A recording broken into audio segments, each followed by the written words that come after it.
players today. Oh, one.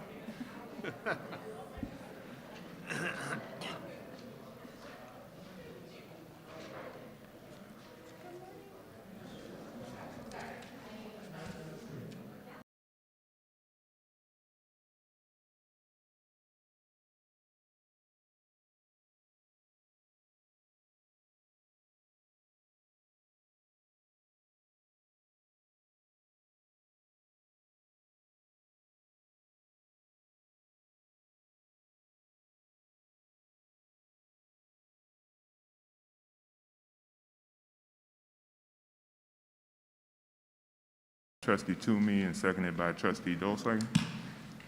Please call the roll. Dolschlager? Here. Lang? Stutz? Here. Toomey? Here. Radosh? Here. Shaw? Here. Aguilar? Teeman? Here. Okay, can I have a motion, to allow Trustees Lang and Aguilar to participate remotely? So moved. Second. It's been moved by Trustee Stutz, seconded by Trustee Dolslager. Stutz? Yes. Toomey? Yes. Radosh? Yes. Shaw? Yes. Teeman? Yes. Dolschlager? Yes. Lang? Aguilar? Okay, so before we start, I want to remind all the trustees to speak directly into your microphone so it can be picked up online. And also, anyone that is talking, speak directly into a microphone. If you don't have a microphone, please come to the podium if you're speaking. I want to move into public comments. We have two that I can read. Okay. Dear Board of Trustees, the ongoing COVID-19 pandemic has forever changed the work environment. The WIU administration appears to refuse to acknowledge this and wants more than anything for business to return to normal, most notably when it comes to preventing employees from telecommuting remote work. The president and the provost recently attended a university technology division meeting and attempted to defend their strict no remote work policy, citing equity and fairness. The reasoning provided directly contradicts existing policy and operations, leaving a general consensus that the leadership doesn't like it. We have lost many excellent employees that prefer to work remotely, but were not allowed. These employees are able to quickly find alternative work at a higher pay that allows work from home. This trend will continue unless a change is made. We cannot continue to churn employees at the rate due to outdated policy. In the past, the administration has solicited ideas from employees that improve morale and cost little to implement. Allowing capable staff to work remotely costs nothing and improves morale, but is denied across the board because of the out-of-date positions held by those in charge. Non-negotiated employees have seen a cost of living increase since the fiscal year 2014 began. The price of everything has gone up since then, including gas and parking passes. I request that you direct the administration to update the telecommunication policy, which was last updated in May 2007. Thank you. And that's from Jeff Eck. We have one more. Destiny Dunnigan. I'm a sophomore here at WIU. My concern regarding the African American community is that we are vastly underrepresented. I do not believe that the African American community have any support from WIU. Black organizations, including Greeks, and many others are not financially supported. Any change would be greatly appreciated. Thank you for your time and consideration. And that was it? Okay. Okay, thank you. And in the room, first we have Jalen Carlos.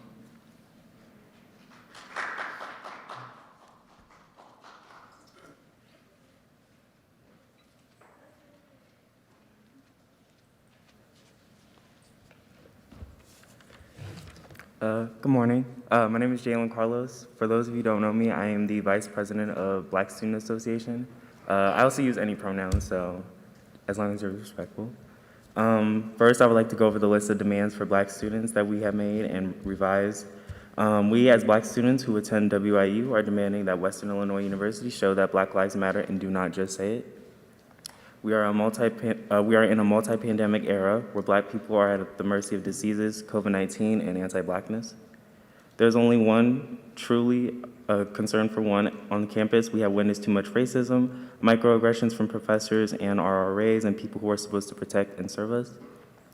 We are tired, and for too long, we have experienced too much with too little to no support and demand the following be made immediately. We demand that Western Illinois University rebuild the African American Studies Department by allowing students to major in African American Studies, providing more funding for the program, and regenerating all that was decreased, stripped in 2018. We demand that Western Illinois University includes Black students who attend Western Illinois University in the hiring process of professors for the African American Studies Department. We demand that Western Illinois University require that 2 of the courses offered through the African American Studies Department is a required course for all students. The 2 courses are Intro to African American Studies and African American Literature, but that's subject to change. We demand that Western Illinois University only support businesses in Macomb that support Black people and Black Lives Matter. We demand that WIU hire more professors, staff, and student affairs professionals that are Black or African American and increase the ethnic diversity and racial makeup of the university by 40%. We demand that WIU, as SGA and UUB, hold a minimum of 3 Black executive positions. We demand that WIU create its own building for the Gwendolyn Brooks Cultural Center. The legacy alone deserves its own spotlight. We demand that WIU mandates that professors complete diversity training that includes history of the current campus climate at WIU, and we demand WIU fully accept accountability and take the time to address the incessant anti-Blackness that has plagued the Black community since 2018 and previously. Moreover, aims to create a more inclusive environment for Black community and through a student-centered approach. As for me as an individual, as a Black student, this university has not supported me. I've been here for about 4 years. This is my senior year, and I have not supported by this institution at all. When I arrived at WIU, I was an undecided major, and I took several intro courses to see what I was interested in, and it was more of the social sciences. One of the courses I took was the intro course for African American Studies by Dr. Alfonso Simpson. I thought he was a very inspiring professor. He inspired me to minor in African American Studies. He inspired many other Black students to minor in African American Studies. He was also one of the only people who was recruiting for that department, and he was the head of the department. I thought that was a little bit ridiculous that as one person, he was the only person recruiting for the African American Studies department. I was shocked that the African American Studies minor wasn't offered as a major, but I was just excited to learn more about my culture and my people. Apparently I was wrong. The department dissipated and the classes for the department became scarce. Black students were told that it would take a few years before we get the full department back, but there hasn't been any progress with even bringing courses to be offered. One of my biggest concerns was that one of the courses offered was African American history, and it was taught by a white man. I don't think that's very appropriate at all, considering that most of the history that we do learn is whitewashed and it's fed to us as if it was fact. I joined Black Student Association to inspire change for Black students. I was very much interested in wanting to be part of the movement to bring back the African American Studies Department. Sorrow is not even the word that describes how I feel about being at this institution. I feel almost shameful wasting thousands of dollars for an institution that will never support me as a Black student. Just to kind of end on that note, I would just really like the Board of Trustees to get it together. Clearly, Black students are crying for help and it's fallen on deaf ears. To be honest, I just would love for the Board of Trustees to support Black students, and if not, you can feel the wrath of my ancestors. Thank you.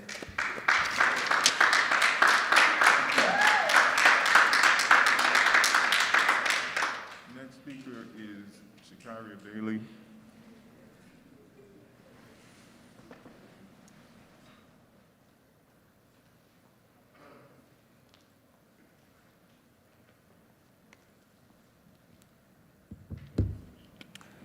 Good morning. Okay.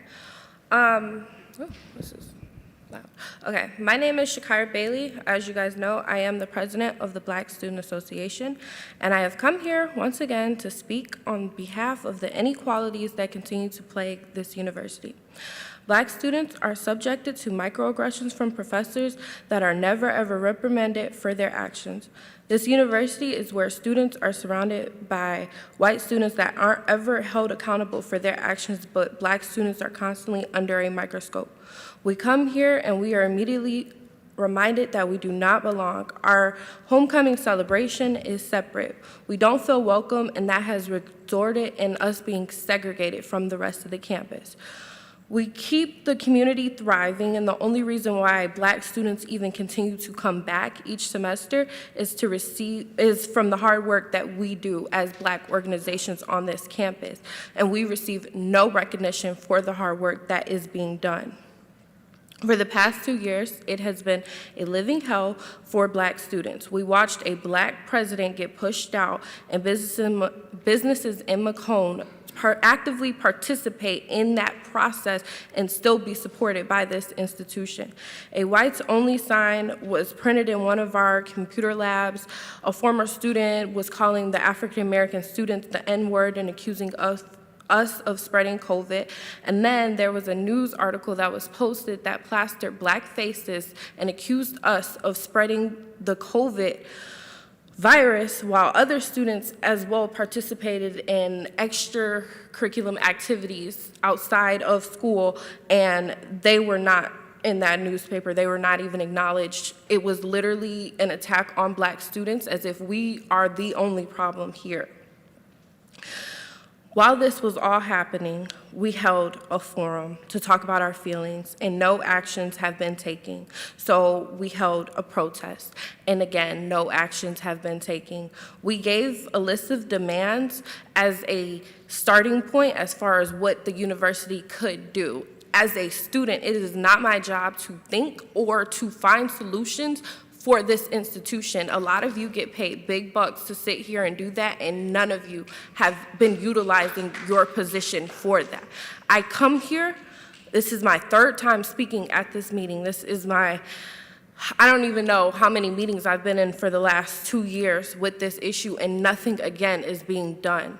There have been comments made that the Black Student Association is the only organization that has caused this university issues and just are unsatisfied, and I feel like that is just disgusting that you would even say that.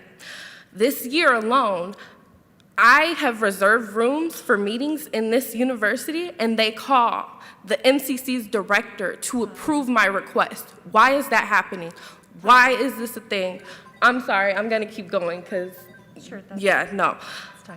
that doesn't even make sense to me. Why is it when I am asking for directions to the Cardinal Room, which I was told was the only room in this university that was open, that's all the way hidden everywhere, it's absolutely hidden. I'm asking for directions, and the faculty that has been there 10 plus years is questioning me as far as why I was here, if I had the reservation, if I had an advisor that would be present during the meetings, which is not a requirement at all for organizations to host meetings here. Why is it that I constantly have meetings with a lot of your faculty? I've met with so many of you, I've met with the board, I've met with a lot of you, and nothing is being done. These issues were before your time, President Juan, so I understand that it may take some time for you to get situated and adjusted, but my thing with that is how much time? One second. Yes. Out of respect to the other speakers, I would like to get the consensus of the board to allow you to continue past your time. Does any trustees have any issue with continuing? Okay, thank you. Okay. Again, this university has said they support Black students and have not do that. You actively go and recruit low-income students and offer no programs on how to adjust here in this institution and separate themselves from the lives that they used to live. You actively don't do anything but post signs and say, we support students, and done nothing to support students. We don't have enough funds. We are pushed out of everywhere we are. Like, it's an inequality that is happening here, and you keep saying you're doing something and you're not. You don't even address the issues that have plagued this university for the last 2 years. I am tired, and I am not the only student leader that is tired. I represent most of the student leaders, but I'm telling you, you will now start to see them get more involved with a lot of these things because Black students are tired. That retention rate that you all talk about will begin to decrease if Black students are, again, not made a priority, because then we will make ourselves a priority for this institution. That is all I have to say. Thank you.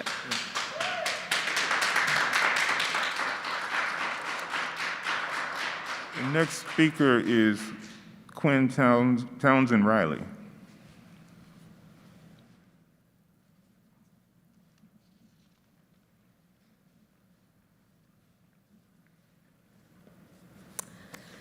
Good morning.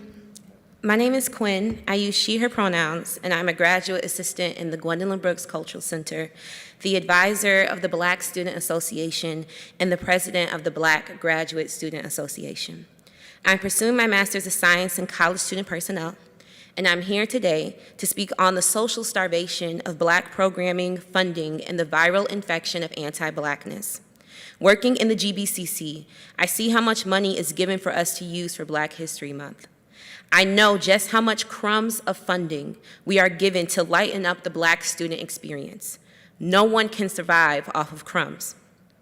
After the year of Black bloodshed, many universities, including Loyola, University of Dayton, University of Minneapolis, just to name a few, have stepped up and stepped into their accountability as a university for all of their students. These universities have publicly said Black Lives Matter and publicly decreed their commitment to anti-racism through systemic strategy of hiring faculty, creating new centers, and listening to Black student leadership. Southern Illinois University, Carbondale, have doubled their amount of Black faculty.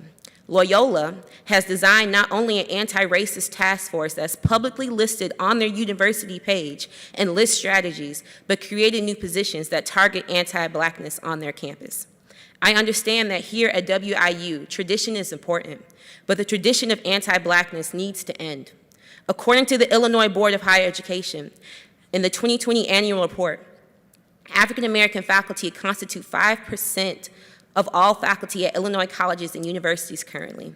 This level of representation is much lower than the diversity found in Illinois student enrollment and state population. In the African American Employment Plan for Illinois Public Universities in 2020, Western Illinois University ranks as the second lowest state institution for the number of African American employees, where out of 1,501 university staff, only 4.3% of that number are African American, meaning that it's only 65 people. And of that 65, there are less than 20 of adjunct faculty for every 1,000 Black students that are currently here at Western Illinois University. And that's adjunct, not tenure, not full-time. The drought of Black student support is rampant on this campus. We are dehydrated from lack of care. We are starving of support and hungry for compassion from you. I ask, when will Western do something? When will Western Illinois University declare that they will no longer use diversity and inclusion as decoration, but a declaration? When will Western Illinois University commit to holistic value of Black lives and not just the monetary value that Black lives bring to campus? As a Black student, it is my responsibility to graduate, but yet here I am, having to prove my worth and my pain to you.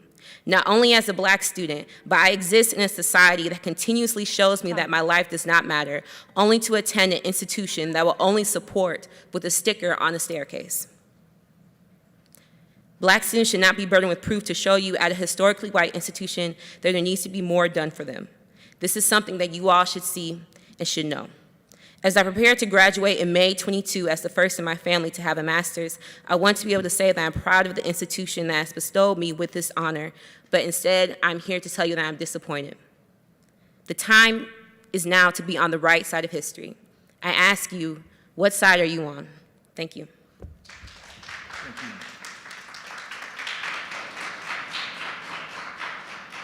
Next speaker is Victoria Adesola.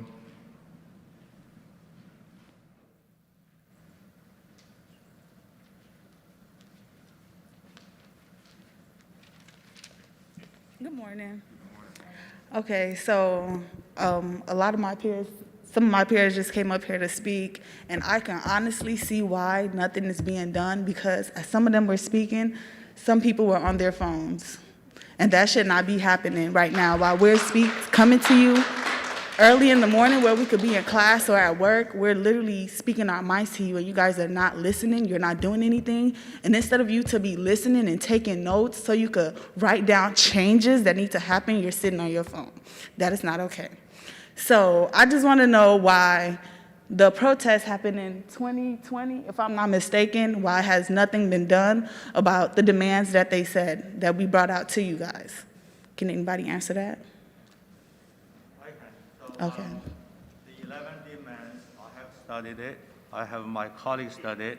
Right now, we have a report written up indicating progress on some of the demands, lack of progress on some of them, and things that have been done in progress. That report has been written, completed, and we have scheduled a meeting with some of you, the leadership of Black Students Associations, next week, I believe, David, right? Next week. And that report will be fully shared with this group so you know what has been done. Okay. It's not totally accurate that nothing has been done. Some are more visible than others, but that report will give you a pretty good comprehensive idea of what it is we are doing regarding Black students' demands and other diversity-related issues. Okay, yes. I was board chair at that time, and I was also at your protest. I marched with you, and I will tell you that the next day, I met with Dr. Abraham to discuss what we could do, and we began working the next day. So it's not true that nothing has happened. The hiring preferences have been to include a wider range of diversity since that time and before. I was on the faculty here. I started on the faculty in 1984, and from the day that I started, the highest priority has been to hire a diverse faculty. And we worked very hard on that for a long period of time. And it may be, it's not obvious to people, but it's hard. It's very hard to attract diversity to this region for a wide range of reasons. But we worked on it, and we worked on it year in and year out, and we were very successful. We had built a diverse faculty. It is not the fault of the university that the budget impasse happened and that the cuts happened and that we lost a high proportion of our diverse faculty. We did, and that we can't be faulted with that. It's one of the reasons I'm here, because I was so offended by that. I'm the former chair of the Department of Women's Studies. I taught African American studies. My heart is in this. And I believe that everything that you're demanding is appropriate, but the wheels of the university turn very, very slowly. And unfortunately, we can't just change. The faculty owns the curriculum, so the curricular changes have to come from the faculty to us. We can't take those demands and go to the faculty and say, you need to do this. It comes from them to us. And they have been working on it, and they've been working on it from the day of the protest. Okay. So my next thing is, once these demands get met, you need to require every staff and faculty to take the African American class so they know how to speak to us and how to act towards us. Because as you heard, there's a lot of microaggression on this campus, and that should not be happening. Because my mother that's paying out of pocket should not have to be worrying about how a professor is talking to me when I show her an email. So that is something else you could change. Thank you. Next speaker is Byron K. Odin Shabazz.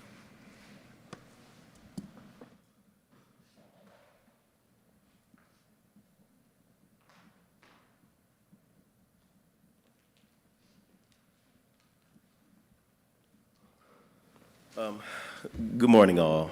And I had some things I wanted to say, but after listening to the students and both sides of this, I'd really rather respond to you in writing. And I come to you with an extended hand, not necessarily a bought-up fist right now, because I think there's there's a clear communication breakdown between what the students are feeling and the reaction and what you're working on to try to make happen. And clearly, after working with the students, they feel and what they see and their perception is that there is no change. But I know from being personal friends with some people, there's something, people are working at it, but right now, the climate and this CRT, this whole climate right now is extremely contentious, and Black people more often than not are the victims of that, right? And so right now, it's very clear somewhere there's not a clear relationship, ongoing communication as to how we can resolve this, and their voices are being heard. Because across the board, it feels as if, when I listen to them, they're not being heard and they don't see it. Now, if there's a better way you can communicate what you're doing and show them and let them see it, they're not administrators. They don't see what you see.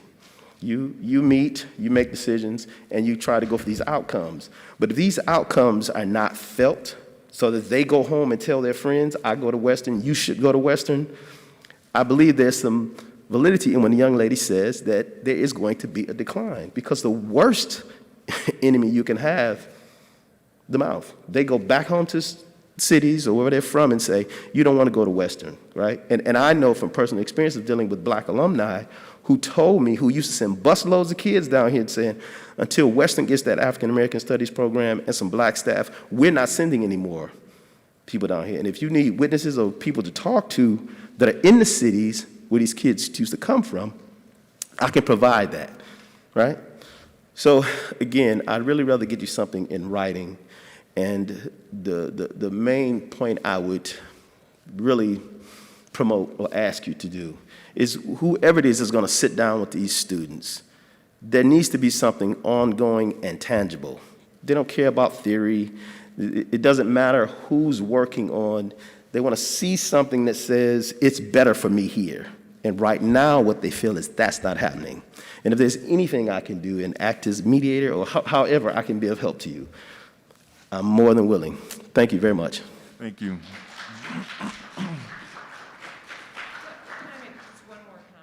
Trustee Ray. Yeah, I don't want people to think that we don't listen. We do listen, and we do discuss what we can do as a community, and we discuss it at every level. It's discussed in the administration, it's discussed among a board of trustees members, it's discussed with the faculty, and in committee meetings. It's ongoing, and there is a continual effort to try to address these issues. It may feel like nothing is happening, but on a university campus, one of the most frustrating things for people who don't work in this environment is that things work very, very slowly. We are an inclusive community, which means that we solicit input from every possible corner of the university. And for curriculum, for example, it has to start at the department level, and then it goes to the college level, and then it goes to the university level, and then it goes to the faculty senate, and then the faculty senate pass it finally on to us. At each one of those stages, there's an inclusion of people who can be part of the dialogue and who can have input into the process. But that means it's going to take a year to get through all of those committees and all of that inclusion. It's going to take a year for one course to get through the process. So it may feel like nothing is happening, but it's because of the culture of the community. It's the fact that we include everybody at every level to have say and input into the process before it's completed. And I'm sorry it's taken so long.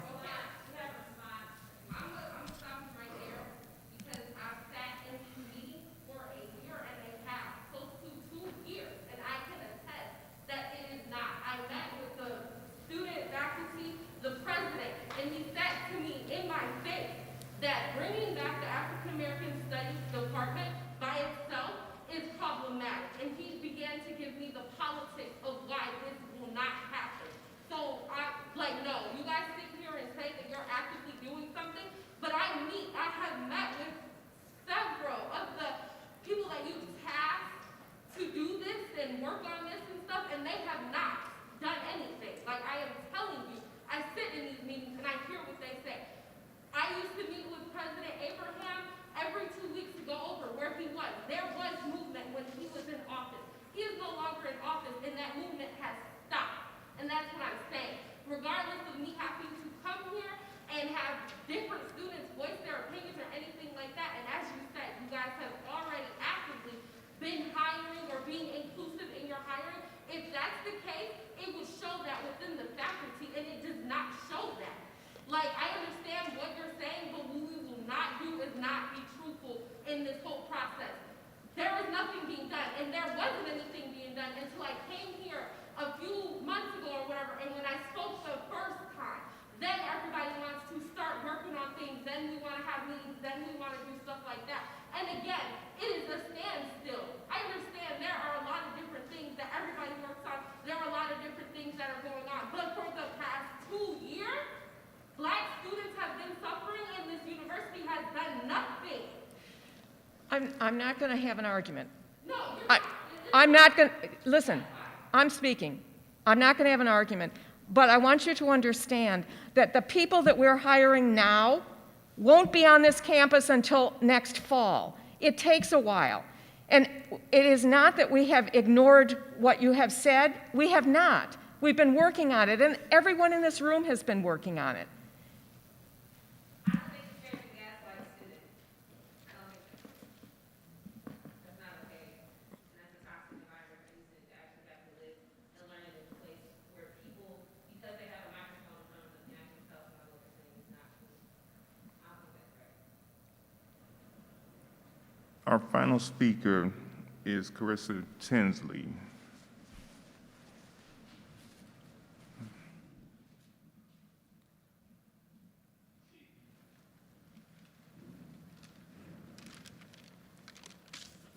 Good morning. I'm Carissa Tinsley. I've been going here to Western as a transfer student since 2018. The first thing I'm going to read this morning is comments from my fellow sister, Rochelle. Her comments are, we need more Black representatives on campus. We need more Black counselors on campus. Representation on campus would be very much important, especially into the counseling community. As you can see of all the different things that are happening in the Black community. One example would be the Jelani Day case, as this is a school that's not far away from us, and nothing has been spoken out on the Western Illinois University campus. The MCC is the only place on this campus that has even made push forward for us to even support an issue that's happened at ISU campus of a student who's gone missing, and it's perceived to be a murder. Another issue that Rochelle wanted to bring to a case was the Department of Theater. There is no Black representatives in there. And to follow up a question is that our protest did happen in 2020, and I understand that it takes a year for this process to hire somebody, but it's 2021, and I just want to know what the representative of Black hired staff, not GAs, of professional hired staff that are not adjuncts in this university. Because as of right now, as working in the sociology department, I saw no representation. I worked hard with the sociology department and brought up these issues, along with Devora and many other people who have been there, and brought these issues in there and how we do need more Black professors. And that was in 2018. Still has nothing been done. 2019, we had these conversations. Still nothing has been done. It's 2020. They even had a protest, and to say it takes a year for this all to happen, I still see 0 Black staff on this campus. I just feel like there is no motion. As she said, that Abram was one of the people that was constant motion, and she meets with you guys. She met with you guys every 2 weeks, and she sees no movement. I just don't feel like it's fair to gaslight my fellow sister. To speak from my personal standpoint, I am a professional staff here on campus. I am a GA, but to look at the person who is a trustee over there and the vice president, to be met with somebody who expresses concern about what their boss says, and to be met with their value community, they're a value member in this community, and that you should just, I don't know what exact comment you had said to one of my faculty staff, but to say that they're a value member in this community and that basically you should suck up whatever harassment you face is not fair. I have taken any harassment that I have on this campus and brought it to a higher standard and still have been met with nothing. Every single time I met with, suck it up. In 2018, I was also a previous college athlete here, and I had gotten into a car accident. When I expressed to the athletic staff that I cannot be part of the track team because of my mental and my physical dispute, I was met with the excuse, suck it up, be a great representative for the community. So from there, I did suck it up. I made the Black Athlete Association, was still met with zero support from the athletic staff, as we brought up that there is zero representation of Black coaches or Black professional staff in that area, but yet you want to recruit all these Black athletes and give us zero resources. When we brought up that we wanted the athletic department to speak up for Black Lives Matter, and that the track team and the football team, who was majority of Black athletes, who wanted just a simple shirt that said Black Lives Matter, we were met with the conclusion that the basketball team would be the better representative of wearing the Black Lives Matter shirts, even though these are none of the athletes who have even participated in anything of BAA. My last concern is that with this professional staff and with the Board of Trustees, I look you all in the face right now and say that you guys are on the side of progression and not to be the oppressor, but I see nothing. I see nothing at all. I've been here since 2018. I've had conversations with you, and for the Board of Trustees that you've been here, and you, for the president, you've been here, the one who's over there with recreational staff, you've had conversations with me. I've told you about the type of harassment that we face here, and yet I see you on this Board of Staff. You should be one of the people pushing forward to us. Just to end it all is that I don't really think it's fair that you gaslight my sister in the fact that you saying that there has been progression on this campus, because there has not. And the amount of microaggressions I face from this campus is unfair. I've met with the comments of when I worked as an orientation leader that a professional staff said my hair was unprofessional. But when I addressed this situation, I was met with the one that I was being the aggressor. I was being the angry Black woman because my comment on my hair is that it could have been slicked back more. And this professional staff is still here on this campus, working in the administration office, actually in housing, and yet nothing happens. But that is all I have to say this morning. Yeah.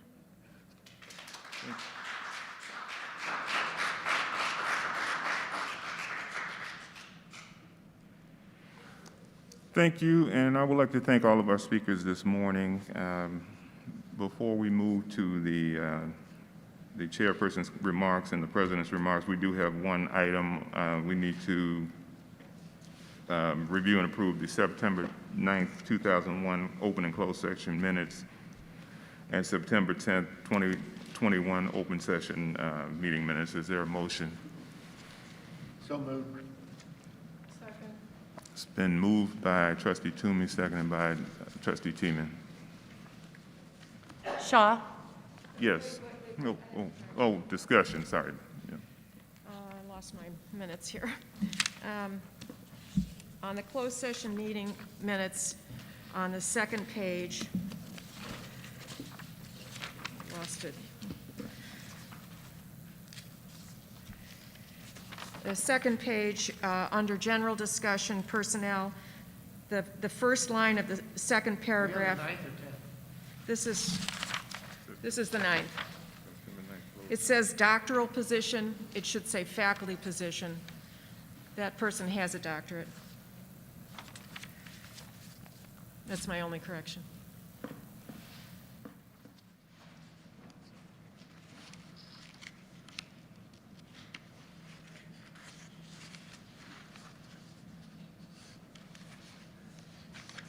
Is there any other discussion?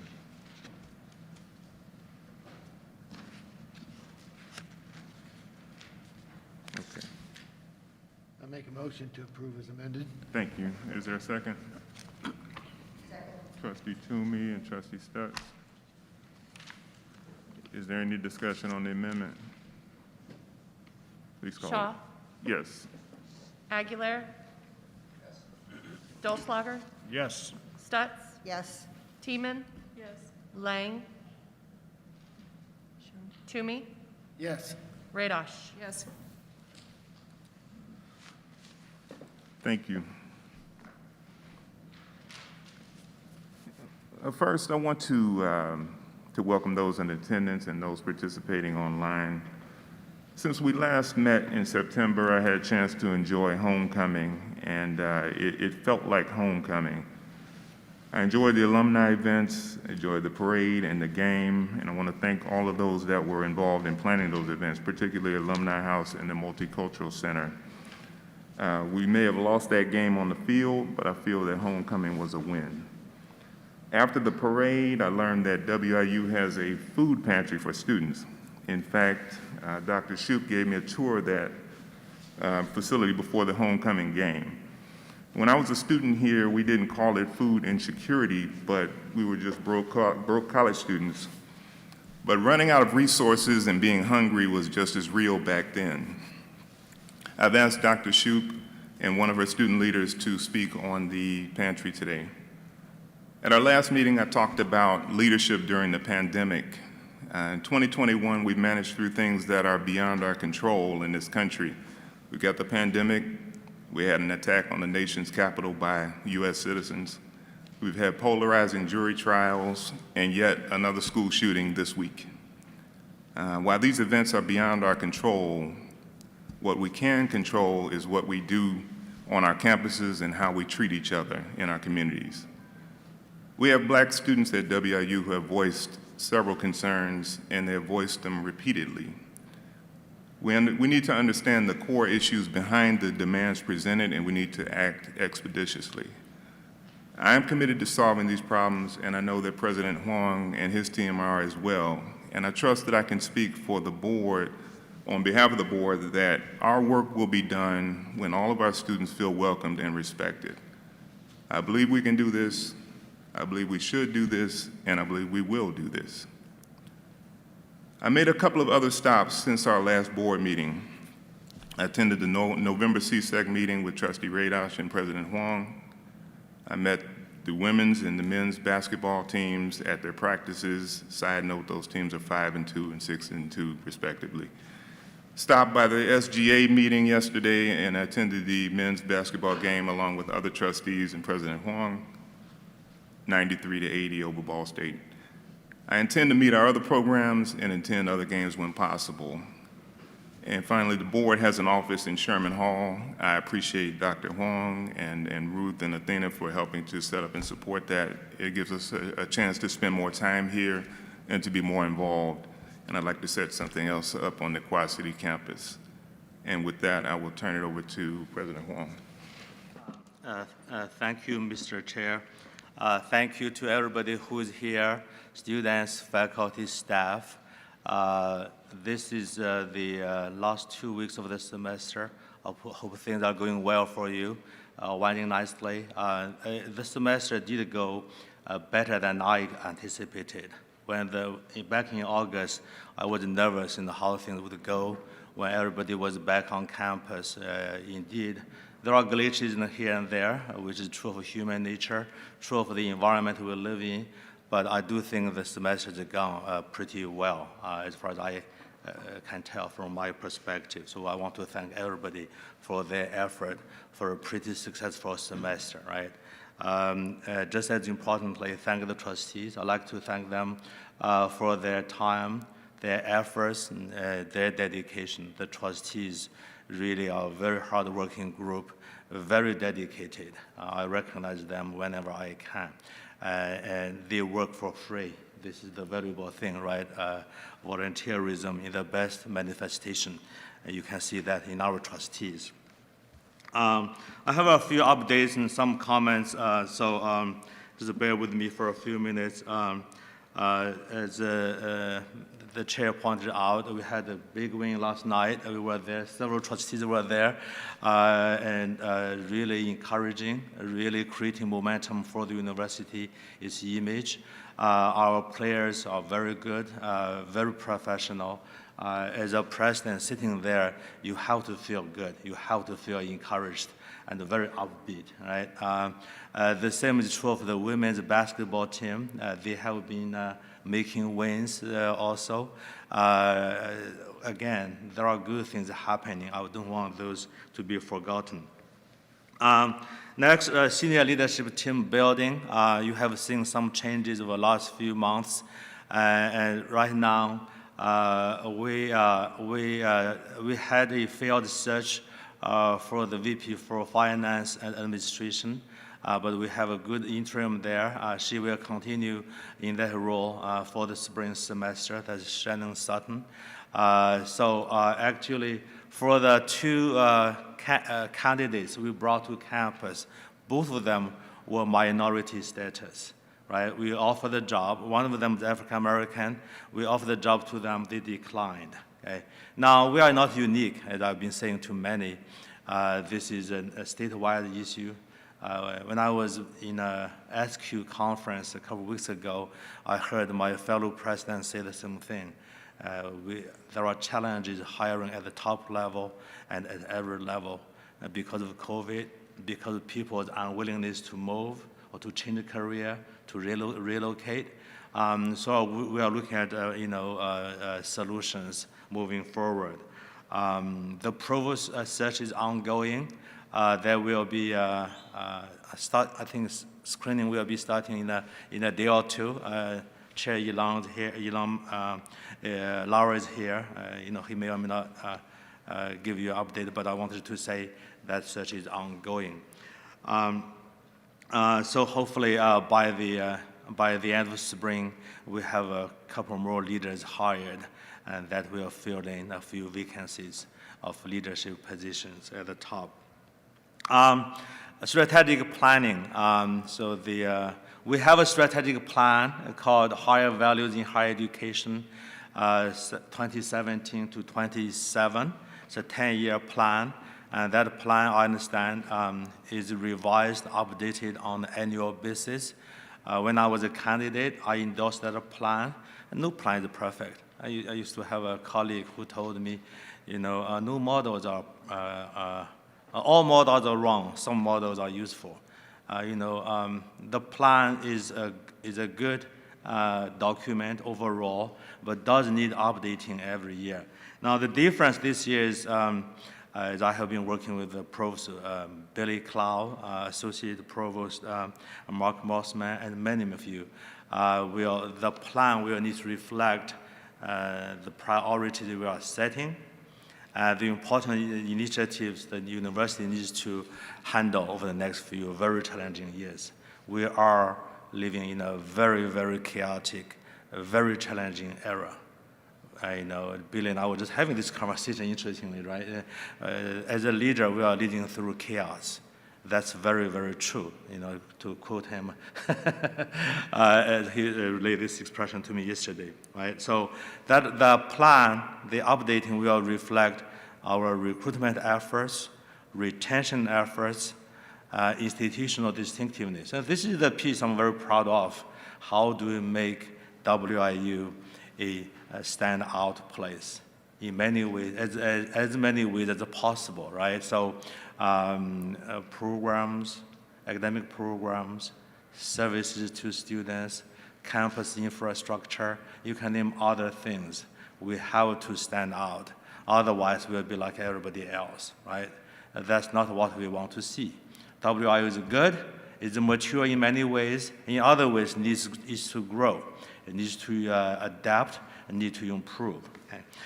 So that plan, the updating is ongoing. I know Mark formed a pretty sizable group to look into different areas of that update. Once we have some idea, concrete, written down, will be shared with larger groups, including the Board of Trustees. That's HVHE. Enrollment, you are going to hear a comprehensive report from Dr. Schatz and her team, including the enrollment plan, the enrollment projections, and hopefully also some numbers of registration for the spring semester.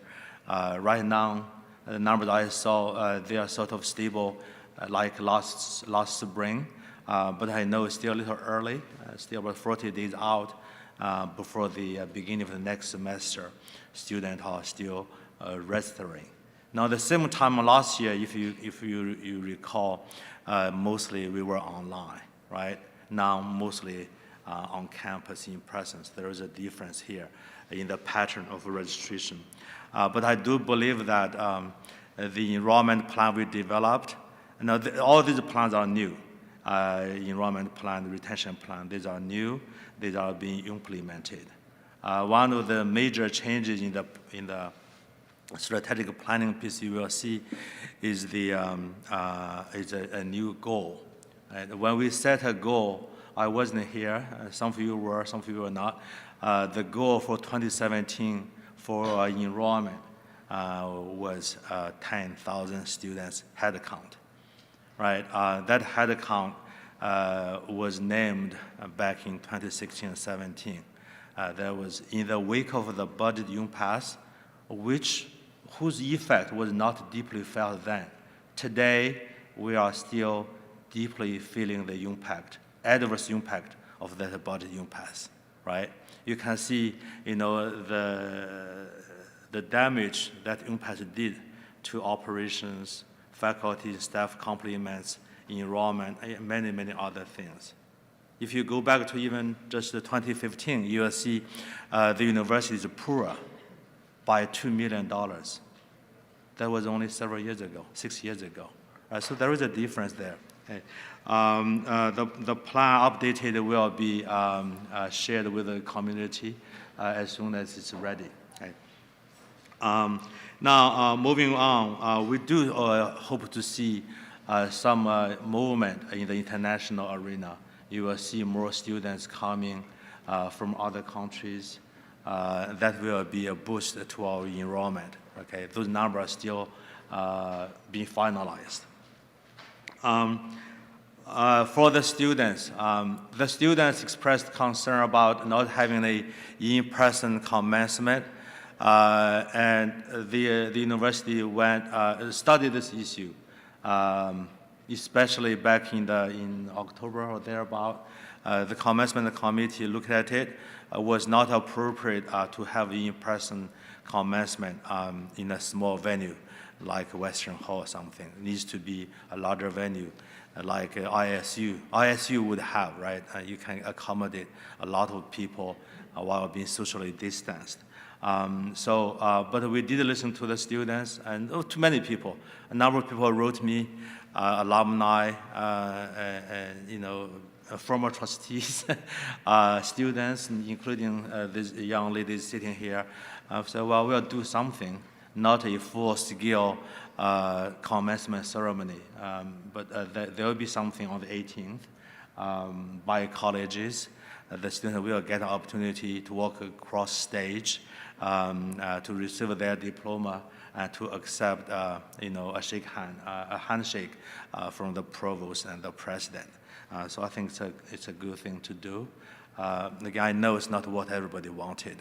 It's not like a real in-person, a full-fledged, full-scale commencement ceremony. The good news is we will invite all students graduating this time to come back to attend a ceremony in the spring of 2022. So it will be a larger ceremony than normal. I mentioned, I think that the Black students already left. I wanted to discuss this a little bit. A report has been written, a full report that included information from a lot of offices on campus, the Multicultural Center, Dr. Sadler, a lot of offices, my own. David and I were leading this effort. That report has been shared with the chair, and the people who were involved in writing that report also have seen it. We wanted to reserve it for the students, for them to see it, what's in there, what's been done, what's not done. At the moment, I am going to ask the Faculty Senate, if not today, Ilan, to come forward to explain the curricular process to the students, right? I'm a president that really want to follow policies, right? Now, on the other hand, I did express my sense of urgency to different groups and people in this room, the provost, Billy Clow, VP for Student Success, Dr. Braverman, Ilan Lara, the Faculty Senate Chair. What can we do? How fast can we do these things? The curricular process is owned by the faculty. I need the people in this room to understand it, so the faculty can explain what is being done. I know there is a committee on the proposed Department of Ethnic Studies, I think. ethnic studies. That process is in the hands of the curricular committee, and there is a group led by Dr. Marjorie. What's the last name of Dr. Marjorie Placide. Placide, okay.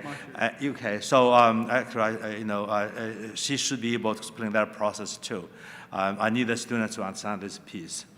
For the record, this president never said, never bring it back to the problematic. If a former president said it, somebody else said it, I would not know. I said it will take time. It really takes time, right? You can say, let's make it happen tomorrow. I do wish I have a magic wand, as they say in the Western world, right? You wave it, something happens. The curricular process is a very lengthy process. And in a public setting, it's a little more lengthy, a little lengthier than, I worked at private universities for a dozen years, right? So, I know how processes move. Any organization is about 3 Ps, or processes, people, and procedures. So processes. We want to abide by the processes, by the procedures and the policies, at the same time trying to make these things that the students are demanding happen. Some of them are easier done, some of them have been done. Again, he has seen the report, right? Now, there are things that need to be discussed and explained, right? People have a different body of knowledge. Each person has a different body of knowledge. You may know something I do not know, vice versa. We want the students to understand it is not a slogan, it is not rhetoric. We are working hard. I know a lot of people have been putting efforts, right? And many of these people are in this room. It's not only not neglected, has been really quite progressive, aggressive, effort made, right? So I give you that chart, talk with the faculty Senate leadership, the faculty curricular groups, explain this to the students, because coming from the president is one, or the provost is one thing, coming from the faculty is another. I do recognize racism. I want to tell you this: racism happens on black people and also on others. Happens on me all the time. You do hear me talk about it because I just sometimes it may be a waste of my breath to tell people that I was this or that, right? I want you to know it's real. I fight it my own way. Now I'm a leader of this campus. I want to fight it. I don't want racism perpetuated on black students, Latino students, or white students, or any other people, right? If you say you are Chinese, I'm not agreeing with you. I'm not going to say you are racist, because I'm Chinese. I speak with an accent. I look different, right? I understand those things. I am a fighter against racism, and that report you will see some progress made. Work on by many, many people. I want to recognize these folks: David, Billy, Dr. Sterling, etc. Ruthil, I know I didn't mention everybody. It's all in that report. That shows, nobody ever thought of this idea, right? David and I had a session, so let's talk about how do we make progress. Well, don't we, look at what we have done, write up a report. Credit to him, there is a report. Now, that report is a starting point. The student can tell me, sir, this is not being done, and how can we do better? Sure, we can do better. Can we do everything tomorrow? No. Can we do something by the end of tomorrow? Maybe, right? So it's a work in progress. I, for one, recognize the extent of racism on many, many students, faculty, and staff. I don't like microaggression. I don't like people ignoring me because I'm Asian. I don't like anyone that harasses people, discriminates people on the basis of race, ethnicity, religion, national origin, gender, sexual orientation, none of those. None of those. I don't condone any behavior of that sort, of that nature. I want you to understand this, right? I believe some progress has been made. It's not enough. We are going to do more. And the board can't direct me to do things, but the board needs to do, this must happen. Then we'll make sure it happens. We need the resources, need people to be on board, right? So it does take a community, right? I want the people who are still here to hear me directly. The program in ethnic studies, including African American studies, will be brought back. But again, I'm putting the spotlight on the faculty curricular process. Let's work on that, right? So there's no secret here. There's no secret, no mystery. There is a process. We can make it happen faster, right? So again, that's the challenge I'm giving to the faculty leadership today in a public way. Right? Finally, some of you know I have been pretty active in the community throughout some states, going on tours with the Amy, Brad, and, Amy Spellman, Brad Binter, meeting with a lot of alumni, heard a lot of good comments about your university, receiving a lot of suggestions on how to improve here and there. I told the chair, I was confronted by by some alumni. So I thought I was doing the right thing on diversity, equity, and equity. So I was told that you are off base on that one, right? No, so that you can tell how much racism I have to also endure. Why do you think I'm over base just because I want to do it, right? And I know, sir, don't talk about racism and harassment just as a lip service. No, we need to talk about it, and we need to do something about it. It shouldn't be just talk, but you can't do things properly without saying it right? Saying it right means you have to think it right. Okay. I said enough. Racism is real. We are going to fight it. We have to protect all our students and our staff, right? Everybody, no exception here. Again, if you have good ideas, share with me, share with the board. I mean, the board as a whole, has the authority to direct or dictate to the president and the administration, do this. Now, my job is to find the resources, find the people to make it happen, right? The naming of a facility is a good example. We have to re-examine many policies, a number of policies, right? I do not want to be the president who says, well, ignore the policy, let's do this. I don't think the board will like it either, right? So let's follow policy, let's fight racism, let's work together. Right? That's what I wanted to see. I didn't expect to see so much about it, but hearing the students, the staff talk about this, I wanted to share my thoughts directly so you hear from the president. I never said it would be a problem to bring it back, not this president. Okay, knowing me, if you look at all my publications, a lot of them concern ethnic, racial issues. Whether they're academic, scholarly, or just published stuff, I did a lot of publications, a lot of it. I spoke a lot on racism. Okay, there are videos, there are interviews, a lot of it. Since I was in Pennsylvania as a faculty member many years ago. Right? So I'm going to stop on that one. Let me say finally, this is the end of the semester. Take care of yourselves. Take care of your family. It's important that you stay safe, stay alive. Right? Wear your mask. Right? Tell your relative to get vaccinated or at least tested. Right? This is for everybody's safety, not just yours and mine. So, Mr. Chair, I'm going to turn it back to you. Thank you, President Wong. Next, we will have a presentation on the WIU food pantry. One suggestion. This is going back to Doug's remarks. I love the idea that you have an office in Sherman Hall. I think that's a really good idea. Can I make a suggestion that we take it one step further and schedule some office hours? We have 3 local trustees who could, Eric is semi-local, he's in Macomb a lot, but Mark and I are in Macomb, and then we have 1 local trustee in the Quad Cities. If we could schedule hours where university community could communicate directly with a trustee, I think that would be highly beneficial. Definitely. I do want to clarify, that office is for all the trustees. It is scheduled through Athena. If you want to get office hours in there, schedule it through Athena, and we can post them and make them, make ourselves available. But yes, that is the point, is to make sure that people can access us. And also, like I work, I'm a remote worker. I work in IT, so I actually can come on campus those days and do my job and then meet with people as I have breaks and time. So, you know, it's like, it just makes me more accessible. So, and again, I want to do the same thing in the Quad Cities, if we can have some space there.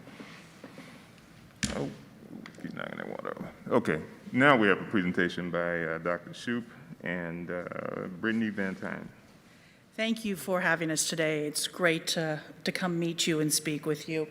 So my name is Dr. Shoup, and I am the director of the WIU Food Pantry, and I will try to get everything in 5 minutes. If you know me, I'm very passionate about this. And I do have with me today Brittany Van Tine is one of my dietetic students, and she is the president of the Food Pantry Student Association. So a little bit of history about the food pantry. I teach dietetics, nutrition for years and years and years. I've had food in my office, and I would see hungry students, and they would come in and get food. And it got to the point where it was almost overwhelming. There was so much of a need. And I'd had discussions with others on campus that also were seeing this as a problem that was occurring. One day I literally walked out into the hall and some of my dietetic students were sitting on the floor, and I said, anybody want to help me with a project? And several of them like, sure, no problem. They didn't do this for a class. They didn't do this for extra credit. They did it because they see a problem. So we did meet quite a bit. We developed a survey because I wanted to fully understand the realm of this problem. We sent that out and it was right about finals week, and we had, I think, 668 students respond to the survey. And from those, no matter how I asked it, such as, have you lost weight due to lack of food? Have you skipped meals due to not having enough food? 50% of the students reported that they had suffered food insecurity, which was not outstanding, but unbelievable. But the statistics that really got me was 1 out of every 5 students, 20% of students reported that their grades had dropped or suffered due to lack of food. That is a significant problem. We can't have that. I was just saying, I bleed Western. My father graduated from Western. My husband and I graduated from Western. We met here. I've had 2 kids graduate. I have 1 coming in the fall. And this is my home. This is my family. And I can't bring people here and not take care of them or have them hungry. So we did develop the food pantry, and this will be our 4th year anniversary coming up in March that will be open. One of the first things that I did do was create a student organization, because this is not about me, this is not my legacy, but I want this to be about the students. And I didn't want students to feel like we were giving them a handout or that we were taking pity on them. So our motto has always been students feeding students. And so we developed the student organization. Brittany is my current student president. But this has opened up so many opportunities and so many avenues for students, because within this role, I guarantee you she has exceptional leadership skills that she has developed. We have a student who is the volunteer coordinator, and she has spreadsheets, and she schedules all the volunteers with COVID to make sure we don't have too many people at a time, that we have enough people covering. So every day she's going through this spreadsheet and sending emails out and reminding volunteers. We have, and she's also dietetics, we have a kind of operations manager. He's an engineering student, and he makes sure that we have rotation of stock, what we need to order, make sure that, everything in there is running very smoothly. Our vice president is a history major, and he helps me work on grants and a lot of the community involvement, et cetera. So this has not only helped to feed students, that is our ultimate goal, to help prevent food insecurity, but it gives them a chance to practice real-world lessons that they've learned in the classroom in a real-life situation. So we've seen so much development from these, writing grants, like I said, scheduling, leadership, et cetera. What I've always told my students is, I can teach you all the facts and figures in the class, but this is where I instill empathy. And this is a much needed characteristic of our society, that even with the pandemic and not being around people, that we don't see as much. So I will say, like with Brittany, one of the best skills that she has, and many of them have developed through this pantry, is another very, very important skill in today's society, and that's critical thinking. because we have things change daily, minute by the hour. We will get notification of a delivery or a delivery change, and they have to think, what am I going to do right now, and how am I going to handle this, and who do I need? And so they have really learned how to think on their feet and their critical thinking skills. We were given a food pantry, and we started off in the ticket booth by Hanson Field down in the pit parking lot or the queue lot, which was very small, but we had a pantry, and we were very grateful for that. We were seeing our needs were just increasing. We could only hold so much food, and by every time we were open, we completely wiped it out. There were students lined up in the parking lot to get in. A year ago summer, we were given a new location, and we're now in Horban Hall, room 10, and it is a much bigger location, and so we're able to stock more and feed more. On average, right now, we are seeing about 1,000 students or participants per month coming through. So about, what's that? That was of the month of September, and that's including, so when a person comes in, we ask them what their household size is, and we record that through like demographic data. And so that number, it hit 1,000 in September. It was 1,000, not only students that came in, but the people that they were living with. So that's how many people we're seeing in need of food. Yes, and we just keep seeing it grow. And that's a trend we've seen every time, is at the end of the semester that it really picks up as students start running out of funds on their dining card. So we're now in Horban Hall, room 10. We are open every Thursday from noon to 5, and we're also open now Saturdays from 10 to 12. And that came through with working with a lot of the nursing students. They were also having food insecurity, but they were doing clinicals, so they couldn't make it during the week. So we wanted to make sure that we were open at that time. We do have a table that is outside of Horban Hall, room 10, that we keep stocked all the time. So if somebody's walking by and needs something, it's not Thursday or Saturday and they need something, that they can always get it. And we've had very open communication with like OPS. If they have a student who's in need, they know that they can come in and get whatever they need to help the student. At one point, we did have snacks in the library, so we had granola bars and stuff, because again, you go to study, having food will help. We did have to end that with COVID because of some of the concerns, but we do hope to get something like that back again. This is definitely a student-run operation, and they make the choices. I oversee the pantry, but they are the driving factors. They make the choices. They tell me what they need. They tell me what's going on. And there's some things I never even thought of. Right before we opened for the first time, I was down there with my president at the time, and we were going through making sure everything was together. And she asked me, what if the student doesn't have a can opener? And I never thought of this. And I looked at her and I said, do you have one? She says, no, I use a knife. I said, don't ever do that again, right? And I went home and I told my husband that night, I said, I never even dreamed about them not having can openers. He works at Napite in Quincy, and he's put out an email at work and came home that night with like 40 can openers. As a faculty member, I get invites from publishers, et cetera, on reviewing a chapter or doing a focus group. And ethically, I'm not supposed to take that honorarium for doing these. So I do take that, but then I order can openers with it. And so I go on Amazon so that we continue. So when a student comes in, we ask them, do you have a can opener? If you don't, here's one for you. So we've done a lot with that. It is, like I said, our motto has always been students feeding students. We were gracious enough, worked with Brad to get a foundation account, and by getting a foundation account, we were able to apply for grants.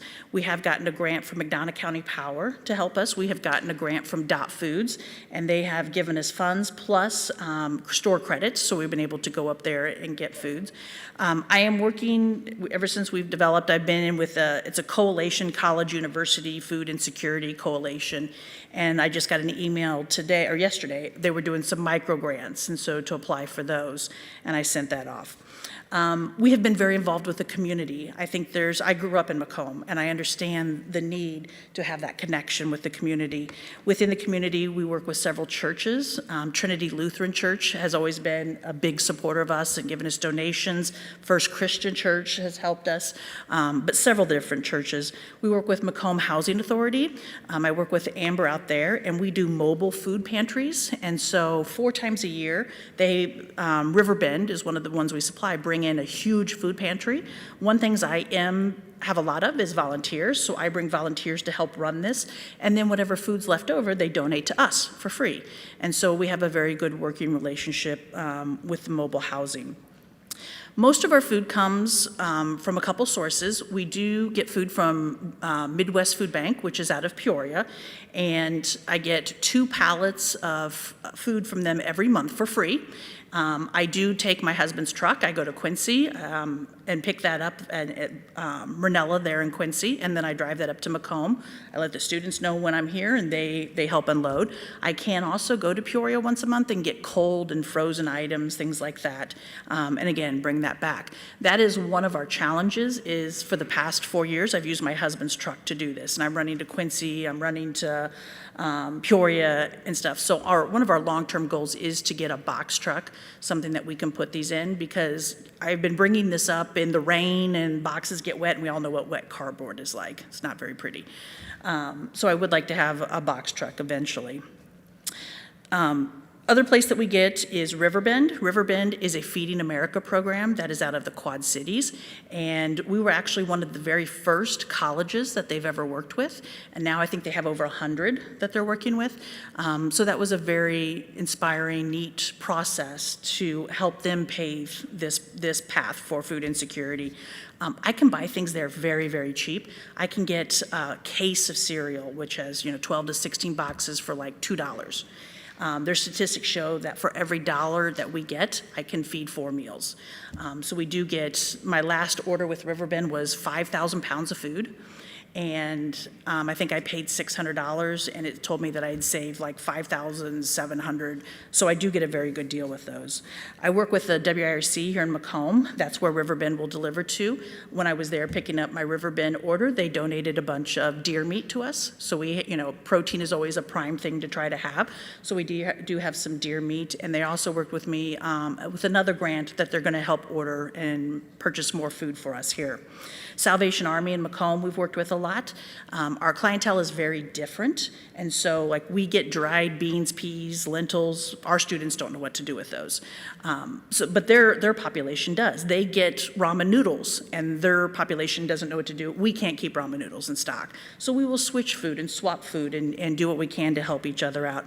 And then another group that we get weekly donations from is Horizons in Quincy. And they get a lot of food that comes into them from the Quincy area, and either myself or we have a student that goes by several times a week and picks up donations from Horizons and drives that up to Macomb. So those are some really good resources that we have. I also have lots of, yes? I wanted to leave time for questions if board members have any comments or questions before we move on. So yes, I'm about wrapped up here. Okay. A lot of university help has also, like I said, working with Brad, I was able to get a foundation account. He's been great help with that. But the physical plant has been tremendous. I worked with Kurt and Troy and Neil and Tammy. But when I need a truck, and like I said, some of these things happen so quickly. I got a phone call one time from the Salvation Army, and they asked me if I could use boneless, skinless chicken breast. I said, sure. That day I ended up getting, 6,000 pounds? And university trucks go and pick it up and bring it back, and they go get, these mobile food pantries and bring it back. So I cannot talk enough how much help the physical plant has been. Carrie Lauderman is my co-director. I do live outside of Quincy and drive back and forth. She is here in Macomb, and she works at the Alumni House and has been tremendous help with this. Some of the things that we've recently done over the last couple years, we have gotten iPads, so we've gone paperless. Once a year, as Brittany said, they have to fill out a demographic because we have to report all this information back to our partners. And so we need to know how many are under the age of 18, how many in the household, et cetera. We do not take names. We identify students by the last 4 of their student ID. And so it is open for any faculty, students, or staff. Anybody with a WIU ID can come to the food pantry. So we do that with the iPads. I was able to purchase a cooler from a Dollar General, and so we do have that in there where we're able to keep fresh produce, milk, cheese, things like that. And we were able to get a freezer from Sam's. Now, everything we buy, we get no funds from the university. They do provide us a room and electricity, but everything that we buy is through donations that we have gotten from the public, the union. A lot of different people have given us donations, faculty members. Items that we carry, of course, we carry food, we carry non-perishable, but we also carry perishable now. Like I said, milk, cheese. We have a freezer full of stuff. We carry vegan items, personal hygiene products. sanitation products, school supplies, masks. You can get all kinds of things in the pantry. We are trying to do a focus with some of the extra grants that we've gotten to get things that are allergy specific, specific foods for international students, that is more accustomed to their diet, gluten-free items, and we also have baby food in there for if a student has a child. We've had huge success. That's one of the biggest benefits that I have is my volunteers. And we see this, the football team has been huge help. I mean, I contact one of the coaches and he sends a message out to all his players and they show up. In fact, when we got the Dollar General cooler, we came and it wouldn't fit in the door and my football players just literally picked it up and carried it in for me. The women's basketball, soccer, volleyball, we have a lot of international students that work with us and volunteer, social work students. And then another area we get a lot is our customers. So people come through and they're so grateful for everything that they've had. I mean, we've seen tears, we've seen emotions, such gratitude that they turn to us and they say, we want to give back. How can we help? And so then they do come volunteer with us.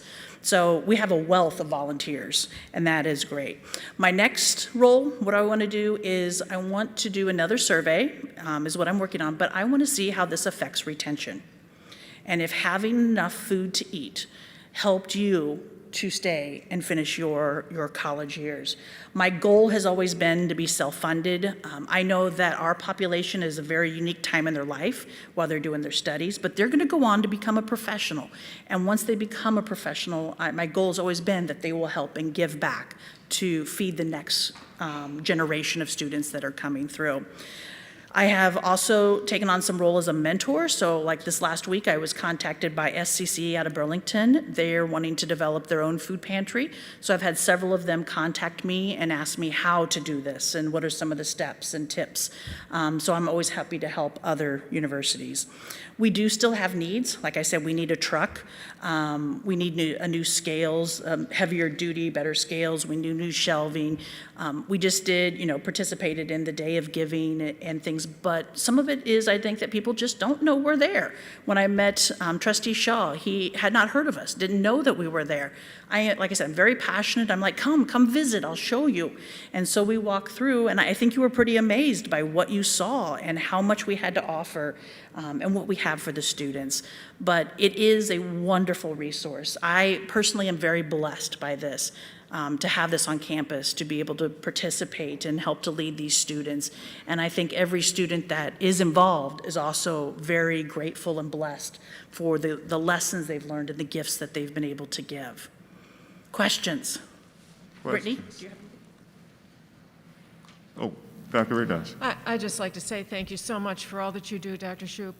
And I'd also like to thank my fellow trustees for choosing not to eliminate the dietetics program at the June 2019 board meeting.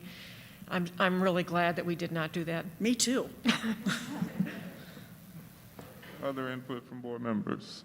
Do you have an idea what size of box truck you're looking for? I know that I need to be able to fit 2 pallets in it. And these pallets are they're pretty stacked tall. But I need to be able to get 2 pallets so I can keep it from the rain, from the elements. Just even when I drive it up to Quincy, I have this thing so strapped down and the plastic is blowing in the wind, and I think people are scared to drive behind me. Thank you. Any other input from board members? Congratulations. I had no idea, and I'm really overwhelmed. I was a food nutrition major. I wish we'd thought of it back in the 70s, because there was need back then as well. So congratulations on that. And then there's a lot going on right now, just as you see on social media. They're all talking about what are the greatest needs from a food pantry.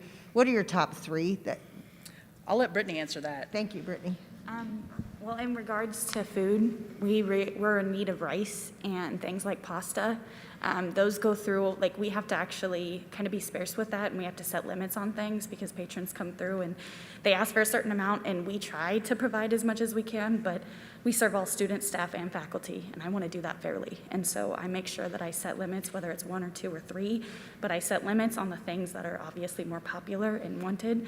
And I think that's helped, but at the same time, we're still still withholding food just because we don't have enough of it. And so I would like to do less of that, if that makes sense, to be able to provide more. Because like I said, we've seen an increasing number of students. It blew my mind when I found out that we saw over 1,000 students in the month of September. I didn't know really what to say to that. My secretary actually came up with all those numbers.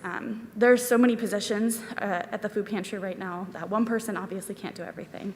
We have an amazing group of people that they all have a certain job, and I literally could not do it without every single one of them. They are the most selfless people I've ever met. When it comes to time, it doesn't matter what time of day it is. We get a phone call, they drop everything, and they're there. What are they doing? They're taking it inside, organizing it if it's wet, like Shoop said, from the rain. We have to take them all out of the boxes, and we have to save and salvage whatever we can. It is kind of hectic sometimes, I will not lie, but it is worth it. And at the end of the day, I am blessed to be a part of this group, and I'm blessed to have you guys behind us, honestly. So thank you so much for listening to us today. And I will say, I've had other alumni contact me and like, where was this when I was in school? This would have been so helpful. So you're not the first to say that by far. Definitely.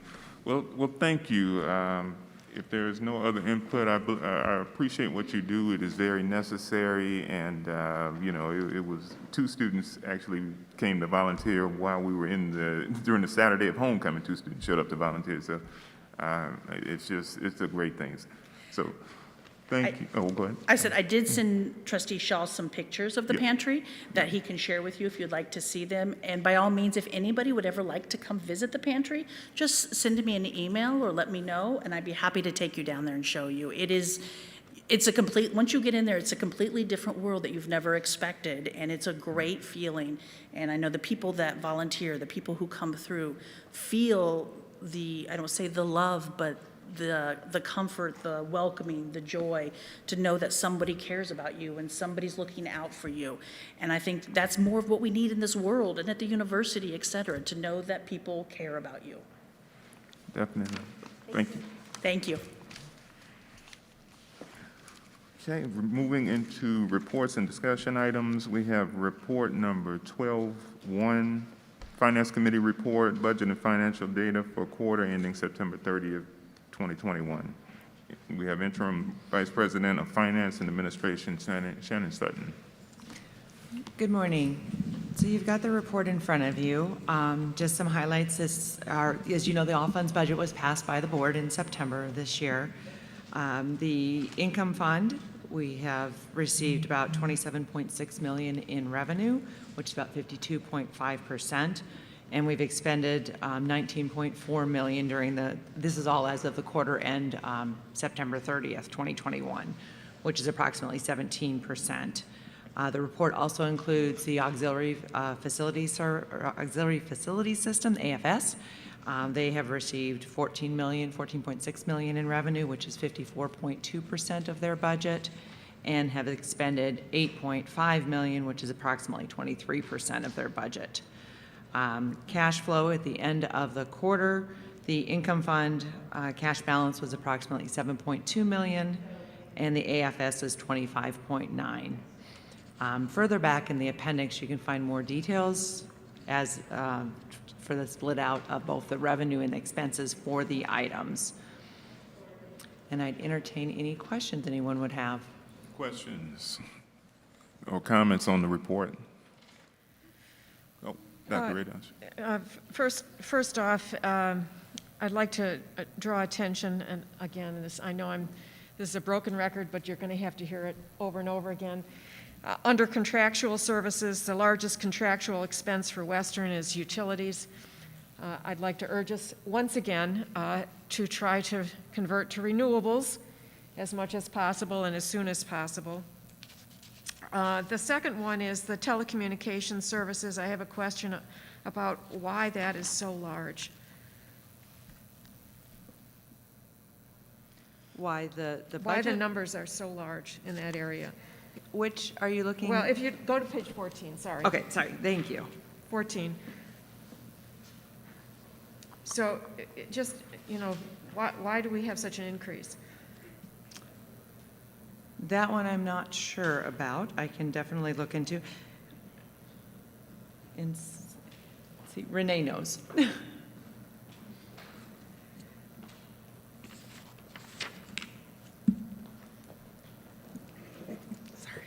Good morning. So beginning in fiscal year '22, we centralized our telecommunications expenses.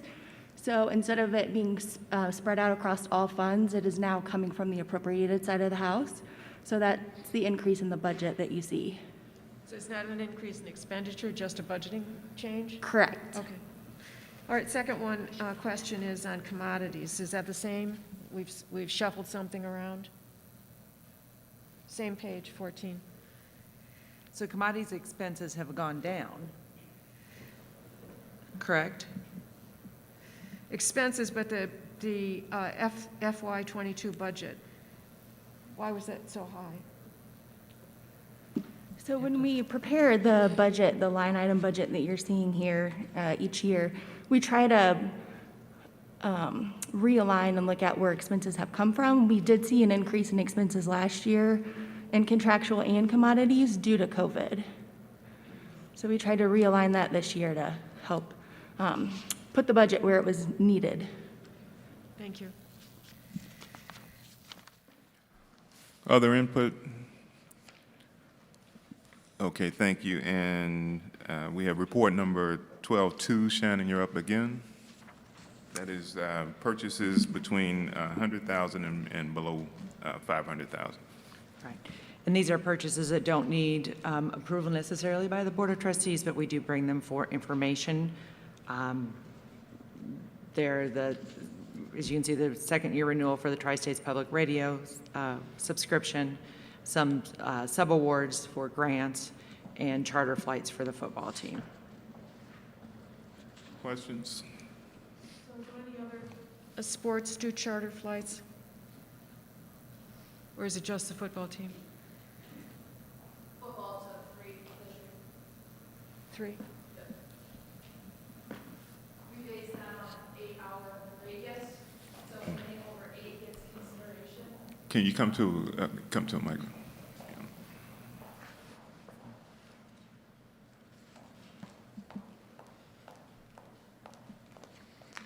So football had 3 charter flights this year. Anything over 8 hours or greater is considered a flight or gets looked at for a flight. Football right now is the only one that does charter flights. Everybody else is commercial. Football does need charters because of the numbers, right? They took one to Youngstown, which was right at 8 hours, which is probably one that you're seeing on there. That is not an easy drive for buses. But the Dakota schools, the South Dakota schools, we actually drive to that. It's a much easier trip on a bus, but it's still right at the 8 hours. Does that answer your question? Okay. Any other questions on the report? Okay, thank you. Report number 12-3, report on externally sponsored grants and contracts for first quarter. Interim Director of Sponsored Projects, Russ Morgan. Good morning. You have the report in front of you, but if you have any questions, I'll be happy to try to answer those or point you to the person in the room who can answer them. Questions on the report? Seeing none. Oh, yes, Trustee Tiemann. On page 20, could you explain what's going on or what initiatives are being done for the grant from Illinois Board of Higher Education to recruit for the underrepresented and first-generation low-income students? I could try, but how about if I ask Justin Shue to step up? He could do a lot better job than me. Thank you. So that refers to our GEAR support, the Governor's Emergency Education Relief Fund, and that was an additional allocation from the state that we put towards our other initiatives from last year. So the major part of that has been direct aid to students as they've needed, if they needed assistance to get their bills to the registration threshold. So at the end of each semester, we roll through that and help students, as well as put towards our micro scholarship program. So for students, our incoming first-year students, a certain population are invited to participate in what we call Raise Me, and the more activities that they participate in, like going to tutoring, meeting with their academic advisor, they earn micro scholarships to put towards their next semester. So they're earning that now for their spring The rest was really put towards a large amount for continuing to update some of our technological needs here at the university, working with UTech as well as our dual enrollment program to support students to take a class with us here at WIU who might not otherwise have the opportunity to. Thank you. Other questions? Seeing none, thank you. Report number 12-4, report on contributions, Executive Officer of the Foundation, Brad Boehner.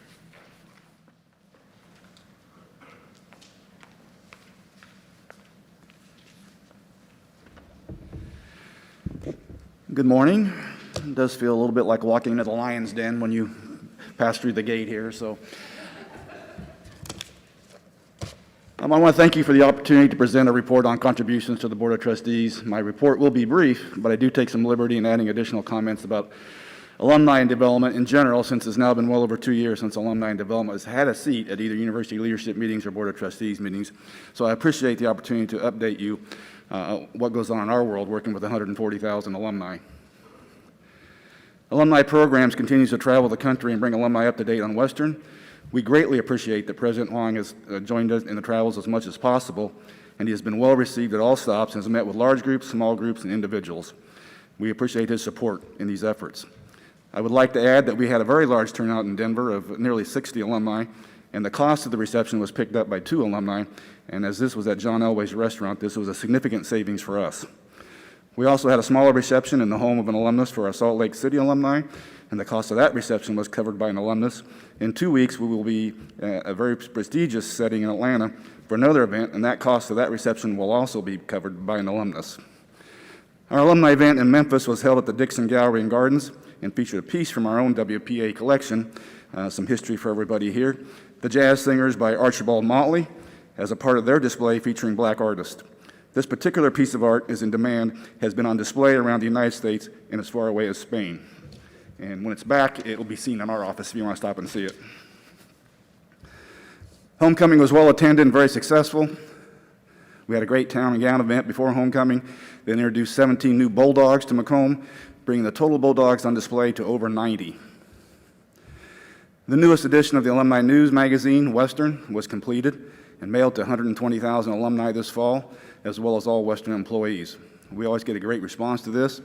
This is completely done in-house on a mostly volunteer basis, from writing, photography, to design before we send it out for printing. I want to thank everyone involved with this effort for another job well done. The current value of our total assets for the foundation are now just over $95 million, and the value of our endowment is approximately $88 million. I remind people that around 2009, 2010, we were under $20 million in assets and endowment. We are pushing toward the $8 to $9 million mark in contributions for this year so far. I want to recognize and thank Suzanne Woodward, our development officer in the College of Business and Technology, for her efforts in securing a planned gift of $5 million for computer science from a 1977 alumnus. We are working on 2 other significant planned gifts that we hope to close soon. This highlights why development needs to be at the table when discussions are being had about things on campus. Our planned giving inventory or expectancies now stands at nearly $40 million. These can significantly impact programs that we might be discussing for their future at Western.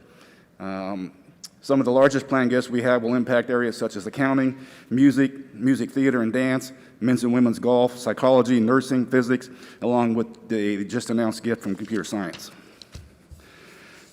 I would also like to recognize our Director of Donor Stewardship, Abby Pendarvis, for her efforts in planning our 10th annual Fallen Soldier Run in October. The race is in honor of all of our alumni who have fallen in their line of duty. We had over 300 reservations for the race this year. Over the course of 10 years, we've raised over $160,000, with over $80,000 going to the endowment and 43 scholarships given to veterans who are returning to Western to start or finish their degrees. A few years ago, I always thought it was kind of silly. We buy holiday cards to send to our donors when I realized we have very talented art students on campus. We, with the help of the faculty in the art department, choose a student each year to design our holiday card. We provide that student with a stipend of $500, and all the information goes on the back of the cards that we send out. The design for this year's holiday card is by Mackenzie White, a junior art studio major from Virginia, who has also painted one of our Bulldogs. So I thought you'd like to see maybe some of the talent we have on campus.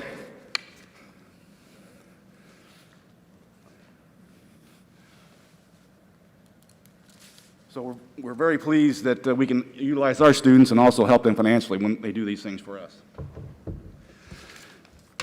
Finally, the foundation is losing two valued employees. Sue Scanova retired this past Tuesday after many years at Western and working in different areas. Lisa Craig, who has served as the executive assistant to the vice president for advancement in public services for nearly 20 years, and basically was my co-vice president and executive officer of the foundation since 2010, is retiring at the end of this month. I cannot thank them enough because they are our front line. The first ones you see when you walk through our doors or talk to when you call. They were rock solid during some of the most difficult times our area faced in recent years.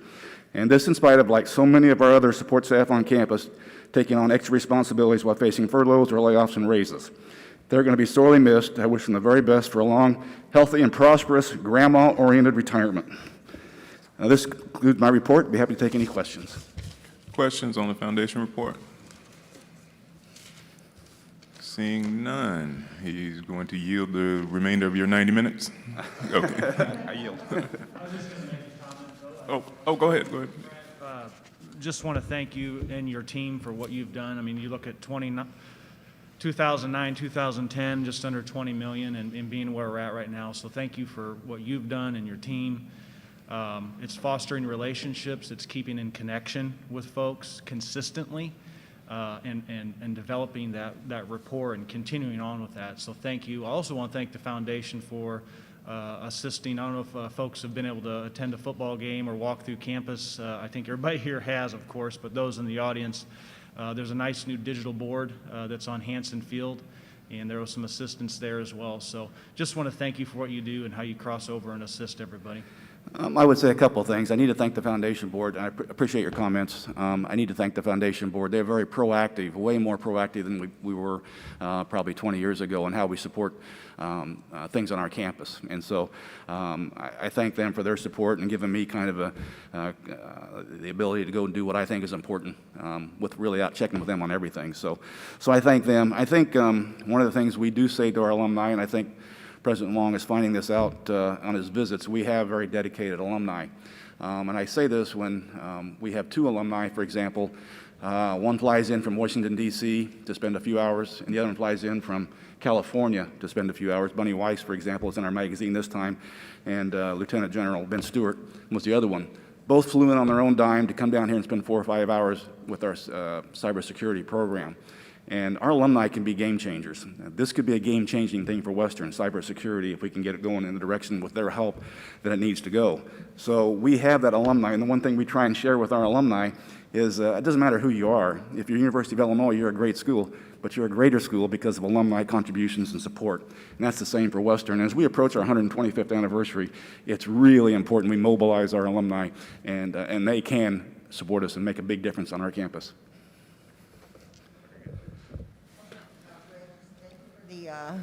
Folding the food pantry underneath that was another thing that we didn't know that the foundation had enabled for them to be able to use the 501c3 status to ultimately, open up a lane for grants. Well done. Yeah, thank you. We did very little there. She's done all that work, so. Any other input? Thank you. All right, we have report number 12.5, Diversity Initiatives, Assistant to the President for Diversity and Inclusion, Sterling Sadler.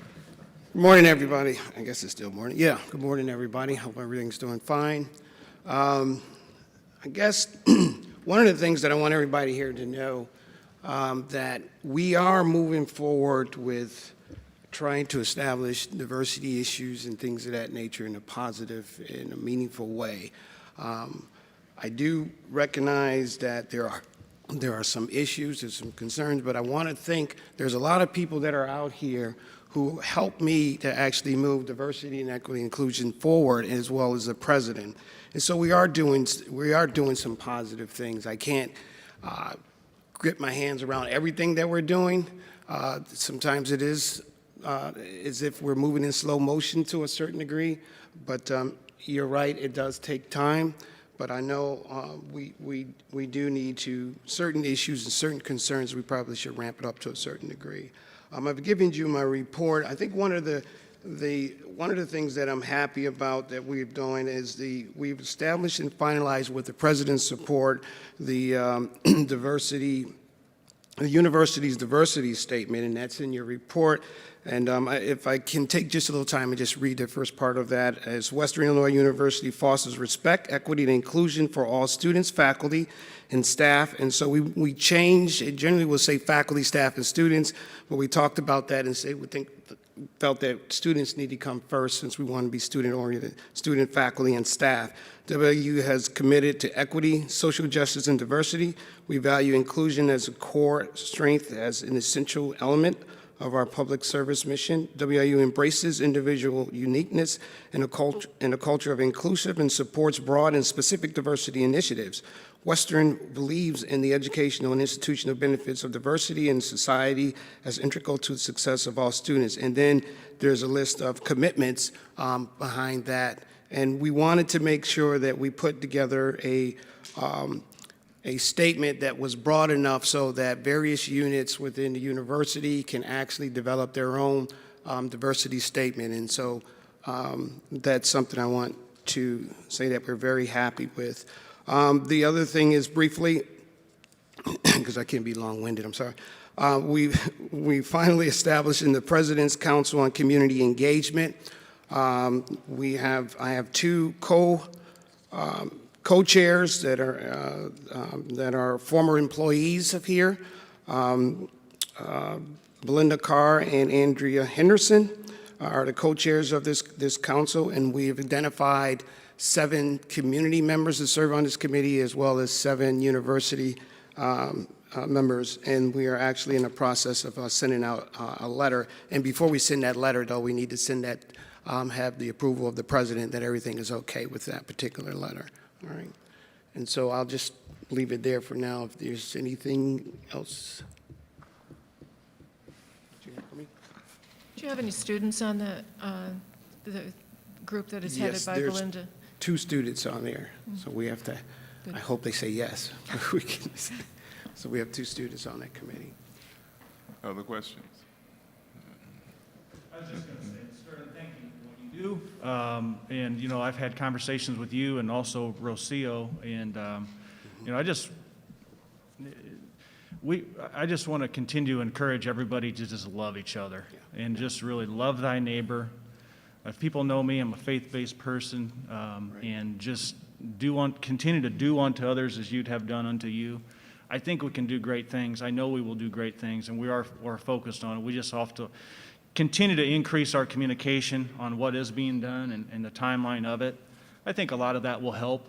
Uncertainty and not knowing what things are going on and what's happening can just make people speculate and feel like, you know, hey, things aren't. Right. And so we've got opportunity to do better. And everybody in this room and all folks listening on the audience can testify to that. So let's continue to love each other, love each other. I agree. Their students are definitely, it's a sense of belonging.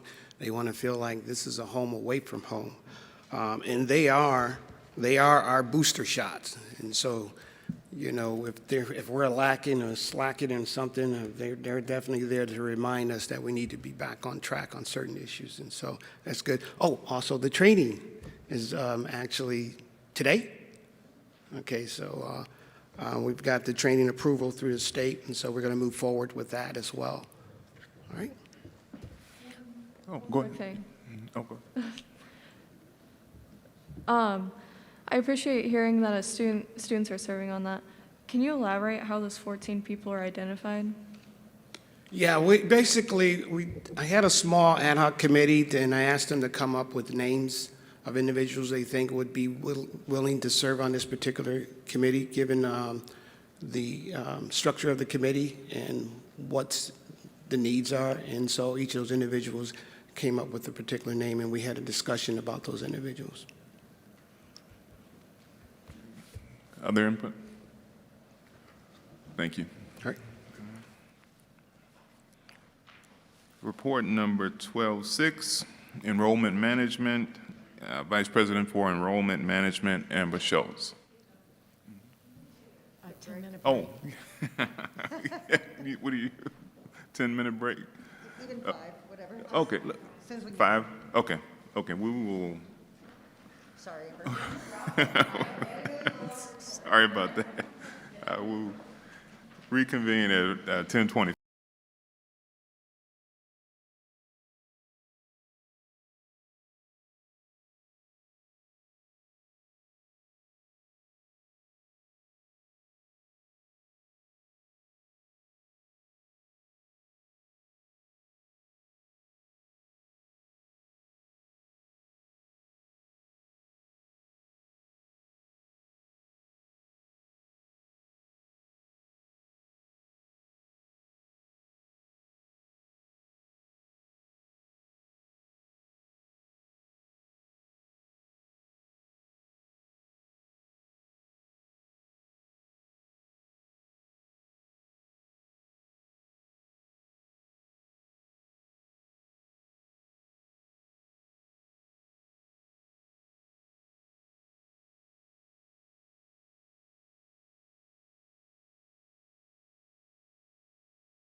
Is everybody, you everybody good? Everybody? Okay. All right. Let's see.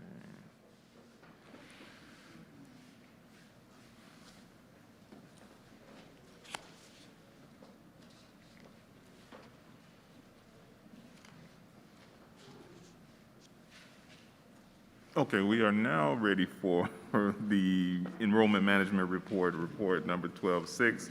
Vice President for Enrollment Management, Amber Schultz. Thank you. Thank you, trustees, and thank you, Chair Cha.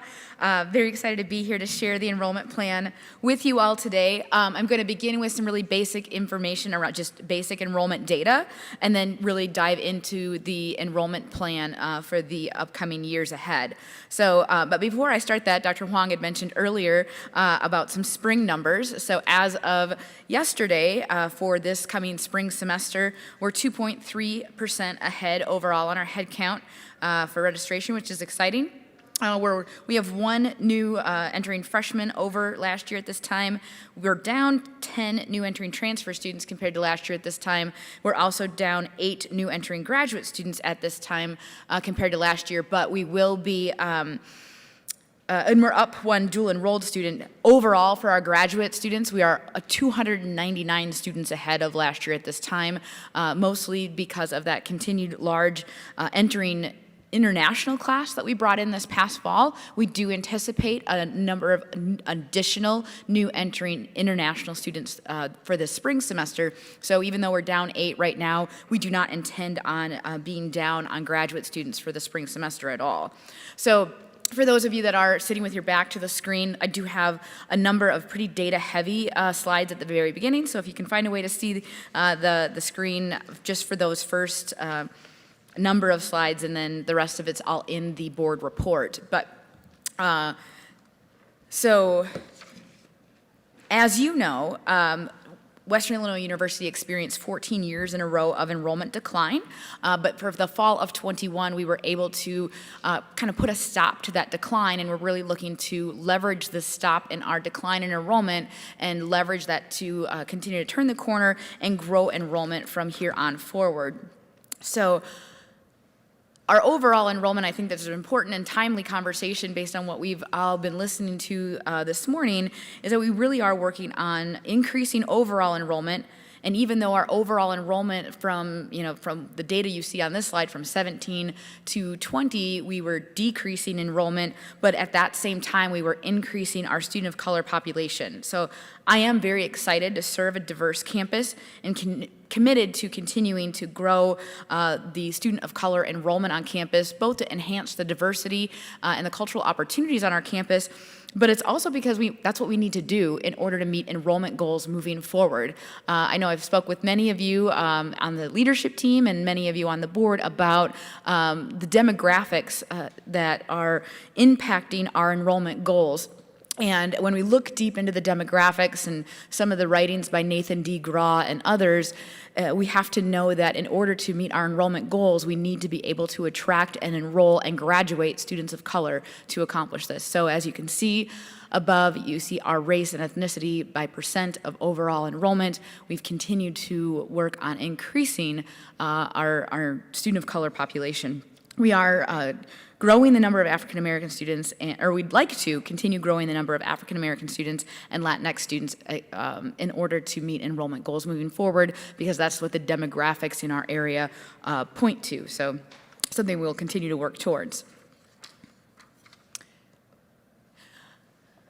At Western Illinois University, we serve 4% or 4.1%, according to IBHE, of the total students in the Illinois public universities overall. We serve 4% of them, but we serve 6.6% of the black student population in Illinois public universities. So we do have a little bit more than our fair share compared to our comparable schools of black students, but we are only currently serving 3% of our Latinx student population, and so that's another opportunity for us, and I'll talk more about that when we get to the recruitment plan. And I have a lot of slides, so I do want to make sure that if there are questions for clarification on these data points at the very beginning, to just bring them up now so that we don't have to come back to them. So as we move along, please ask questions on those data points. We're obviously also working on the this is my new student enrollment by new entering student or new transfer student or new graduate student or total enrollment. So you'll see the number of overall students of color on our campus. I think one of the points on here is we're really trying to make sure that we continue to either increase back up to some of our higher numbers in the last several years for our new entering student classes coming in our overall student of color enrollment. Within this metric, though, we do not include international students. So on that new entering grad, a very, very large population of our new entering grad students in fall 21 were international, as we've stated previously. Those students, a good chunk of them, hail from India, the Caribbean, and West Africa. And although they are students of color, are not included in this metric. So new entering first-year student retention rate. Retention is obviously a really important statistics for us to keep track of and continue working to improve at Western Illinois University. We can't improve completion rates until we're able to really make some dramatic impact on our first-year full-time retention rates. So that's what you are looking at right now is the new entering first-time, full-time, first-year student retention rate. The fall of 19 was an interesting year overall. Due to many COVID-related practice changes, retention increased. Again, a lot of that had to do with HERF funding, emergency funds, and those kinds of opportunities that we had to students. We were able to keep more students. But if you take fall 19 out, we continued to see upward trends in our retention rates, and we're going to continue to work towards those upward trends. And although overall retention rates are increasing, we still have an opportunity gap to address. So we'll continue working on that as well. I'm going to slowly dive into the overall enrollment plan, but in order to inform that enrollment plan, I think it really is important for us to have a clear understanding of what is going on in the demographics of the United States. So this is WICHE data. They're the folks that keep track of all of the enrollment data across the country, and this informs enrollment folks across the country about how to project out enrollment and how to address it. So we know based on WICHE data that we're going to continue to experience fierce competition for new entering, especially direct from high school students.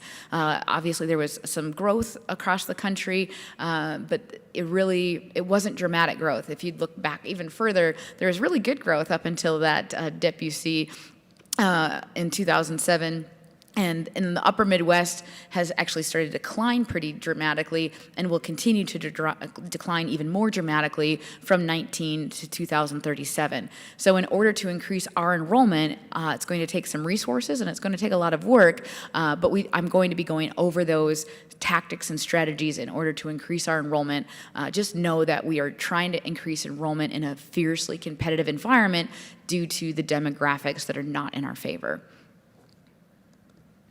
So in Illinois, high school graduates alone, again, this graph, it's been pretty stable, sort of, but it will continue to decline, especially hitting 27. We'll experience quite a significant decline in enrollment across the state of Illinois, and then that dramatic decline will continue through the data that we have available to us. So again, it's going to be some fierce competition and a need to continue to look at different student populations in order to hit our enrollment goals.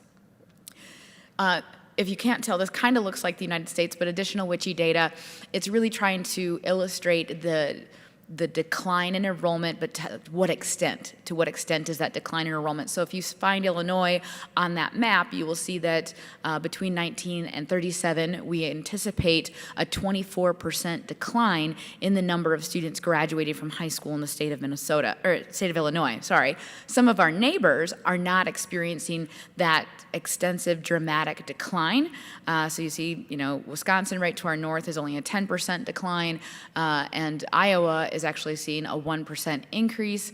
So there are opportunities for us to look outside of Illinois in order to attract students. But because everyone in our, kind of upper Midwest area is seeing a decline, they'll also be looking to us as a source of recruitment. And they've been looking to us as a source of recruitment for quite a few years. Many of you might know that the state of Illinois is either second to worst in the country or tied with New Jersey in out-migration. So out-migration is that phenomenon of, when high school seniors, do they leave the state to go to college, or are we getting more students to come from other states to go to college? In the state of Illinois, we do experience a net out-migration. We lose more students than we gain from our neighboring states, and we lose more students than most other states in the country. So that's an opportunity for us as a state to retain more students in the state of Illinois in order to hit our enrollment goals, but also to make sure that we continue to consider our out-of-state colleagues as pretty severe competition, because we are losing a ton of students to our neighboring states. And that's illustrated more here as you can kind of see net migration. We lost more where our neighboring states gained students. So definitely something we're taking into consideration in our recruitment efforts moving forward.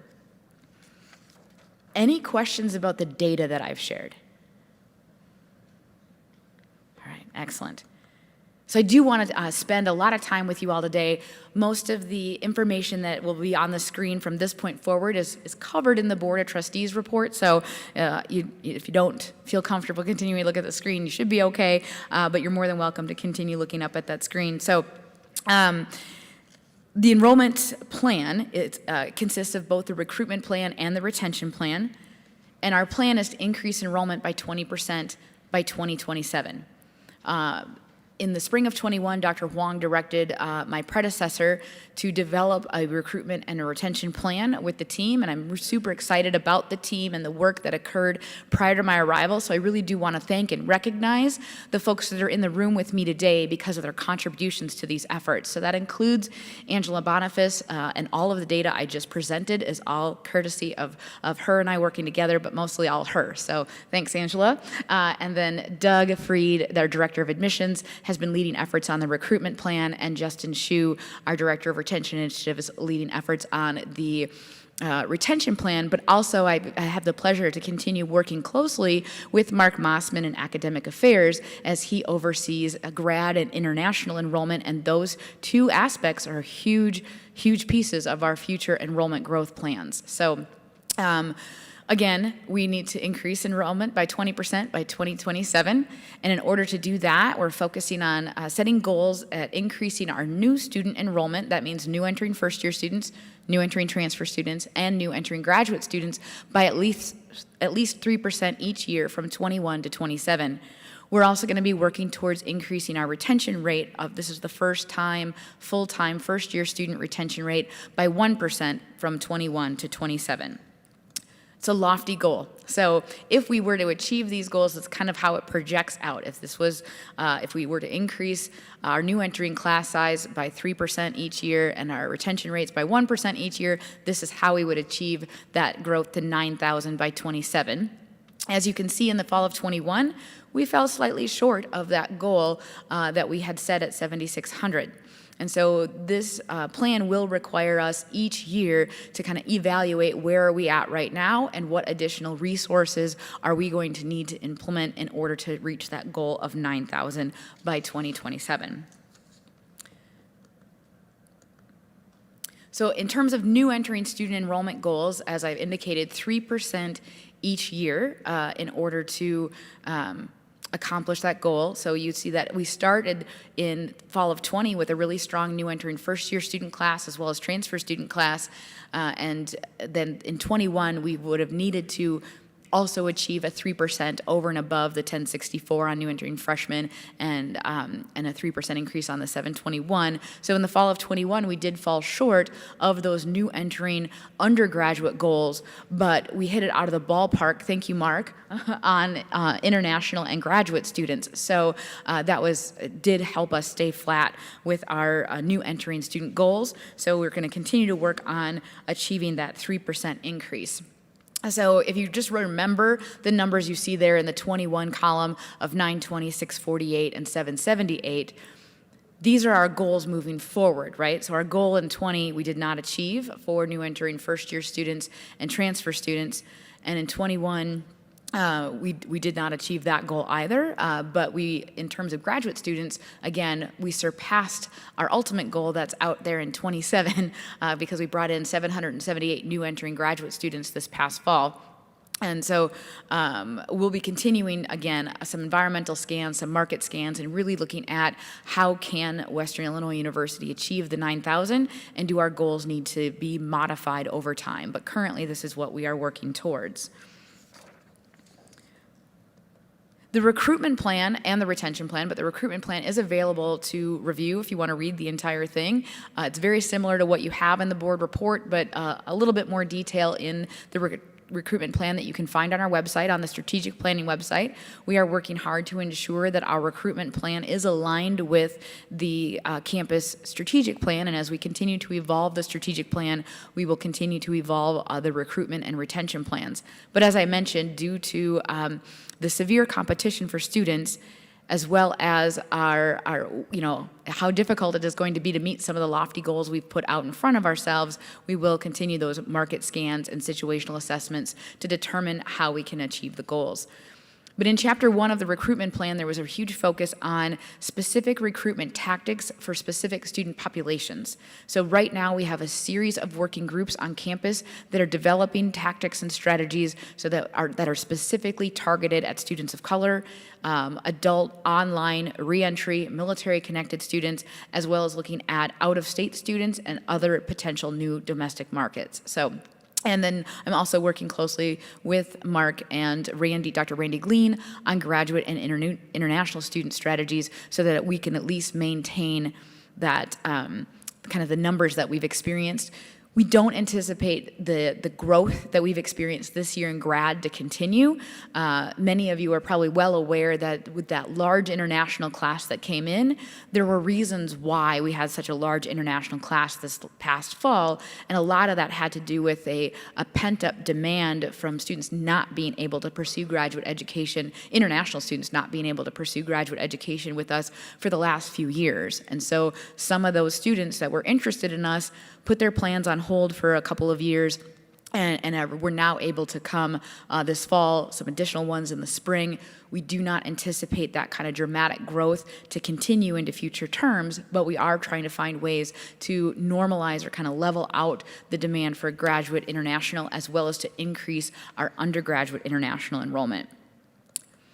And then Chapter 2 of the recruitment plan is really my mark, I guess, on what we need to do in terms of recruitment. Much of the work on the specific recruitment focus and the population-specific recruitment focus, that work is continuing, and I'm supporting and helping drive that, but also wanted to make sure that we were effectively goal setting and tracking our goals, as well as making sure that the entire graduate team, or the entire undergraduate and graduate recruitment teams, recognize themselves as the front sales arm of the campus and have effective sales training and sales goals.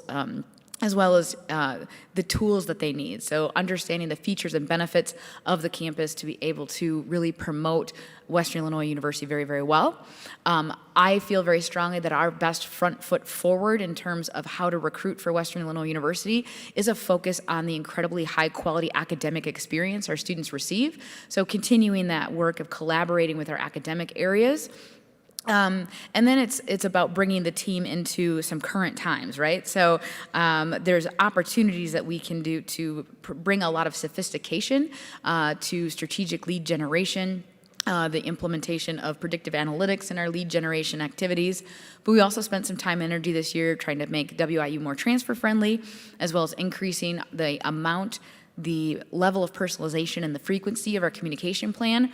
And we've also put a lot of time and energy into kind of wholly reimagining the campus visit experience from the student experience. So this is just an illustration of what we're really holding the team accountable for. As you're looking at our monthly goals by territory, this is undergraduate recruitment. In order for us to achieve our undergraduate recruitment goals, we need to recover lost market share.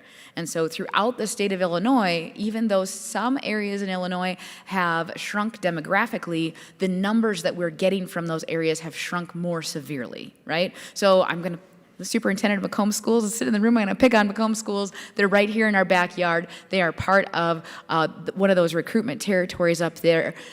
even if the Macomb High School class has shrunk a little bit over the years, our percentage of those students that we've been getting over the years has shrunk more dramatically than the size of that class shrinking. And then obviously there's a lot of schools throughout the state of Illinois that have actually grown extensively in size. So we really are working hard to look at not just numbers from territories, but we're looking at the percent of the students that are coming to us from that school. So working hard to recover lost market share, especially in the areas where we've lost the most market share. So the numbers you see in front of us really was an attempt to say, okay, if we went back to a time when we had a stronger market share, what would that number look like? But these are also based on the 3% increase and looking at, and if we're going to increase by 3%, we need to make sure that we're paying close attention to that throughout the entire recruitment cycle. So the folks that are out on the road have these. We look at them on a regular basis and start to strategize in the areas where we are not doing well, borrowing best practice from the areas where we are doing a little bit better.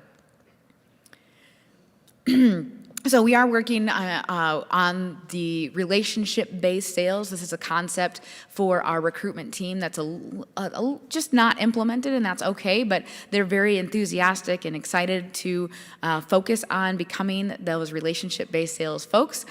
So we are working on the development of our key features and benefits for the campus, and by that I'm talking about our academic programs and why would somebody want to come to Western Illinois University for that particular academic program. And so what are the brag points? What is the strategic advantage for those programs that we need to make sure that we're communicating out to prospective students to ensure that they actually want to come and at least visit campus? We're also working on making sure that we're having all of this recruitment needs to be a two-way relationship and two-way communication. So talking with our students, understanding their stories, understanding what their needs are, and then making sure that we are connecting their needs and wants with what Western Illinois University can provide. So increasing that level of personalization in our communication, as well as making sure that what we are talking about, whether when we're out on the road at a college fair or at a high school visit or a community college visit or when they're here on campus visiting, that we're really sharing the experiences of our students as well as the stories of why is Western Illinois University home for me, where am I connected on campus. I think it's pretty normal in higher education recruitment marketing to talk a lot about statistics, like how many volumes are there in the library and how many people have their terminal degree and all those kinds of metrics, and they're all very interesting, but they're not very memorable the most of the time to students, nor do they invoke that emotional response we're trying to gain from students that are looking at Western Illinois University. So it's really more of an emphasis on the personal stories. Strategic lead generation, basically this is how we populate the top of our recruitment funnel. And this, historically most campuses do very similar things. We buy names from places like ACT and SAT and other sources. And thanks to the movement to go test optional, there are fewer name opportunities, names to buy in some of those sources. So we just need to increase our level of sophistication around how we obtain those names, but also we need to dramatically increase the volume of names. At Western Illinois, we had historically waited until a little too late in the recruitment cycle to obtain those names and start communicating with students. Back when I first started this work in the late 90s, waiting until the spring of this junior year was okay. It was good timing. It's too late now. We need to be getting in front of students when they are in 9th grade, 10th grade, or even sooner than 9th grade. So once they hit the beginning of their senior year, that short list of colleges is pretty short. And if we're already not on it, then we're out of the running for that particular student. So that's what I mean by increasing our reach demographically. We need to get in front of students much earlier in the cycle. And then this would also help us recover the lost market share that we were talking about by really looking at on a county basis and getting into the details to make sure that we're obtaining enough names in the areas where we've lost the most market share. And then predictive analytics has a lot to do with marketing, but looking at the characteristics of students who have historically attended and graduated from Western Illinois University and looking for those look-alike populations. So making sure that we're purchasing more of those names that are more likely to attend, and it's just a better return on investment of our dollars. Transfer friendly. This is a great opportunity. I've been very excited about the progress we've made on becoming a little bit more transfer friendly at Western Illinois University. And by transfer friendly, I mean obviously when transfer students are considering us, they have basically two big questions, but it's one question, right? How are my credits going to transfer, and how long is it going to take me to graduate from Western Illinois University? So we're really working to decrease barriers to enrollment for our transfer students by ensuring that we're taking in as many of their credits as all of our competition are. So we've had some great headway this semester in making sure that we're partnering with academics and faculty to ensure that we're bringing in credits without creating a lot of barriers. And again, spending a lot of time reimagining the campus visit experience. We have a pretty large Discover Western event on Saturday again. We do these quite often, and I think that we have really changed it from the student experience and improved the student experience at our campus visit experiences. And we're also continuing to revisit our daily campus visit experience. Students come to Western Illinois University for a visit. They are coming on a destination visit, right? We are not on the way for most students to somewhere else. So if somebody is getting in the car or on a train or possibly a plane to come visit Western Illinois University, they're coming a distance and they're making an effort. So our yield rate of our campus visitors ought to be incredibly high. And so we're really looking at what is our yield rate of our campus visit experience, and it's not where it needs to be. And so we're looking into why is it not where it needs to be? What are those experiences that our students need to have to choose Western Illinois University when they come for a campus visit? So we've been able to modify, obviously, the tour route, but a lot around the student experience itself. So making sure that they have an opportunity to meet with faculty, and to make sure that we're really putting our best foot forward in our messaging around, what's presented to them during that campus tour, as well as in the presentation itself, and then working with faculty to ensure that they're able to also articulate, why would you want to come here for this particular program? So it's been really fun and exciting to continue to think about how we can improve the campus visit experience, and that is a continued work in progress. So any questions about the recruitment plan? All right, excellent. So we're going to just dive right into the retention plan. As I stated earlier, in order to achieve our 20% increase by 27, we need to focus on and continuing to improve our retention rate. And we do have an opportunity to improve our retention rate. So as you see there in front of you, those are current, retention rates over the past. There's been improvement, but it could be better, right? So if you take 19 again, that has a very healthy year because of some of the COVID, the HERF funds, and some of those kinds of things. That we had a good year that year. Take that year out, and there's still a sign of steady improvements, but we could definitely be better. So setting those goals of pretty dramatic increases in retention is what we need to do, and we have done that, and we'll continue to focus in on how we can retain more students. So again, the retention plan is also available on the strategic planning website. You're more than welcome to read through the entire thing. A lot of really incredible folks across campus have spent a lot of time and energy in putting into this retention plan, and everything continues to be implemented as we speak. And they've made some really good progress. So I really just want to focus in on some of the things that are currently in process, but also kind of share some context of where these initiatives came from. So as you review the retention plan, you'll see that things are bucketed into focusing on how we can improve the students' academic experience, how we can make Western Illinois University even more affordable for all students, improving their campus experience, and then making sure that they feel like they belong at Western Illinois University. So this retention plan is very data-driven. There's been great amounts of data that have gone into informing what are the things that need to happen in order to increase retention at Western Illinois University. So last spring, there were surveys that went out to students. Most of those alumni were recent alumni, as well as staff and faculty, to really get at what do we need to improve in order to keep more students at Western Illinois University. So a lot of the initiatives were driven by the student voice and them telling us what we needed to do in order to make sure that they wanted to stay here and that they could stay here and be successful here. There's also additional data that we're able to use in addition to those surveys information. We do have a really sophisticated retention algorithm here at Western Illinois University, so we can really look at, based on current characteristics of our new entering class each year. If we don't do anything, what is our predicted retention rate, right? And that's based on a number of different characteristics that Angela and Justin know a lot more than I do about all of the things that go into developing that sophisticated retention algorithm. But when we pull that and go, oh, okay, that's below goal. Now what do we need to do, and where do we need to focus in on in order to ensure that we don't hit that predicted number, right? Because the predicted number is if we do nothing. But we also have some incredible work going on in what's called connections mapping, and that's really doing a great job of focusing in on how we can connect students to building mentors, but also it's kind of complicated. I could explain it more in a bit, but event attendance, basically we're just tracking students who came to things like Rocky After Dark during orientation.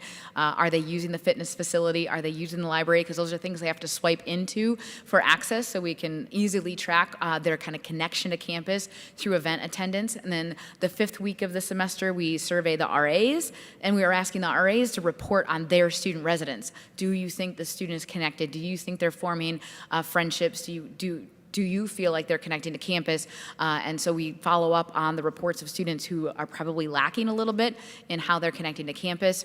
And we can tell if they're using things like Western Online. We can tell if they're going to class. We can tell if they're using financial aid. So a lot of this other data went into the initiatives that this group came up with in order to improve our retention. So right now, in progress within the academic area of our retention plan, we are working on a GPA recovery success course for students, and that's just to really help students who are struggling.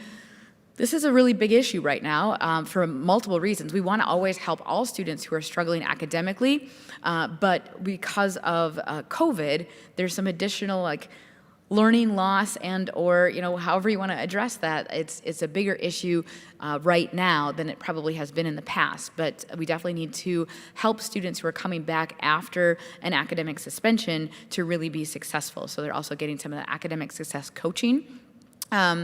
And then we're also really trying to incorporate career readiness into the student experience. So our career team is lean and mean, but they do a great job and really focus in on making sure that students have an end in mind throughout their coursework. And then looking at the high demand courses, a lot of times we're looking at those courses that prevent a student from progressing through, right? So if there's a large number of students who, the gen ed, there are classes that everybody has to take. That's a high demand course. And if there's a large number of students not passing that high demand course, that impacts retention as well. So what can we do to increase success in some of those courses? And then advising on the Quad Cities campus came up numerous times throughout this. So we're working on improving the Quad Cities campus advising. Also around affordability.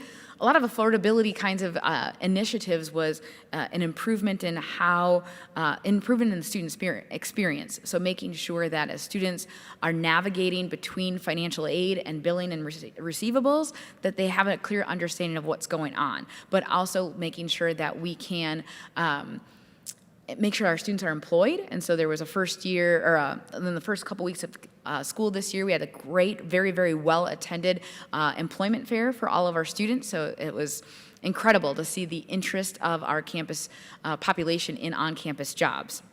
And also looking at the way that we utilize our financial aid awards in recruitment, but also making sure that if students receive decent awards while they're being recruited, that we also have a way to keep them funded throughout their 4 years here. So it's not more funds, it's just moving things around a little bit to ensure that we are an affordable place to be. The campus experience, again, this was that 5-week survey of students. And it just gives us an opportunity. So it's really awesome, but I get reports, so do all of the folks that work with me and advising and other places from EdSites. EdSites really is checking in with all of our students on a regular basis to find out, how are you doing? How are you doing in terms of your mental health, your physical health, your financial health, excuse me. And then we get reports back on the students who are struggling and the students who are being successful and really happy with things. So we get those ideas, and we're able to kind of put students into different buckets, so to speak, of who's at really high risk right now this week, who is at high risk of attrition, who is at kind of middle of the road risk, and who's probably not at risk. We would love to provide every single student on this campus an extensive amount of high involvement and connection and talk to all of the students on a regular basis, but we don't have the staffing to be able to do that kind of volume with every single student. So these kinds of efforts have really been able to improve how we can target students and really ensure that we're paying the most attention to students who are at the most risk of leaving. And so there was also the academic support resources on our campus. We have extensive academic support resources across campus, and we have strong academic support resources across campus, but students don't always know how to access them or where to access them, so we want to market them, bring them together, make sure that students are aware of where they are, and then make sure that those efforts are starting when students actually need them. At every start of the academic year is always a challenge to kind of get things moving along, and we want to make sure that students are aware early on in the semester of where they can go for additional help. Questions so far? Yes. I have just a couple of questions. Years ago, and maybe this is still ongoing, I don't know if it is or not, we did an annual assessment day. Do we still do that, Mark? No, okay. All right, so I'm going to tell you about it. Okay. And this was a day off from classes for everybody, faculty and students. But it was, for faculty, it was like an in-service training on that one day. So each college had their own set of in-service. And among other things that came out of that were things like ways that we could incorporate service learning in our academic programs, the way we could get students involved in activities and events outside of the classroom, and bring it in as an academic component. The early grade reporting and the early warning system came out of those discussions that we had in these annual assessment days. So, it also, if you were to re-implement it, it is also something that we could incorporate the student demands for diversity training for faculty, because it could be an in-service training on that one day that everyone has off from classes. Students loved it because they could get caught up. Faculty had an opportunity to pause and get up to date on things that were emerging trends in higher ed, or things that we needed to do that could work better for the university. That's first comment. The second one is that we have always struggled on this university with finding out why students don't stay. We tried exit interviews with advisors, we tried surveying the students, we tried getting the RAs to get the information, and we just, it was a guess. We didn't know why they left. What are you doing? That's a great question. How are you doing that? It's still not like a silver bullet to figuring out why students leave, but we're working very hard to ensure that we have more common reporting, right? And so right now we have our first year advising center, but then we also have advisors spread throughout the schools and colleges, and really communicating with all of those advisors on a very, very regular basis to get those kind of where are students at right now. So, every Monday we get the list of students who have not yet registered for spring semester that we think ought to register for spring semester, and that goes out to all of the folks that are responsible for getting those students registered for courses. And we're looking, please tell us what's going on with a student. Are they not registered because they want to, but they have a barrier, or are they not registering because they're not returning? So we're really cleaning that up to the best of our ability. We could definitely use a student success management tool, and so I know we're also looking into our ERP opportunities, as our student information system. I've worked with better, right? And so there's an opportunity there to improve things so that we have a better idea of what's going on. But I don't know that there's a silver. I don't know, Justin, if you want to address more of that. I would just, the only thing I'd add is we've really worked hard over the past few years with our amazing academic advising teams to track our non-return reasons as we get them. So the past 2 years, we've had significantly more.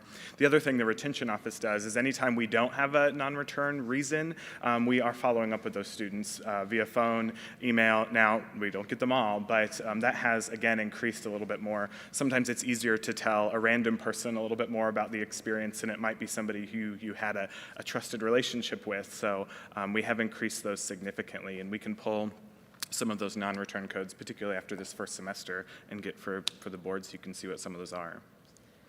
I'm very glad to hear that, and I would tell you as a former faculty member, it was always frustrating. I knew that Nancy wasn't coming back because Mom has cancer, but I didn't have anybody to tell that to. So there was no way to make that connection so that I could explain that.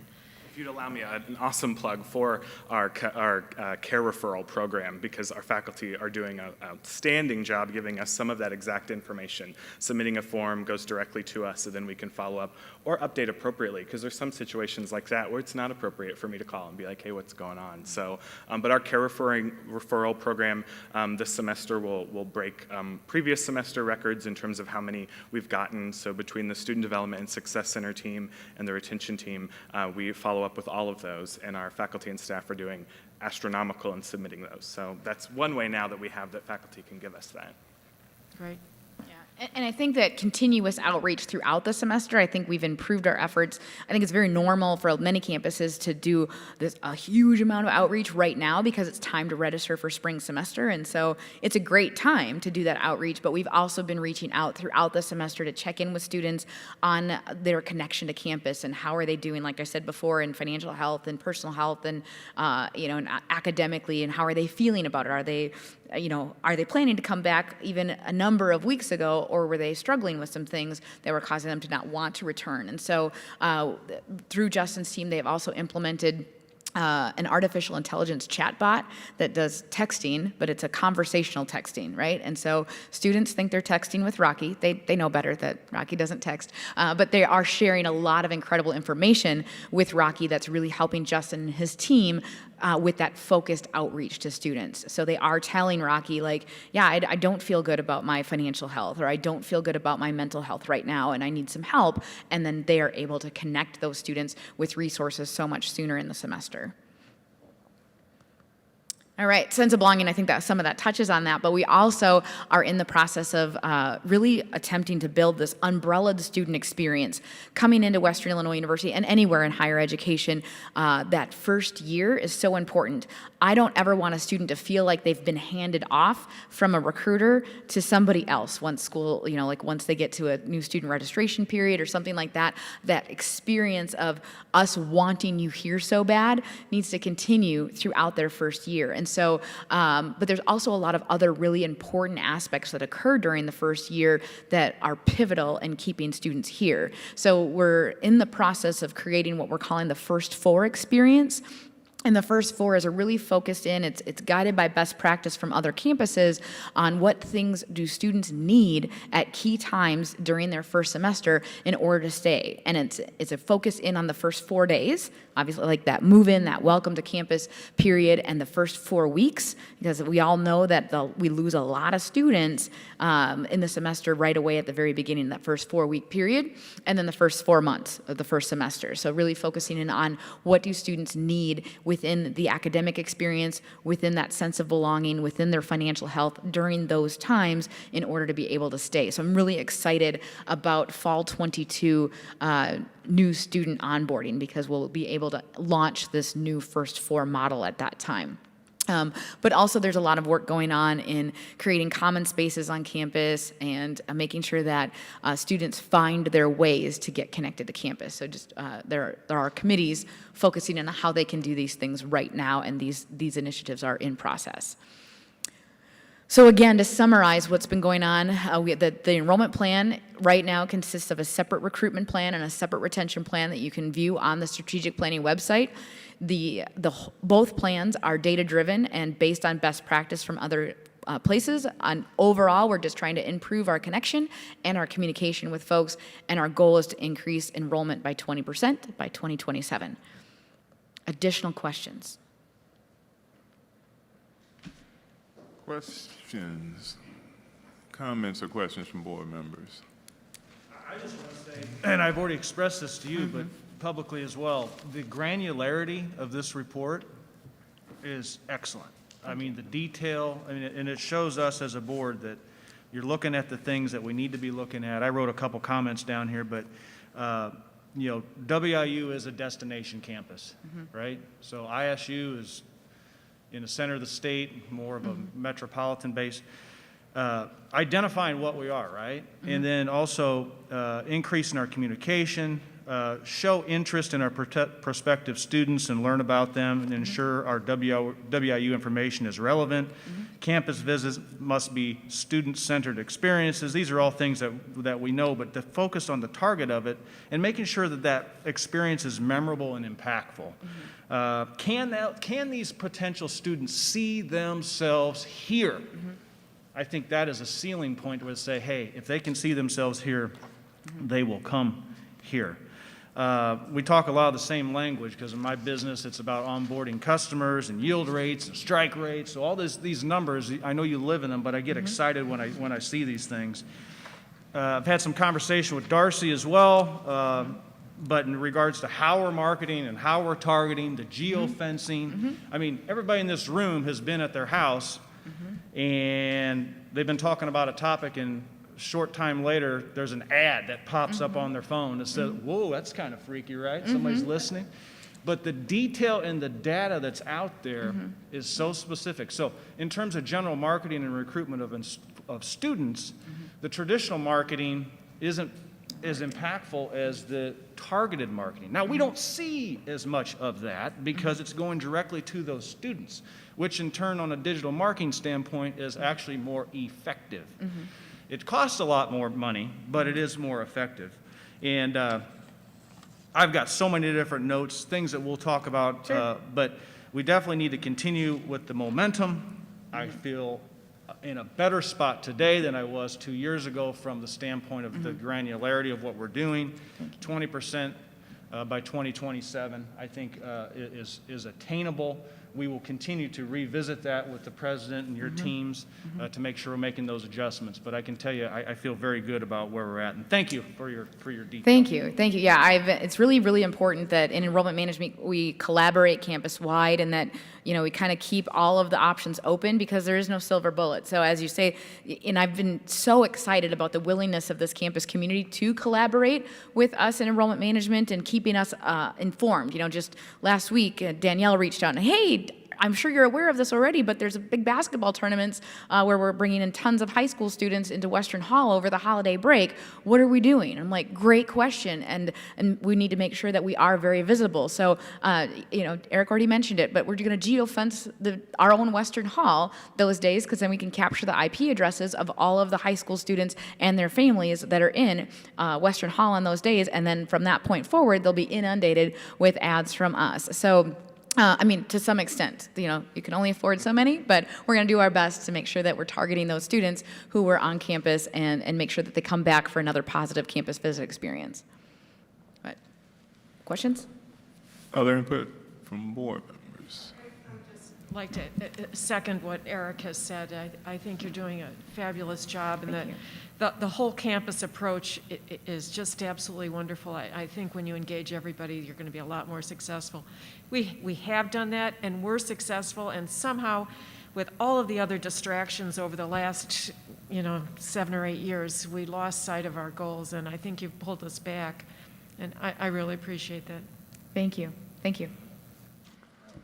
Thank you. I'll make a couple comments just to share 2 thoughts. First of all, you can go sit down. Thanks. So, Thank you. what you just saw, the presentation by Dr. Shaws and representing her team, this is the kind of energy, leadership, the caliber of it that I was looking for when we hired Amber, right? A lot of good work done already. In case anyone asks questions, the 1% increase in retention, why is that not ambitious? Because that was raised to me a couple of times.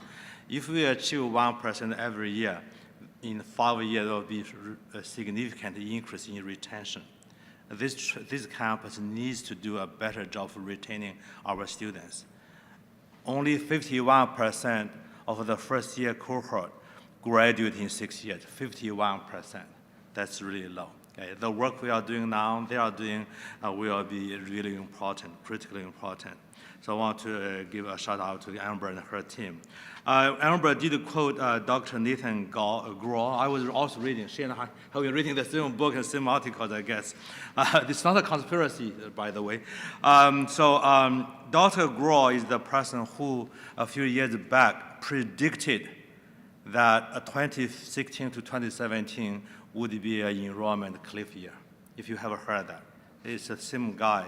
Now, recently, he's revising some of his views, except that his predictions will remain consistent, maybe not as tough as he said a few years ago.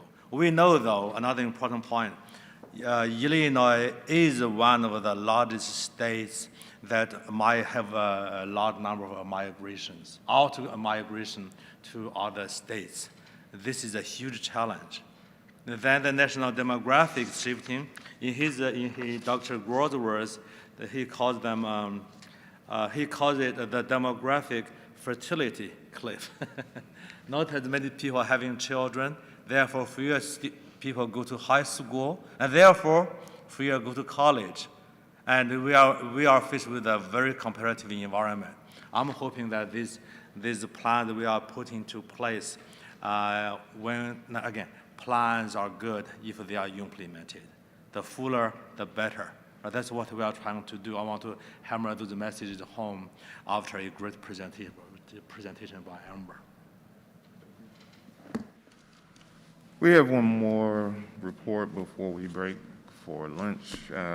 We have report number 12-7, Provost and Academic Vice President report, Interim Provost and Academic Vice President Billy Clough. I might get a complex always coming right before lunch. It's beginning to tell me something, so speak faster maybe. I don't know what it's saying. So, well, thank you all this morning. I'm happy to be here. Amber's a tough act to follow, so I will do my best. I wanted to take a couple minutes. You actually do have a report in front of you today from me, I believe, as we didn't make it last time, but you do have this one. So, but just a few highlights I wanted to bring out. The first one is to talk about our Lincoln Laureate nominee, because I think it's incredibly impressive. Lincoln Laureate, there's a nominee from every institution in the state. I think you probably have heard this before, but our nominee this year in the winner from Western is Elizabeth Lutz. She's California, Missouri. She is incredibly impressive. She is a triple major in communication, sociology, and anthropology, my apologies, with a minor in economics. She is on the women's basketball team. She has worked all over the place. And she's done volunteer work at the United Nations.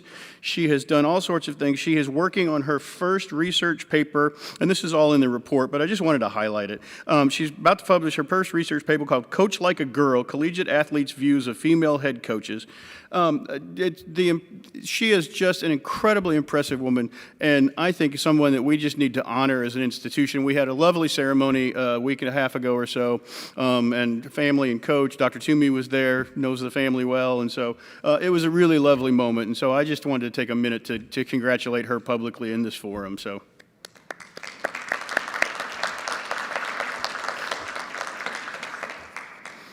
I mean, ultimately, it's why we do what we do, and so I think that it's just impressive to have students like that. And she's not the only one, and that's what makes it even more impressive. A couple of other things I wanted to highlight. Our Provost of Excellence Awards just came out.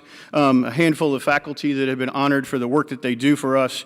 Times have been very difficult, as we all know, and yet our faculty and staff and students have not stopped doing what they do.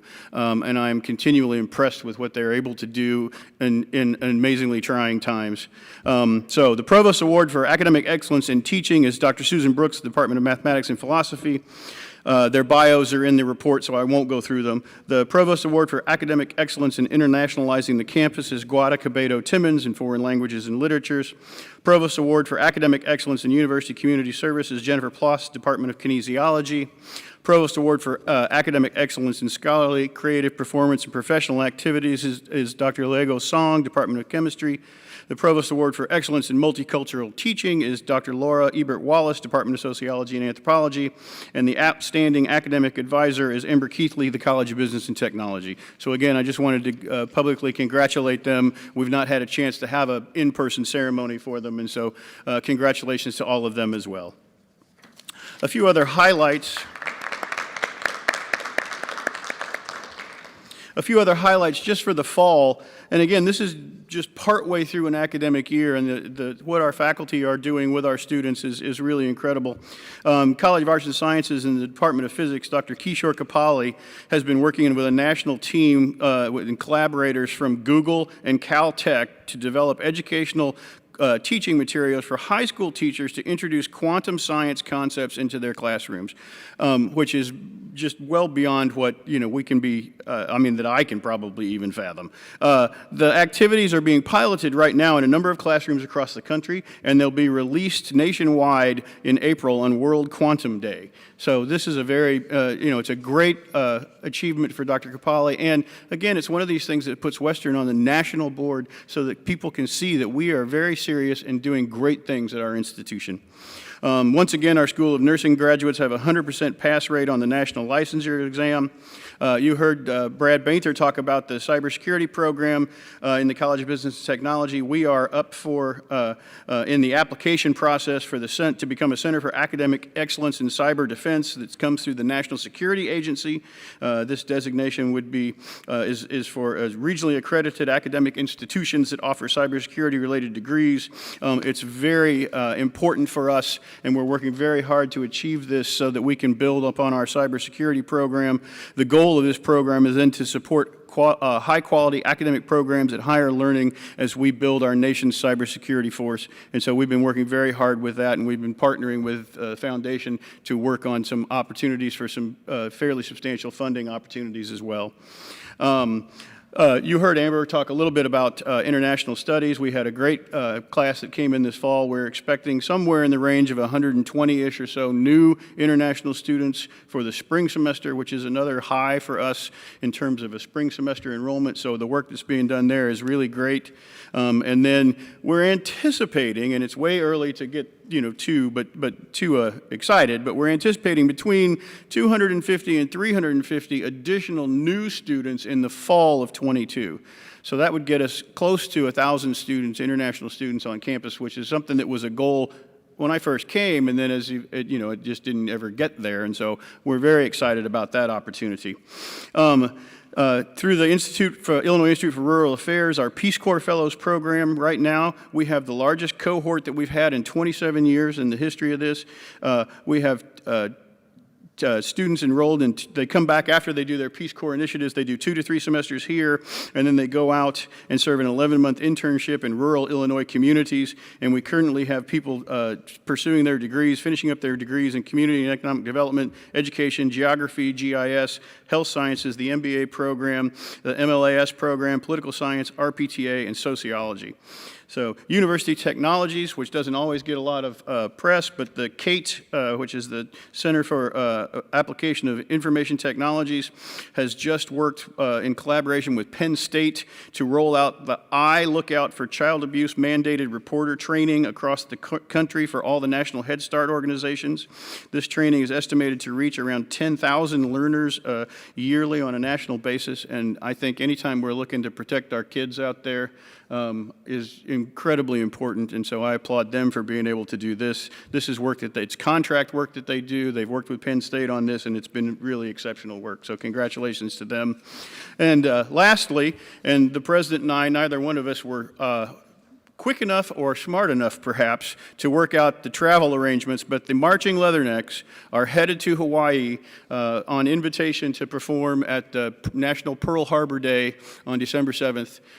We both were going to try, and we both didn't do a very good job of that. So, but that's a really great honor that they were invited to come and perform. They're going to have a concert on the USS Missouri, and so it's really just going to be a really nice moment to celebrate and a special trip for our Leatherneck students and the marching band. So That is what I have. Oh, I did have one other thing, actually. I did want to mention in some of our discussions this morning, one of the things that we did start last year, and we talked a little bit about this before, was the C.T. Vivian Scholarship Program. It's our Diversity Scholars Program. We had, last year we brought it back. We had 5 initial searches last year to bring C.T. Vivian scholars in. 4 of them were successful. We have 2 black scholars, Asian scholar and a Latinx scholar. They're all on campus doing great work right now. It's actually a really fantastic group of people, and they have bonded in ways that I am just really proud of, and ways that I maybe didn't even expect. And so we've worked with them as best we can to give them a base. They have worked together to create things. They're really branching out across the campus and not just in their areas, which is really exciting. We have 5 additional searches then running this year to bring more BIPOC Latinx faculty to our campus, to expand our diversity in our faculty, and we're working really hard to pull these off and make them very successful. And then they go right into tenure track positions after their first year on campus without having to go back through the search process. And so it's a really exciting program. It's a very important program for us, and so I'm very proud that we have that option out there and that it's so far been very successful. Feedback from board members? Real quick here, I'm sorry if I'm taking over these conversations, but one question I have is, and I ask this commonly, is the application to acceptance in terms of days. Now, I did talk to Doug Freed in advance in regards to this question, and I wanted to share this with the group, and then you can answer the question on international, because I'm really looking from the acceptance rate, from the application to acceptance. But Doug Freed, on his side, he mentioned that previously, we were sitting at 7 days from when a student puts in an application to when they're accepted to the university. I think it might have been even longer than that at one point. He reported to me today that he's got it down to 5 days. 5 days. That's less than a week. I think that's very important. Students want to have that satisfaction in knowing where they're going, and so that's a good thing.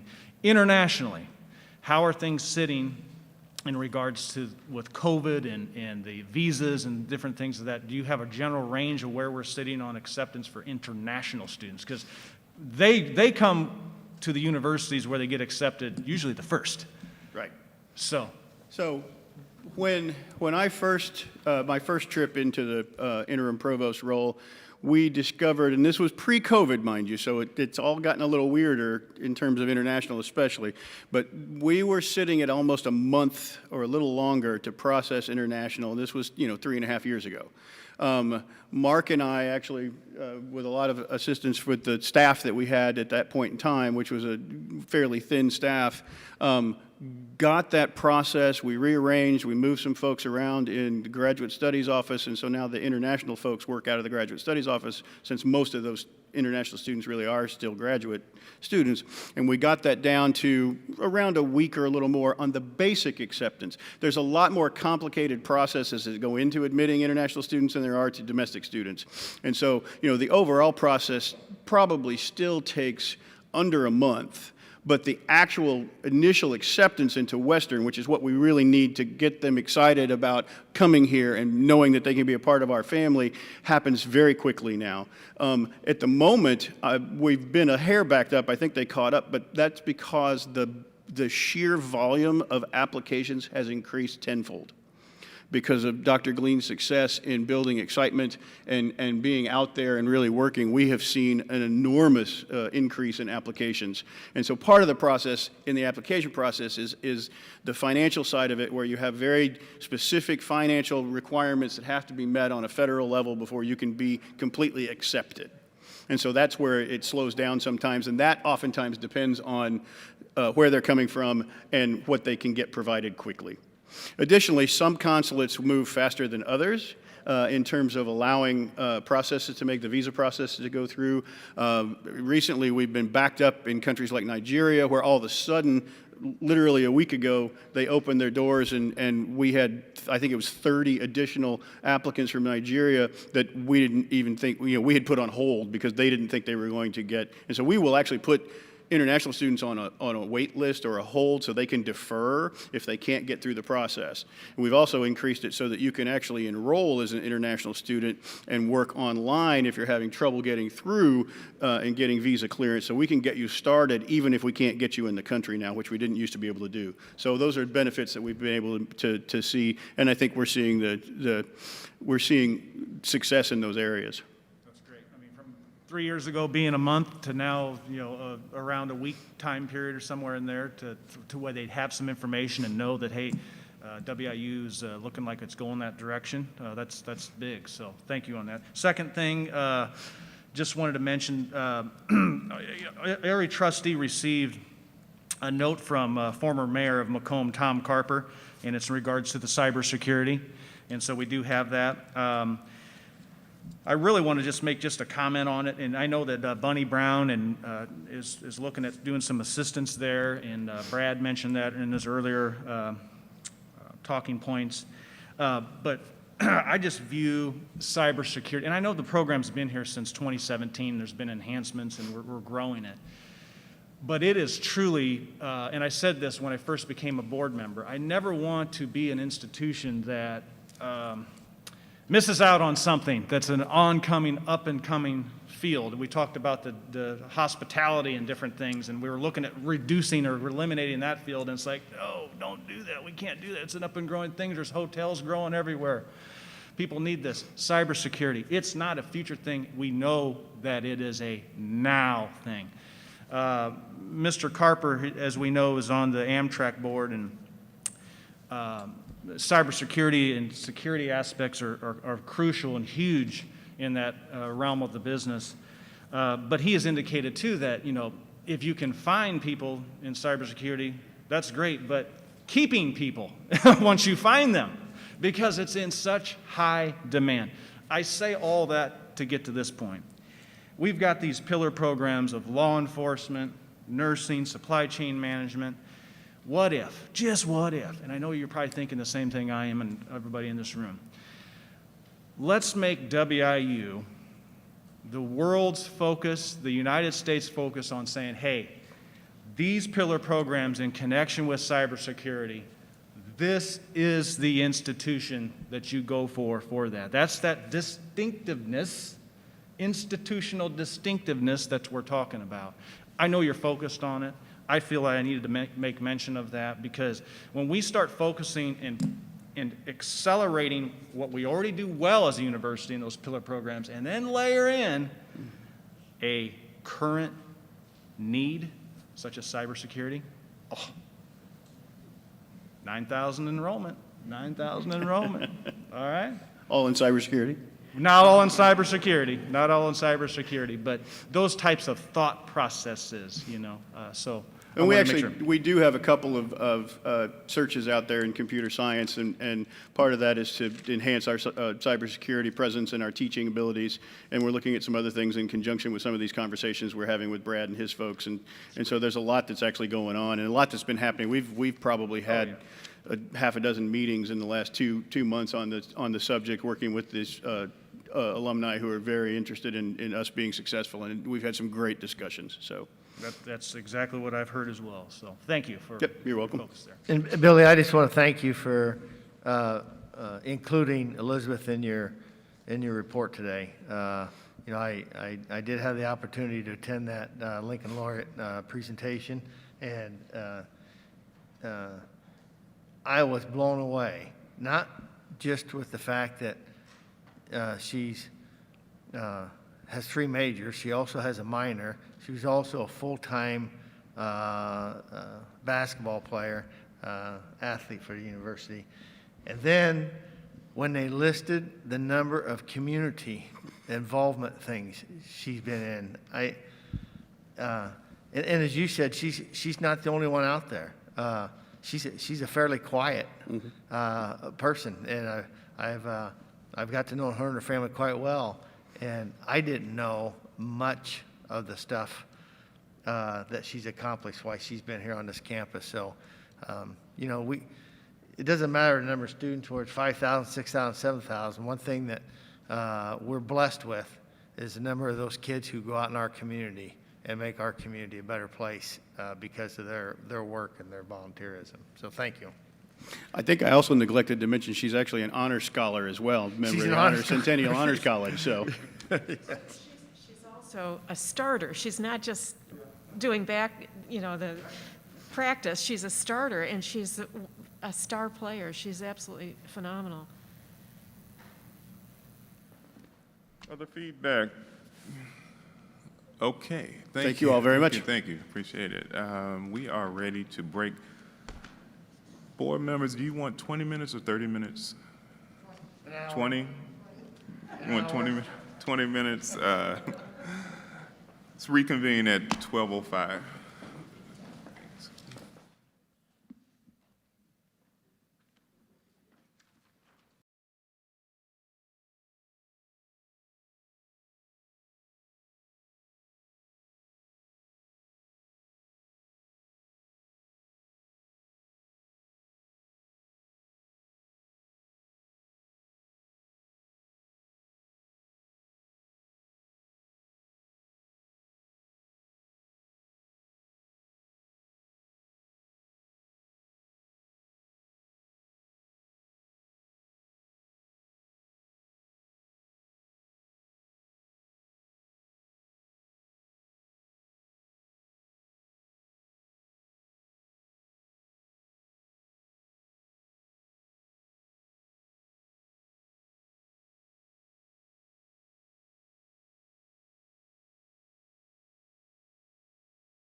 We are ready to reconvene.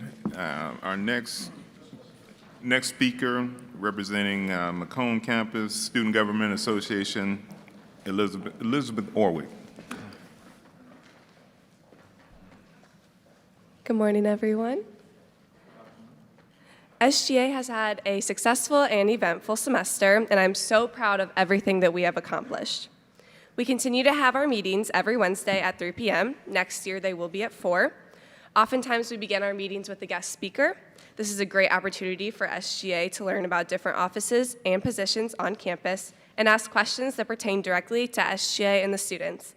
Many of our guest speakers are in this room right now, so thank you all for your time. I'd also like to take the time to thank the wonderful members of SGA. Despite the impact of COVID-19 decreasing involvement across organizations on campus, we were able to fill almost all Senate seats and all cabinet positions. Everyone has shown up week after week and has actively participated in asking questions, proposing legislation, and serving at various events on committees. This year has and will continue to be a momentous year for SGA. With the number of members we have and their dedication to have our organization's best interests in mind, there will be a lot of changes. We're currently looking at the function of SGA and how to ensure it is running efficiently and effectively. We're looking at positions, their duties, Senate seats, meeting times, and most importantly, our Constitution. We are completely overhauling our Constitution. It's been a long time since this has been done. We have a committee that meets weekly to evaluate the current Constitution line by line. Additionally, we are looking to add a diversity statement and Indigenous land acknowledgement.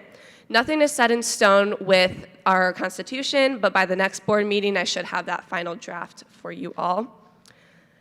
We hope that it will reflect our values as an organization and lead to a more involved SGA. I would like to speak to some diversity initiatives that SGA has taken part in. As you know from my last report, we do have a new position, Director of Diversity and Inclusion. This was created 2 years ago and just filled this year. We are definitely learning as we go. Like I said, this is new, so there are a lot of things we are doing in the process, but some of the things we have done so far is made a permanent place on the University Diversity Council. So our director right now goes to those meetings and gives inputs pertaining to any diversity initiatives that they talk about.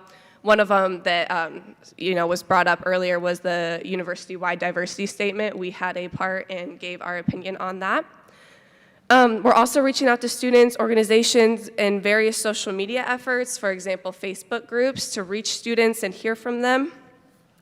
Like I already said, we want to put a diversity statement in our Constitution, and we hope to be a trailblazer for other organizations to include this. We have had many meetings related to the African American Studies program as well as the Ethnic Studies. We've met with the interim provost, Clow, faculty senate chair. I've talked to the president about it. So we are really trying to get information on the program in general, what it was, and the possible restoration of it. We are in the process of that, as well as looking at possible legislation within SGA related to that. Additionally, we have been meeting one-on-one with many leaders across campus and asking about diversity on campus and what does that look like. I've met with, Rocio, Sterling, and various faculty members, some of my own professors, to have these conversations and get to know what it looks like on this campus. And the last thing is we're looking to do a general neutral restrooms map of the Macomb campus at the moment. And we're working with facilities on that, as well as my director of diversity and inclusion and our LGBTQIA senator. We're definitely in the works of just building this base so that DEI is in every decision that SGA makes, getting other members on board, and that is our goal, and I'm thankful for those who have guided us to that goal. As a cabinet specifically, we have taken multiple opportunities to develop as an executive board and learn more about our impact on campus. Some of the things that the executive branch has done includes meeting weekly, meeting one-on-one with SGA leadership, taking a retreat at the Hornfield campus, visiting the archives, and touring the Quad Cities campus to meet the Quad Cities SGA. We hope to invite them next semester. We're really excited for that. Although I cannot state every specific action we have done because it would be a while, I do want to mention 2 small and specific updates. The first is the creation of a YouTube channel with the technology in the Capitol room where we have our General Assembly meetings. We can record our meetings and post them to our YouTube page. This means anyone can look back and watch our meetings, should they choose to. Secondly, an improvement we made in the beginning of the year was to change parking at residence halls to first come, first serve. This has opened over 100 spots for our students living in the residence halls. Finally, an important thing that has impacted the students, specifically those who are graduating, was Western's fall commencement ceremony decision. Although I am pleased to announce there will be a stage crossing experience, students were disappointed with the initial decision. Speaking on SGA's behalf, and after last year's similar experience, SGA was just disappointed there was not a student's voice heard on the matter, and there was a bill passed at our General Assembly meeting yesterday regarding this. We look forward to working with the commencement committee to ensure that there will be a place for a student's opinion to be heard next year, and I can confidently say that's already in the works and already something we are working internally on to get in our Constitution and various positions. I'm excited to see what the beginning of the new semester will look like for SGA, and I'm excited to continue to work on projects the students have already presented, as well as begin new ones. Thank you. Any feedback from board members? Thank you. Thank you. And we do not have Quad Cities campus represented? Okay. Okay. All right. Okay. Faculty Senate Chair, Ilan Lauer. Greetings, President Huang, members of the Board of Trustees, and all attendees. I'll be brief. The Senate is continuing to work to harmonize the academic governance, faculty governance with the administration's initiatives. I'm only going to speak about a few items here. The first is that we have established an ad hoc committee to look at our peer institutions. This has been done in the past, but we feel like we have a sustainable model this time, and it's our hope in conversation with the provost that this model can actually be integrated into the formal governance structure. COVID definitely continues to dominate the discussions and what we can do and what we have done and how we can make a better semester next semester. The primary thing currently, of course, is the provost search, which is underway. We will begin our screening. The deadline for screening is on Friday, and we'll begin our screening next week. One thing going to the conversation earlier this morning related to faculty hiring, I just want to point out is that the language in our the requirements for that provost search, I believe, is the strongest pro-diversity language that we've had in any of our VP senior level administrative searches, and I would like to see that language in other places as well, but it doesn't simply ask for a DEI statement, but it actually asks for concrete actions and initiatives that have been done. Also, I heard President Huang's charge, and so I will actively, I tried to sneak out and send an email. I was not able to successfully at this point, but I will work on that. The Faculty Senate has, I just want to emphasize, Faculty Senate has heard nothing. We have not received any materials yet, and it is a long process, even starting with the Faculty Senate. I have tried to grapevine through to the committee that's working on something to get something, but of course that committee is really trying to get a sustainable structure, and so there's only so much that I can push. I did meet with the SGA along with our acting provost a couple of weeks ago.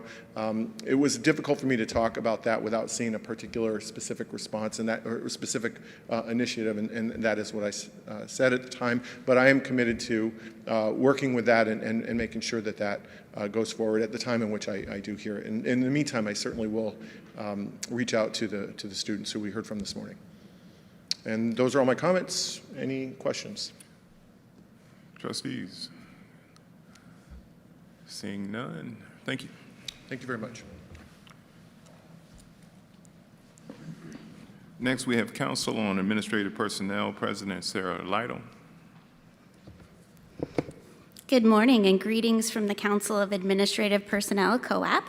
We want to thank you for giving us just a minute or two to update you and to share our report. As administrators on campus, we are leaders of many different kinds of teams and students, and we've had a very busy semester in our roles on campus. Our current membership stands at 145 members, and we have been working hard to provide representation for our membership in a variety of different ways this semester. We've been involved with a lot of university discussions, projects, and in-job searches.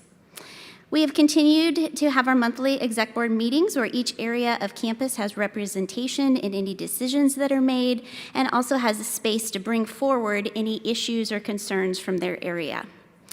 In October, we held our fall all-membership meeting over Zoom so that all members could easily participate. We want to thank President Wong for attending and coming to our meeting.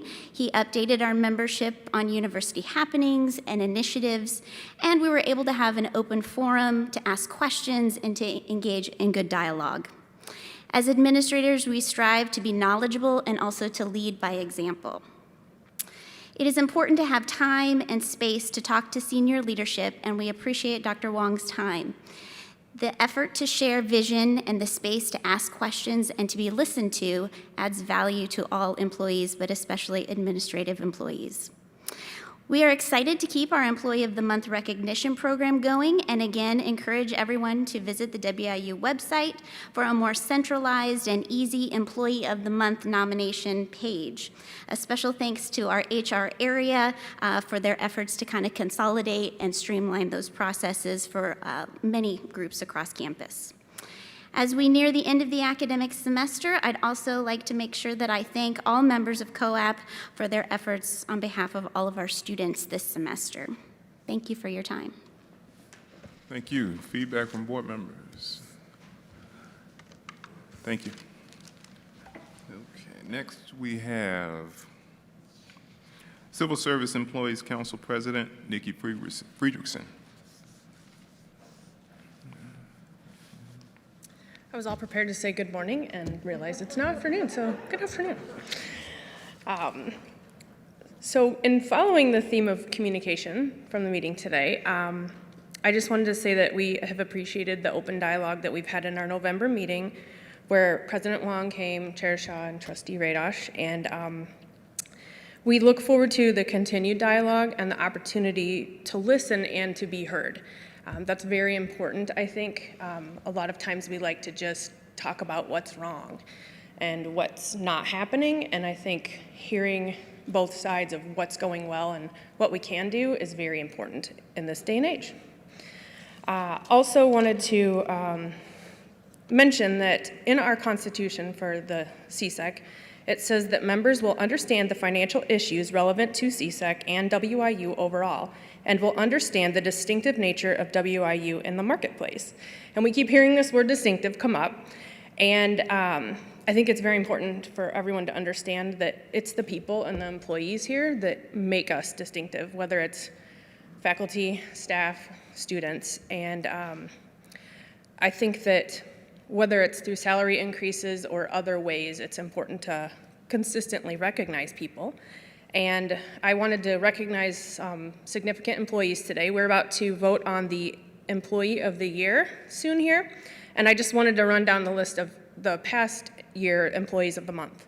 We have Natalie Diven, Brian Thomas, Jeremy Merritt, Michelle Janis, Peter McMeekin, Ann Fredericks, Prampal Singh, Sarah Ritter, Jessica Lambert, Carrie Woodside, Jeff Eck, and just recently announced was Audrey Adamson. And we just continue to look forward to working with the university to help drive us forward, serve our students, and just make this the best place possibly. And that's all I have. Thank you. Any feedback from trustees? Thank you. Moving on to reports and updates. Vice President for Student Success, David Braverman. All right, so stay here. You want me to go over there? Okay. Just real quickly, it's closing in on 5 months that I've been here. Really appreciate it. It's been a very exciting time. It's been frustrating because the things we'd like to do, we are limited by the pandemic. But great folks that we're working with. I've thoroughly enjoyed the students and other people that I've had a chance to meet with. And I've really enjoyed having a couple opportunities to meet with the Faculty Senate and Executive Committee, and look forward to any other groups that would like to meet with me or get me in. I relish the opportunity.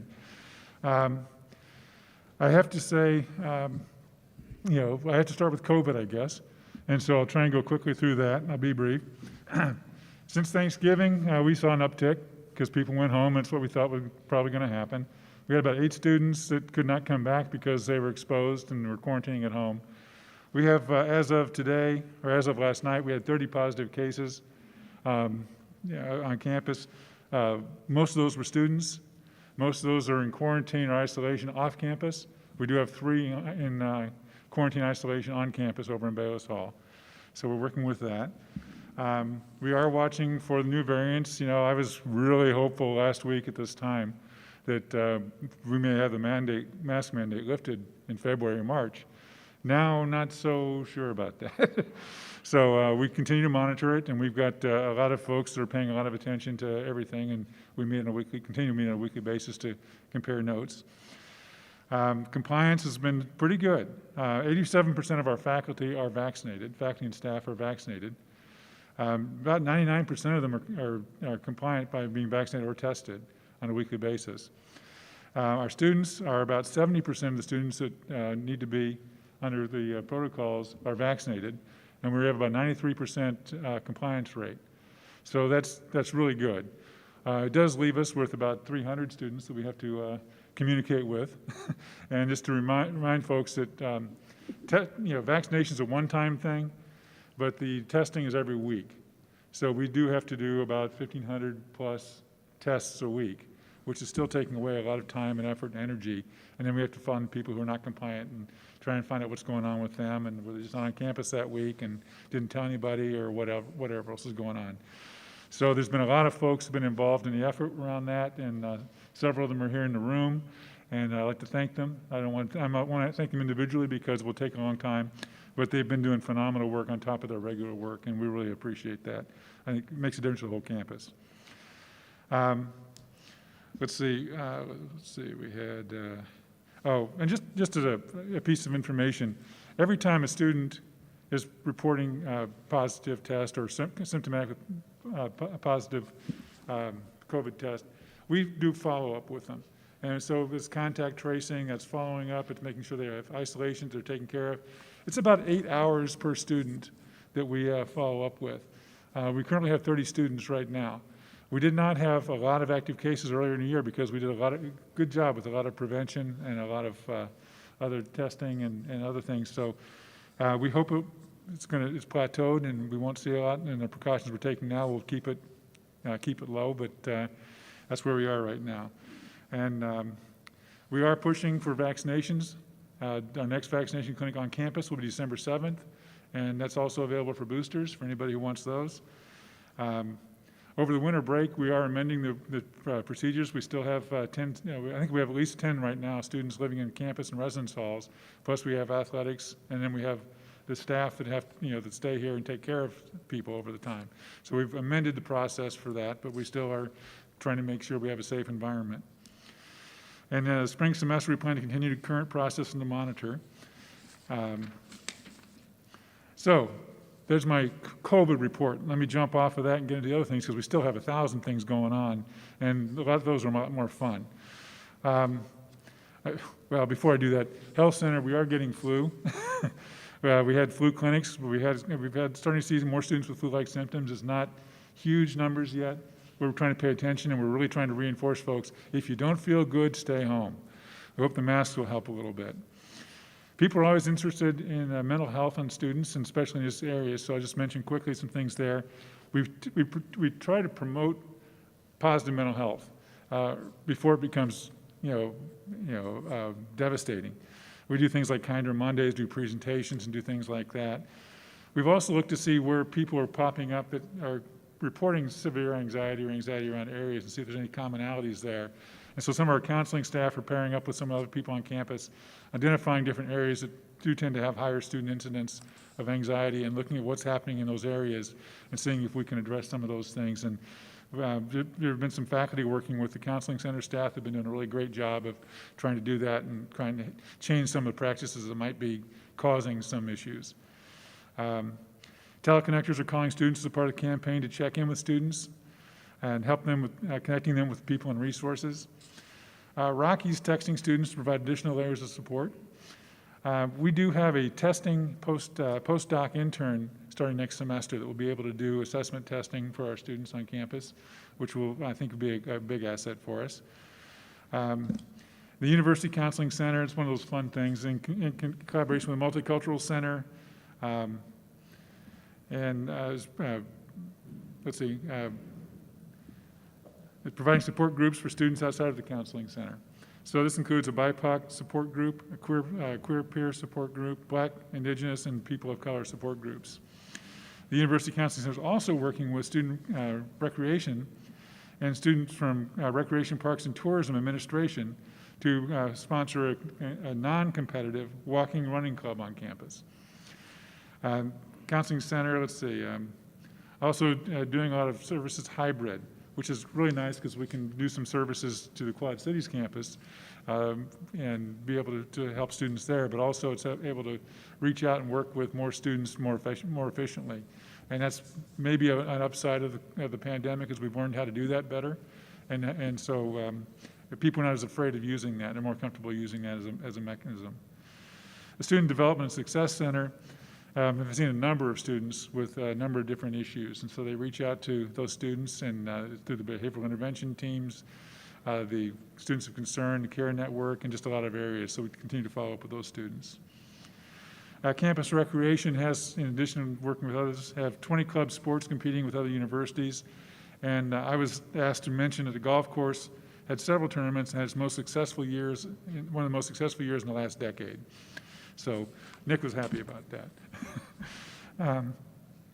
Multicultural Center, there's a lot of activities that Sterling had captured in the diversity report, so I'm not going to go into a lot of those, but I'll just mention we had 51 successful events with more than 1,249 participants this semester, including Latinx Heritage Month, the Camp Out, Define America, Dia de los Muertos, Taste of Pakistan, Take Back the Night, the Gwendolyn Girls Retreat, Trans Awareness Week, and recurring events such as Cafe Hablamos, Wednesdays with the Women's Center, Feel Good Fridays, and What's the Tea?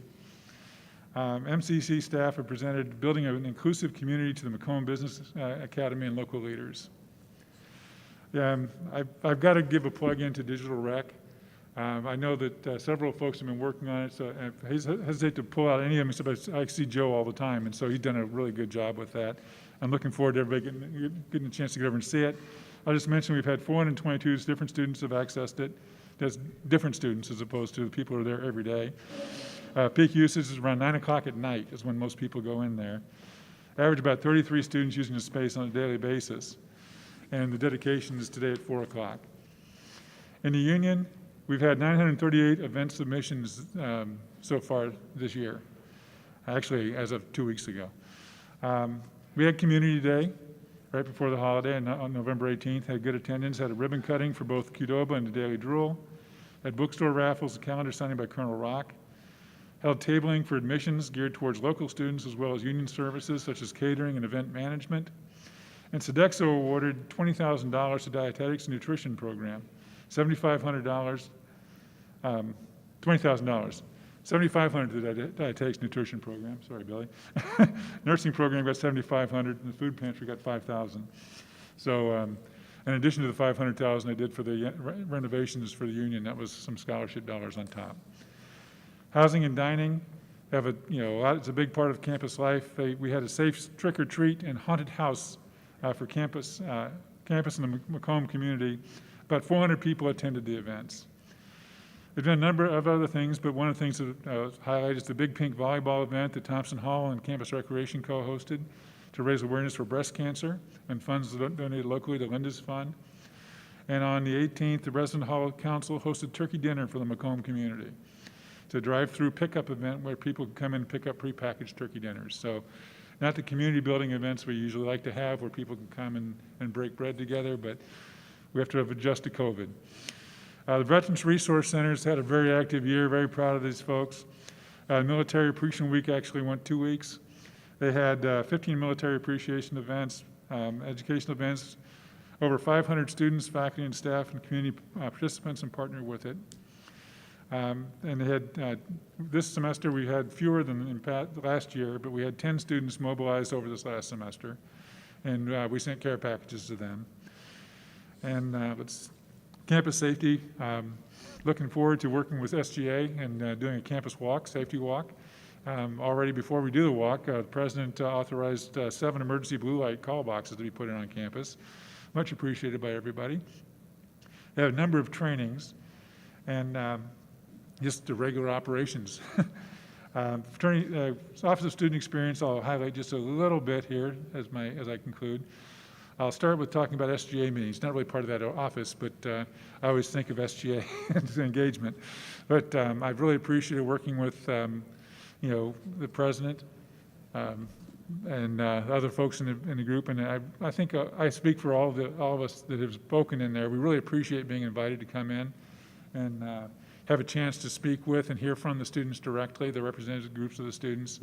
They're an incredibly smart group of folks. They're very dedicated, they're very thorough, and I'm very proud to be associated with those folks. Fraternity and sorority life, we have over 130 new members that joined this semester. That makes it about 18% of our campus population, total, not the new members, but total. And Kappa Alpha Psi we chartered this semester, so that was good to get them back on campus. Leadership programs, we have 10 new student organizations. We have 236 total organizations listed in Purple Post, and we've had 271 events submitted by student organizations or departments for the fall semester.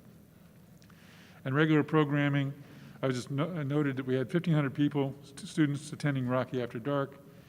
UUB hosted 27 events in the fall semester. Amazingly, bingo seems to be the hot one. We got 200 to 300 people that show up for each of those, and they have those on a weekly basis. Third annual Family Day barbecue saw over 2,000 attendees, hundreds of pounds of ribs and brisket, and over 400 football tickets sold, 500 t-shirts. And Brad mentioned homecoming. Students were very excited about being able to have those events, and so I had eight student events. And then I'll just mention finally the volunteer programs. We had to Make a Difference Day with a number of students working at sites across the community. The Angel Tree program is going through the Office of Student Engagement right now. And students have applied for and been selected for the alternative spring break trip in Memphis, Tennessee for next spring. I'm sorry. So there's a very quick overview of things going on. Any feedback for student success? All right, thank you. Next, we have Assistant Vice President of Academic Affairs and Interim Administrator in charge of the Quad Cities campus, Christy Mendrip. All right, I'll present from here as well. Good afternoon, Board of Trustees, President Huang, and the WIU community, and thank you for this time to share with you highlights from the Western Illinois University Quad Cities campus. The initiatives and activities I share with you today are the result of shared priorities and collaborations across the university, spanning both campuses and multiple departments. The Western Illinois University Quad Cities Strategic Initiatives Plan was finalized in September, and the document is now included as part of the WIU Strategic Plan revision. As the Quad Cities Plan continues to evolve and integrate Western's planning structure, we also aim to act and make progress on initiatives and actions. I will share a few of those highlights for my report today. For Strategic Initiative 1, fostering an engaging and meaningful college experience centered on experiential learning, wellness, and success on campus and throughout the Quad Cities region, I have a few initiatives to share with you. Quad Cities, the WIU GIS Center, Engineering and Technology and Career Development and Workforce Preparation, are collaborating with an engineering firm and local municipalities to provide planning expertise and also create internships for students to assist cities with project management and water line mapping in response to State of Illinois Public Act related to lead pipe service line replacement. Dr. Jenny McGarry was recognized with the WIU Quad Cities Core Values Commitment Award for her leadership and collaboration with students and community partners to offer the Voluntary Income Tax Assistance Program. For many years, VITA provides students engaging opportunities by applying learning and by creating real-world positive community impact. By the way, Quad Cities leaders for Civil Service Employees Council, Council of Administrative Personnel, Faculty Council, and the Director of Assessment and Accreditation collaborated to reconceptualize the Quad Cities Core Values Award. New this year, the committee began accepting nominations as they are received on a rolling basis rather than once per year. The goal is to recognize, and the key here is also to promote internally and externally our impact on the university and the Quad Cities community as those activities happen. 21 museum study students volunteered as mentors for the Association of Midwest Museums Conference, and several students attended the Iowa Museum's virtual conference. 20 hours of conference and workshop experience are required for museum studies to provide hands-on experiences. If you extrapolate those numbers over the years that Museum Studies has been on board, it provides tens of thousands of volunteer and internship hours to our community. The WIU Quad Cities Fitness Center is now complete and equipped, establishing a wellness-focused corridor on campus for current students, amenities that assist with student recruitment, and space that offers mindfulness programming as part of the Blueprint for Success. This was an on-campus conference for 25 Moline High School students participating in the MHS WIU Grow Your Own initiative. The Wellness Corridor also includes the Counseling and College Student Personnel Department, the Robert Young Clinic, the WIU Quad Cities Food Pantry, the Student Veteran Center, and the on-campus lactation room available to students and employees. Members of the Quad Cities campus, including faculty and our Quad Cities Student Government Association president, participated in the I-74 Development Area Public Input Meeting. This was an opportunity to provide input about ways to enhance the new development along the new I-74 bridge with an eye toward the symbiotic connection between downtown Moline and the Riverfront campus. If you paid attention to the Quad Cities media yesterday, it was quite a big day in the Quad Cities area as the I-74 bridge, the new bridge, was opened and celebrated and open to the public. Many of us had the opportunity, and several from campus went over to the bridge and had the opportunity to walk on that bridge and experience that once-in-a-lifetime opportunity. Speaking of opportunities, that bridge span being much more accessible between Iowa and Illinois, I think creates some really great opportunities for us to bridge across the river, right? And reach into our neighbors in Scott County and beyond and help them become aware of Western Illinois University. As we approach the 10th year of the Riverfront campus, quality of space and safety remain a priority as the WIU facilities team ensures continuous maintenance and repair of campus spaces, including replacement of the electronic sign on the campus north lawn. That sign serves as Western's very own digital messaging board on the high-traffic River Drive, and messages and images connect to the WIU marketing plan. For Strategic Initiative 2, positioning the Quad Cities campus as a hub of transdisciplinary innovation with a focus on strategic domains. 1, innovation and health, you've heard me say these before, health, education, and public service, and 3, enterprise and commerce. Two critical positions in promoting WIU to the Quad Cities region were filled. First, Jennifer Von Kennel was named Director of Development and Corporate Relations. She'll work under the supervision of the development office here in Macomb and serves the entire university, though she is based in the Quad Cities. Also, we named Dawn Schmidt, Director and General Manager permanently for WQPT. The College of Education and Human Services is making progress on exploration of an early childhood center that will serve a high-need area while providing hands-on learning opportunities for WIU early childhood education students. The Small Business Development Center assisted 314 clients, including 62 self-disclosed minorities, with access to loans and grants, with attention to navigating the ongoing challenges to businesses during the pandemic. SBDC impacted the community by securing $6.5 million in financing, creating 36 new jobs, retaining 196 jobs, and held 7 stakeholder events. The WIU Foundation and WQT developed a new mutually beneficial agreement of support for the development activities of WQPT. The new agreement establishes a long-term, fiscally responsible and sustainable relationship and further solidifies WQPT as an essential and valuable unit within Western Illinois University. The third strategic initiative, cultivate, emphasize, and promote high demand and accessible undergraduate majors, graduate programs, and professional development opportunities. Activities include Discover Western events held in person on the Quad Cities campus by the admissions team that connected students to interactive presentations about the university, both campuses, academic programs, and the application process. High school targeted events were offered on several Fridays and continue to be offered on Fridays throughout the semester, inviting high school students on campus from Rock Island, United Township, Orion, Geneseo, Riverdale, Bettendorf, and Davenport Central High Schools. I probably even missed a couple because a few Fridays have passed since I wrote this report.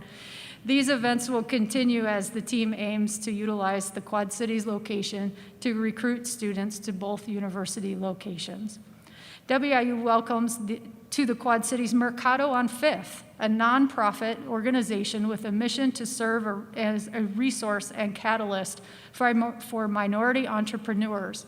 Mercado on Fifth operates out of a campus office to meet with community clients while also collaborating with the Small Business Development Center and the WIU team to mutually promote and support our shared mission to expand access and opportunity to our neighboring community. WQPT is in pre-production of a series of on-air segments featuring WIU education alumni who discuss how their WIU experience influenced their passion for teaching.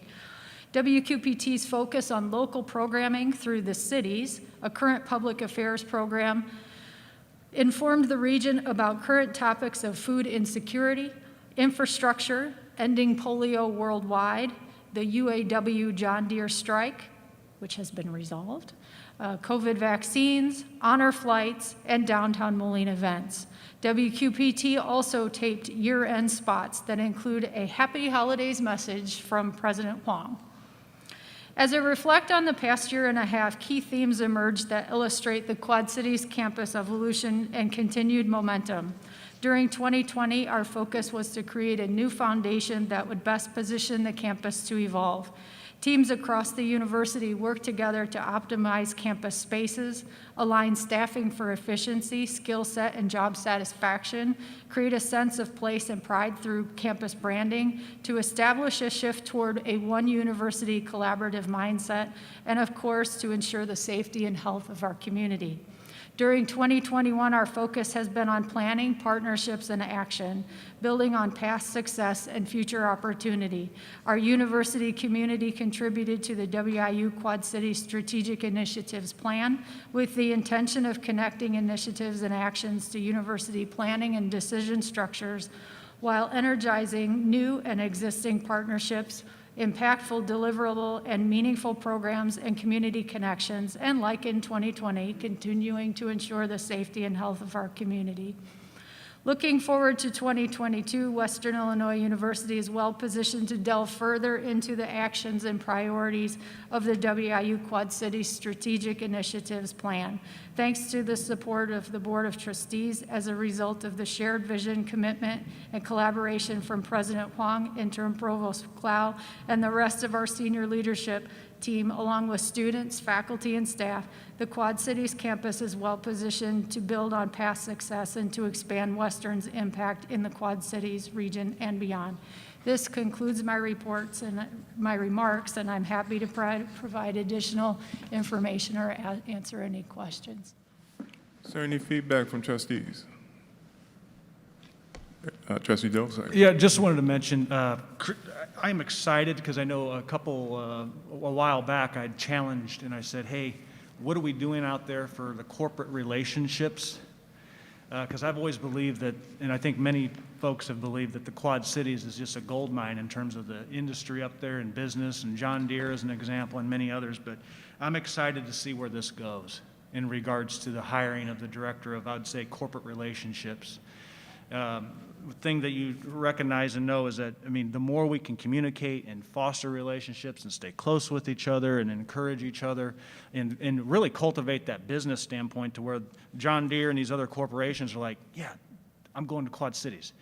So we make sure that we educate the students put them back into the marketplace for generations. We can also explore different opportunities of what those businesses specifically need. And I know you're working on a lot of that, but I think that Director of Corporate Relations is going to just accentuate that even further. So excited to see where that goes. Thank you. I think we're all very excited about that opportunity and the skill set and portfolio that Jennifer brings. And the exciting thing as well, as she's made the rounds and met with, I bet she's met with 100 university people already. What we're discovering is how many connections we already have, as well as the opportunity to both expand on those and develop new ones as well.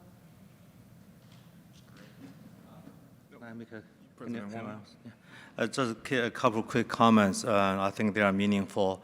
The Quad Cities campus operations have been in very steady hands with Dr. Mindrup. I continue, just as a heads up, I continue to look at the personnel and the leadership structure of that campus, just as a heads up. I'm looking at the policies and working with the Provost's office, and Liz, and HR to look at policy. We have some policies that are really antiquated, maybe an understatement, just not very consistent. So we are looking into those. To add to what Christy said, the Quad Cities campus now, I think, is in a different place. For those of you who were with me, Poly is a good example. Early in the spring was really tough. I wanted to report to you, from my experience, the relationship with the mayor, with the city of Moline has really improved. I mean, significantly, if not dramatically. I met with the mayor 4 or 5 times. One of them is a launch meeting. She's excited about the child care center as well, asking me on my opinion about the development of the downtown area. So really comfortable relationship. I'm glad to report that. I just had a meeting with the new president of St. Andrews University, also very friendly. I mean, the university is sort of in a relationship of rivalry or competition, just a little bit. But just so you know, it doesn't matter to have positive relationships. And Christy has been a critical part of those conversations. Finally, we finally got an opportunity to talk to the John Deere folks. She's scheduling a meeting for some of us to meet with the vice president. Right? So some really good things happening at the Quad Cities. Faculty and staff, they're working very hard. I do go there at least one day a month at least, often 2 times, both on campus and off campus, like meeting with other organizations in the Quad Cities area. Just want to add to what she said. Thank you, President. Thank you, President Huang. Any other feedback? Okay, thank you. We are ready for Assistant to the President for Governmental Relations, Jeanette Malapa. No. Oh. She had no report. Yeah. Now you have a long way to walk. Thank you for that. You drove off all the way from Springfield. I'm stretching my legs. Good afternoon. I have a shorter report as well. Only 6 days long. I'm going to do this so you can hear me better. Veto session provided plenty of time for the General Assembly to tackle large contentious issues. The following 3 pieces of legislation will affect Western Illinois University and includes Senate Bill 1169, which is now a public act, and that was the bill that amended the Healthcare Right of Conscience Act, which I'm sure you heard in the news. This states that it's not a violation of the Healthcare Right of Conscience Act for institutions such as ours to impose any measures intended to protect from the transmission of COVID, and states that this is just declaratory of current law. Please note that this bill, due to its passage date and number of votes, becomes effective in June of 2022. Some say that when the General Assembly comes back in January, they will pass another version of this that can be immediate. Either way, the proponents believe that even having this on the books will help state agencies regardless of the effective date. House Bill 2778, Amendments 2 and 3, became the bill. This legislation would grant university employees administrative leave instead of having to use sick days when they or their child is sick or quarantining due to COVID. The language of the legislation is different between K-12 and higher education. The presidents have penned a letter to the governor asking to be mandatorily vetoed out of the bill since we were not in the initial negotiations like the community colleges and K-12 was. No action has been taken by the governor yet on this bill. And then finally, House Bill 3136 is the omnibus gaming bill, and the part that covers collegiate wagering is buried way back on page 91 and states that for Illinois collegiate teams, beginning on the effective date of this act until July 1, 2023, a wager may be accepted for a sporting event involving an Illinois collegiate team if there's three things that you have to follow. Tier 1 wager, a wager isn't related to an individual athlete's performance, and the wager is made in person instead of over the internet or through mobile operation. This legislation contained many other pieces of gaming, such as horse racing, riverboats and casinos, poker runs. A letter was also written to the governor's office asking for the small university piece to be mandatorily vetoed out of the bill. We are still waiting on that action as well.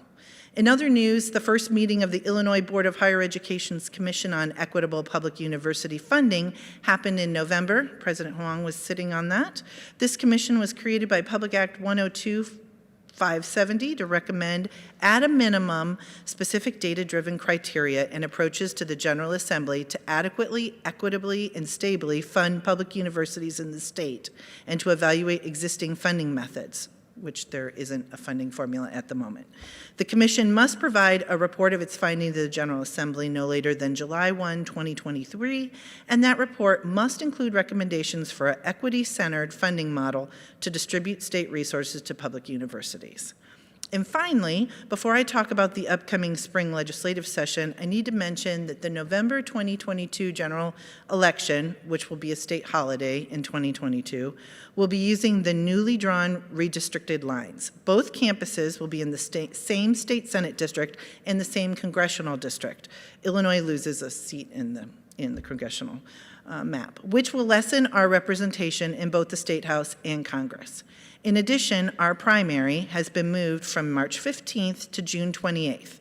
Because of all of this, spring session is going to be pushed up in time. So now the General Assembly is going to start that first week out of January, and we're going to go strong until we adjourn on April 8th. The governor's State of the State address and the budget message has been moved up to February 2nd. The House Majority Staff Appropriate Director shared with us that the appropriate testimony process will be different this year with panels instead of individual agency testimony. It will be a much different winter and spring session, and we'll just have to be ready for anything. And I can take any questions. Oh, and as I was driving here, Congressman Hood's office called me and gave me scoop that everyone thought that the continuing resolution would occur and maybe push the federal budget back to Christmas or somewhere this month, but now it looks like it's going to be pushed back all the way to February. So if you're wondering about all of our federal earmarks, we will have to wait till then. So that was sorry, they called me on the way here as I was driving. What was the number on that funding one? The funding, The state institutions, the administrative leave bill? No, it was the. Yes. I'm sorry. Oh, the funding formula, I didn't have a bill number on that. Okay, thank you. There was a commission, I serve on that commission. Okay, thank you. Other questions or feedback? Yes. I don't know exactly how to frame this question, but in terms of the state funding that we need desperately, and we need to continue to receive it desperately, do you have a gauge as to how often other institutions, presidents and yourself are coming together at that state capitol to set up meetings with legislators, things of that nature? Right. I'm a relationship person, Correct. and I know this for a fact. The squeaky wheel gets oiled, okay? Correct. Yes. So answer that question. Maybe you can. So, I agree. The State House is all about relationships, completely, 100%. no matter what has happened since I've been I started working with the General Assembly in 1990. The universities always get the same percentage increase no matter who they are. A university might get another add-on for a line like U of I and their Illinois Innovation Network, and we're all pieces of that and hubs. So that was like an add-on. But I've never seen, that's what I'm saying, there's no funding formula. I've never seen one university get a different percentage increase than any other.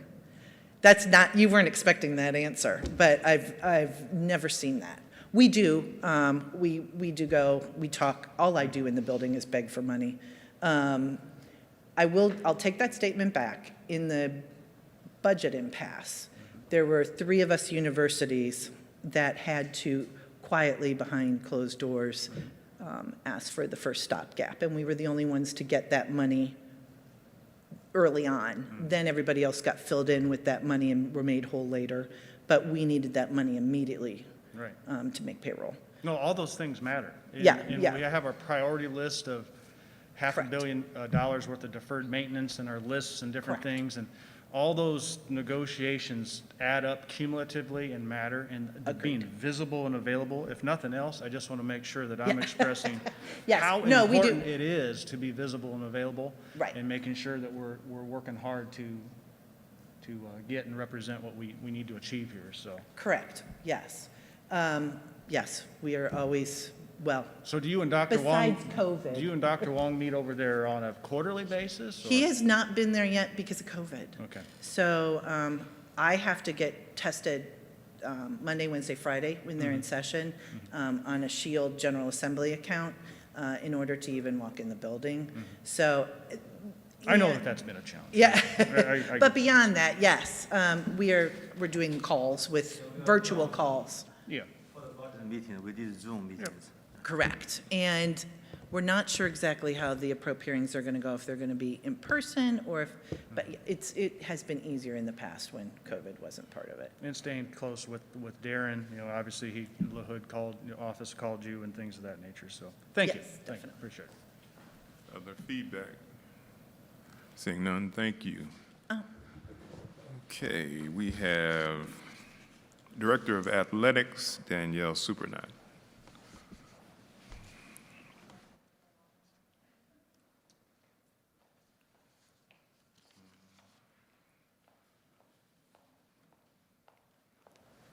It is a long walk up here. All right, well, good afternoon. I'm not going to take much time, but I did want to share just a couple updates of what's going on over the last couple of months in athletics. The fall sports season ended for everybody on November 20th. November is really one of the craziest months in the athletics world because we have fall sports going on and then also winter sports as well. But I wanted to share that we had several student athletes that received league honors this year for their performances. We had 7 football players who received all Missouri Valley Football Conference honors. We had 2 members of our volleyball team, actually 2 freshmen, Carly and Brittany, who were named to the Summit League All-Freshman team. Amy Andrews, who's a member of our women's soccer program, was named to the All-Summit League second team, and Alex Flowers from the men's soccer program was named All-Summit League second team as well. So very excited for those student athletes and their accomplishments this year. Obviously, we're off to a really good start in men's and women's basketball. So it's been a lot of excitement in Western Hall on social media, and not just for athletics and the program, but for the university as a whole, for the community. And I think that excitement is really bleeding over. We all needed it, right? And it's been great. Our women's basketball team, as mentioned earlier, is currently 5-2. They had a big win early on against Butler, who's a Big East school. Danny Nichols, this week on Monday night, a senior of the program, she reached her 1,000th career point as a Leatherneck. And she is only the 20th person in school history to do that. And so what an accomplishment for Danny. This weekend, we host the Compass Challenge for our women's basketball team. It's kind of a unique event that started, this is the 3rd year of it, but Northern, Eastern, Western, and Southern all coming together for bragging rights for the Compass Challenge. We're hosting that here this year on our campus in Western Hall. And so Friday night, we've got games at 4 and 6, and then Saturday as well. So a lot of excitement over there. Dr. Clow, you stole my thunder with the Lincoln Laureate Award. I had that on here as well. Elizabeth Lutz is just a tremendous student athlete, and we have a ton of really remarkable students. I had the privilege of sitting in on the presentation of the award as well. We honored her at a game, but I didn't even know what she had done from a service standpoint. I did know that she asked to go to miss practice to go to Washington, D.C. at the election, and it's very rare for a student athlete to ask to miss practice, but she thought that that was a really critical thing in her experience. And so we have supported her throughout, and I just wanted to take this opportunity to thank Dr. Clow, Buzz Hoon, I know Mark Mossman was there, and a number of other faculty for really acknowledging that award and giving her that opportunity to be recognized. I think during COVID, sometimes we're missing out on some of those things, and so very much a big credit to all of you guys for putting that together. Our men's basketball team, who's currently 6-2. They had a big win last night against Ball State, a MAC school. Obviously great to see many of you at the game. They started out the year with a big win over a Big Ten team in Nebraska. And anytime you can get on a Big Ten network and you have the opportunity to give your student athletes that experience overall and then can knock them off, right? And pick up the check at the end. It's really a great thing. It's been huge from a marketing and a visibility standpoint for athletics and the university as a whole. And the next morning we were on ESPN. That is one of the biggest marketing tools that we can have, is to have Leathernecks, Western Illinois out there all across the country. And so that's been really great to see. Went toe-to-toe with DePaul when we had an alumni event up there, and they beat undefeated Miami of Ohio. A lot of positive noise going on about them, and I do think they'll make a big run in the Summit League play here coming up, so I'm really excited about that. We're in the midst of the search process for a new head football coach. As I'm sure many of you have read, we decided after the season to part ways and go in a different direction. I'm really excited about the applicant pool and the interest shown in the position. And I've had a lot of conversations with those individuals who are interested, but a lot of conversations just with former football alumni who really wanted to talk about their experiences here as a member of the team. And that has given me some really good insight through the hiring process. I feel like we're in a good position. We're well under our way in that search process, and I'm sticking with my goal. I feel good about it, to have the hire mid to late December. Okay, mid meaning hopefully if we can get it wrapped up right around final exam time, end of final exam time, that's great. But I don't want to push it too fast where we miss out on somebody that may still be in playoffs or competing as well. So, but very excited about that opportunity. I would share, I think sometimes when you see a transition in a coaching staff, there's a lot of students that think, oh, I'm just going to leave right away. I'm excited to share with all of you that we haven't lost a student athlete at this point into the transfer portal. Not saying that's not going to come, but I've had some really good conversations with our current student athletes who really want the opportunity to meet the new coach, talk to the new coach, make sure that their visions and their philosophies of playing style line up, and are really excited about that. So I think a lot of times when you see a coaching transition, everybody just jumps out there into the transfer portal to see what else is out there, and that hasn't been the case for us. So that's really good from a retention side. I will share, early signing day was held on November 10th for all of our sports other than football. We signed a total of 25 new student athletes. 3 of those are spring 22 enrollees, and the other 22 are for the fall of 22. For some perspective, we bring in roughly 90 to 100 student athletes every academic year through graduation attrition. So we're about a fourth of the way there. I do think that number will actually be a little bit higher this year than those normal numbers. And that's because our track and field program is going to see some substantial growth here. And then we graduated a very large class in football this year. We had 24 seniors. So I think that number will actually be a little bit higher. On the October 16th at the football game, we recognized Kevin Lampy during a football game.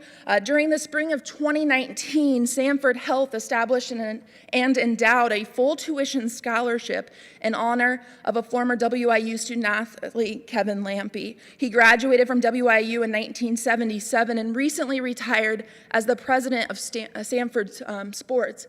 And he came back, brought 7 members of his family. We did a lot of tours on campus that day and obviously recognized him at halftime for the scholarship that was in his honor. That scholarship came about at the Summit League basketball tournament after our men's basketball team, who was ranked 8th in the tournament, knocked off the #1 team in the tournament. And we got a call to come up to the suite of Sanford Health. We had a relationship with them because of Kevin, and they said, you know what? Even though this tournament is here in Sioux Falls, this is a testament to you guys to say anybody on any given day can win a game and win this. And we've been wanting to do something for Western Illinois, and we'd like to do this in honor of Kevin. So that was a very large contribution to endow that. The only other thing that I'd share is just some of the projects that are currently going on in athletics. So many of you are aware, we got a new video board, scoreboard, sound system out at Hanson Field, much needed, okay? So our previous video boards transported every single time, twice a year, back and forth between Western Hall and Hanson Field. And we spent a lot of money to do that. And it just was to a place where the company said, we're beyond the life expectancy of being able to transport them, and we really need to get something else out here. If we're gonna do it, we're gonna do it and make sure we get the sound system and everything else that is needed out there. And so a special thank you to several donors, but specifically the foundation office who stepped up and helped us to get that project completed. We also found MTC Communications. We have a good relationship with them. They have graciously donated some money for soccer and softball scoreboards, so we're really excited about those. Those should be installed here shortly.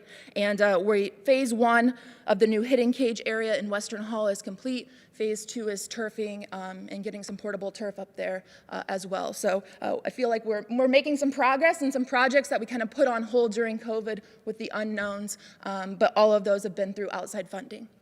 So I will yield there for questions. Questions and feedback? Trustee Dolslager. Knew that was coming. I should have looked this way. Yeah. It was either one of the. And I apologize for monopolizing all the conversations here. I don't intend to. But full disclosure, former student athlete for those, and everybody in the room knows, but anybody on the audience. I do want to point out we do have Connie Colwell here, former baseball player, Hall of Fame. So he's here. He and I speak frequently on different opportunities. Yeah. Connie's one of the great ambassadors of WIU. Everywhere he goes, he represents the logo and has it out there. And so we want to thank you for coming here today. But I got a couple things here I didn't know if you could just maybe articulate and share. And we know that the athletic program runs in a deficit every year. But we also know how important it is. 25 new athletes came on board on the early signing period, et cetera. So that will provide some additional revenue for the university. Depending on how those scholarships are broken out, whether it's partials or fulls. But can you give any updates? I got a couple things here. Any updates on the personnel side of things? So any updates in regards to the sports information director? And Dr. Wong, you can share that as well. You guys work together on that. Sure. From an update standpoint, we failed the search again here recently, I guess it would have been several weeks ago now. We have an alternative measure in place, and I've been working with HR to complete that. They're currently going through the civil service office to get approval to post it in a different way. And that would allow us to bring somebody in potentially who maybe doesn't have all the expertise that we need, but we think can get there in terms of, and giving them a timeline to get there within. So we're really excited about, I think there's some interest. We know that there's some interest based on that. And so I think that will help us to get that position filled. We're currently searching for our assistant AD for development. We're in interviews right now for that, so I feel like we're making some progress and close to finalizing that one. We did some restructuring, and we're currently going through some audits on a couple positions in our office to be able to finalize on the business manager side and some of that. We just hired an athletic trainer. That was another position. I'm trying to think of them all in my head. And she starts on December 13th. So I do feel like we've made quite a bit of progress in some hiring, but we still have some room to go. Okay, and I mentioned that too because you're doing several roles, okay, and have been, so I know the plate's full. And that sports information director is just so important for our university. I can't even begin to say how important it is for the sports department. I mean, that's really the gateway of communication that goes out to the other teams, and there's so much that's done there. So in terms of general coaching in staff, do you have a updated staff report? Do you have numbers in terms of open positions across? From the coaching side of it? athletics? Right now, the biggest one is our football position. Once we get a head coach in, the head coach will hire his staff out from there. The only other coaching position that we're working through right now is we do believe that women's soccer deserves a head coach. Right now, they have been in a director of soccer role where Dr. Eric Johnson has been the head coach for both programs. We have an associate head coach on the women's side. And so Dr. Wong and I have been working together to say, how do we get back to a head coach on the women's side as well? And so I feel very confident that you'll see that posted shortly. And then it'll put us at where we need to be in terms of being fully staffed. Yes. Or close to. And I know when the new football coach comes in, it is common that there's a new staff that comes on. Has there been any other consideration or discussion of the possibility of creating an athletic advisory council and discussion? Is that something? No, Dr. Wong and I have a meeting next week Okay. with Connie himself, and so we will be that will be one of the things that we discuss in that meeting. Okay, more to come on that then. Yep. Very good. And then just in terms of any other potential fundraising opportunities or updates, I think the last board meeting you reported out how we did on the auction and such, but is there any other updates that you might be able to provide in regards to fundraising efforts? Yeah, so we've currently got a couple of things going on. Our Leatherneck Club mailers will be going out here shortly. That's our annual fund. So this will be our first major push for that.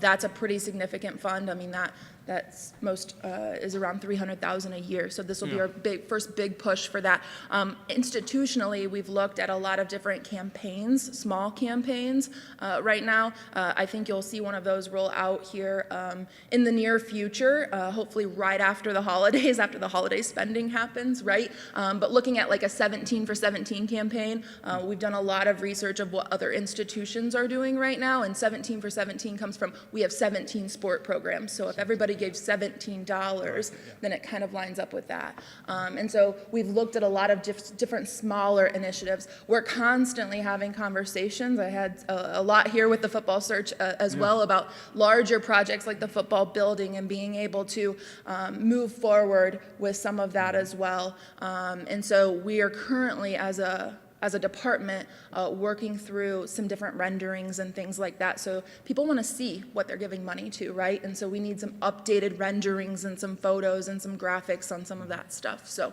we're working on those facility assessments as well. That's good.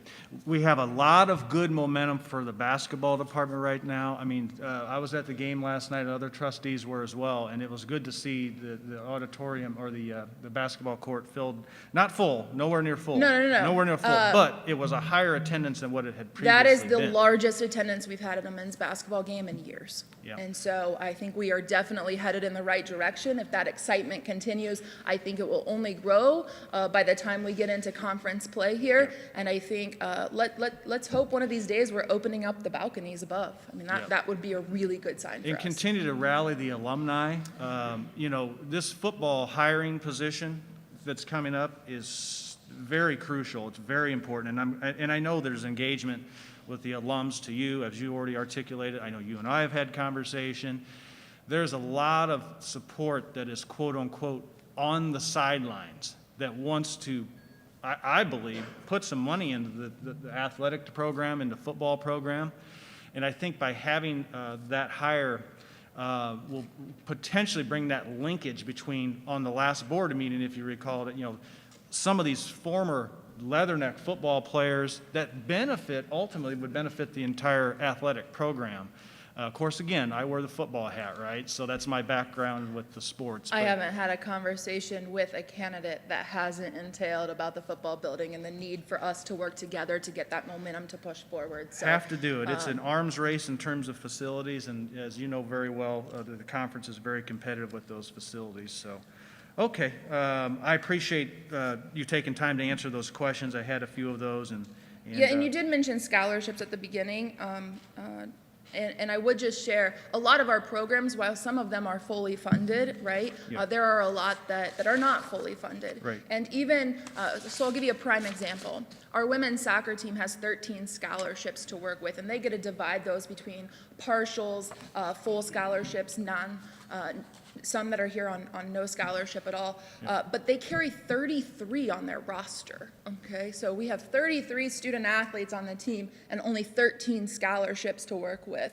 14 is their limit, so they're very close to being the fully funded. But I share that because a lot of our coaches are making sure that they're, retaining those students and working just as hard, even if a lot of them aren't getting the playing time that they want. And so I think there's a lot of potential growth, and we actually just had a meeting about that last week, Shannon and Renee and I, of talking about some opportunities to, I don't want to use the word incentivize, right? But can we increase some of that if there is a certain number that they're going to get even above that, right? So when we talk about a program that maybe fully funded is 12 scholarships, but they're only at 4, what happens if they go with that 4 and get another 25 kids or 20 student athletes? They'll always be kids to me, sorry. Student athletes, right? Then is there another way to give them another scholarship when we see the return on investment of what we're bringing into the university from a revenue side? So we're having a lot of those conversations as an institution right now too, so I'm really excited about that. That's good. Let's play off our front foot. Absolutely, right? Absolutely. Any other questions? I was going back and forth. Okay, first off, a comment. The Lincoln Laureate is a really, really big deal, but to have a student athlete who is a Lincoln Laureate is out of this world. Everyone should be congratulated, especially Elizabeth, for her accomplishment there. Secondly, the football coach, you did a fabulous job on basketball. Jeter is a wonderful hire, and I really congratulate you on that. Are we going to be hampered with the football coach by the facilities? Is it going to hurt us in hiring? I don't think so, based on the conversations that I have had. I think the pool of candidates is really excited about the opportunity. I think there's been a lot of conversations about, we currently are competing in the best FCS conference in the country, in the Missouri Valley. If you look at how many Missouri Valley football teams just got into playoffs, 6 schools out of 11 got into playoffs. That is unheard of for any conference to be at that level. That just speaks volumes about who our competitors are. That is a driving force for a lot of people to say, if I want to be a head coach in the Missouri Valley Football Conference. We have obviously clearly talked about facilities and whatnot. Everybody thinks of it as an opportunity. We don't want to focus on what we don't have. We want to focus on what we can do and what we do have, and then we're going to work together to go and get the building and get the alumni to help support us and the other things that we do need. So I don't think it's going to be hinder us in getting a good candidate. Good. But I'm so glad to hear that. The other thing, it's sort of a comment. I commented to Dr. Wong just the other night about the low level of enthusiasm. And last night was the first time I felt like we'd crossed a bridge.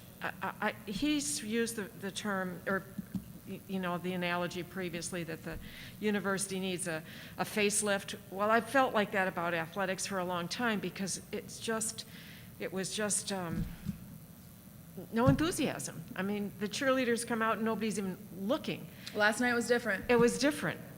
Winning does that. Yeah, it was different. We used to do, those little entertainment things in the middle of at the halftime, the free throw contests and the musical chairs and all that stuff. Is that off because of COVID, or is that off because we don't have personnel? It's a combination of things right now. So my entire game management staff is brand new this year. And so my first priority was we have to make sure we can run an event and that the game itself can go on without any issues, right? We've had some hiccups along the way, even in that this year. But I did say to them last night, hey, we've now got to get to the halftime entertainments and some of these other other things. I know the marching band is coming in, I believe it's this weekend, to perform at halftime. So we are doing some different things, but you'll start to see more of that. We had to get the basics perfected first, and then we can start to grow. And I think you started to see that a little bit about signage out on campus yesterday about it's a game day, and some of that is just some of our staff isn't aware of the resources that we currently do have, and so it's a little bit of a learning experience early on, but you'll start to see a lot of the other in-game stuff as we go. Okay, thanks. Yep. Any other questions? This is a comment. Thank you, Polly, for pointing that out. One of the decisions we made in the middle of this semester, just a month or two ago, right? Instead of following or reducing faculties or staff, we identified a number of areas that are critical to the success of operations. Out of 30-some requests, we authorized, between me and the senior leadership team, 6 positions. I think they are all staff positions. One of them went to her department, Danielle's department, as associate director for athletics. Another went to facilities and engineer. Campaign, Amy, Brad, and Paul, they got a position.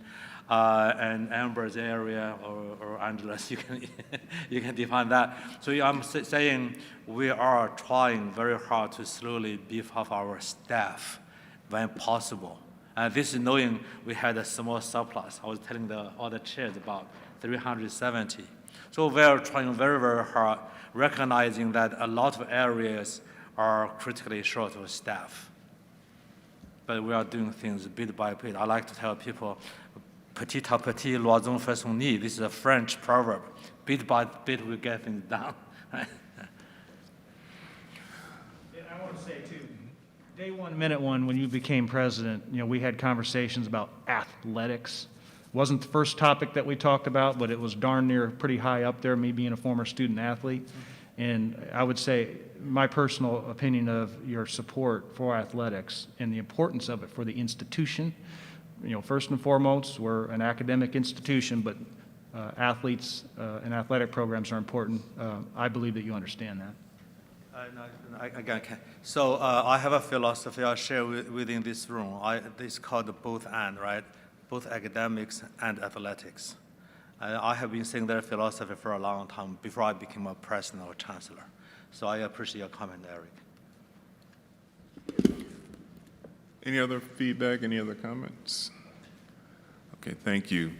The last thing I will share is if anybody ever any member of the Board of Trustees ever wants to come to a game, whether it's home or on the road, please just reach out. We can definitely get you on the pass list and invite you to attend or travel with any of our teams.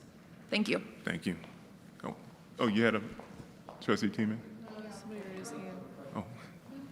No, someone was raising their hand back there. Oh, okay. Yes. Yes. I'll go up to the microphone so everyone can hear me, but I'm honored to be here. I think I'm the only alum who's not employed by the university in attendance today. But I appreciate this, and this will be within the 3-minute guidelines that you have. But your answer may be more than 3 minutes. Eric, thank you for the nice intro. And yes, I'm Connie Colwell, 74 grad, proud, played baseball here on the Hall of Fame team that you guys inducted in 2019. I'm a sports exec by trade, so I have done that in my career, and I constantly give ideas to whoever will listen as to how we can make Western better. The questions that were stimulated this morning pertaining to athletics are the questions that I try to suggest to Danielle. She's receptive. We can do better, and we need to. Question, and it's public because the president mentioned this at the alumni meeting in November in Oak Brook, relates to the conference, which goes back to your question as to getting coaches and Missouri Valley Football Conference being attractive. I bring up the conference and the potential change, and I just bring up who makes the decision. I believe President WIU said the decision will be made this calendar year, so we're 29 days away, and if it's something that needs to be a universal decision by the AD, the president, or the board, because that's a big decision for a university to change conferences. And with that, I'll humbly go back to my seat. Okay, I'll give you a comment. Without disclosing too much, because we are doing this very thoughtfully. There are options on the table to stay or to leave, right? Those are the options. And I have been deeply involved in numerous conversations on several ends. Both conferences, then the football conference, and then I've been talking with half of the presidents of the other conference, so I know the pressure, all the expectations, share some of my thoughts with Danielle, with a small committee we have. And Danielle and I right now are carrying on several very, very difficult conversations. I mean, she and I know this, right? The Title IX and other related topics. She's now collecting data to help us determine the pros and the cons of staying and the pros and the cons of leaving, right?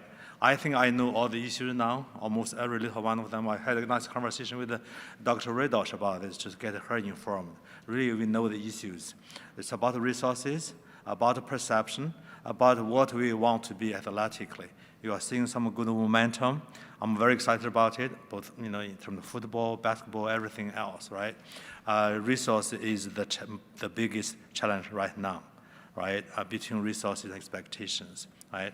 Hopefully, Connie, before the end of the semester, that data will have been collected, analyzed, and make a decision. I'm not making that decision alone. That group will help me and Daniel make a decision. Right now, I did have a change of mind in my own head, right?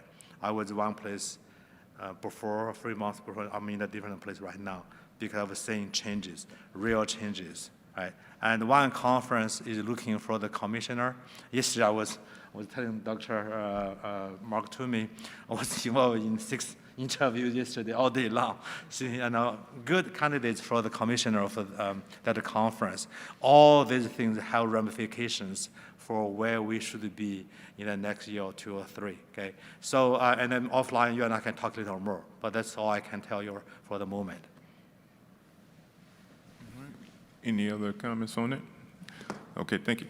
I want to take one more quick break before we get to action items. I will call it 5 minutes, but I will start as soon as I see everybody seated. So we'll go and we'll break.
Okay, we are ready for resolutions and action items. We have Resolution 9-5, second reading, revision to board regulations, and this is about the holidays.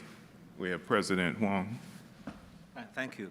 I don't have a lot to say about this. It's a second read. Now, because now we discovered recently the Veterans Day holiday has been a big recruitment base for the university. I know both Amber and Doug can speak to this. I'd like to see that taken out so the board can approve a holiday for Juneteenth. So that's the business up to the board now. I'm not a voting member. Okay, and so yes, I agree. We should remove Veterans Day, have more discussion on it, and come up with another action later on Veterans Day. Trustee Toomey. So I'd make a motion that we vote on the holiday number 1 there with the removal of Veterans Day. And so I move that we. And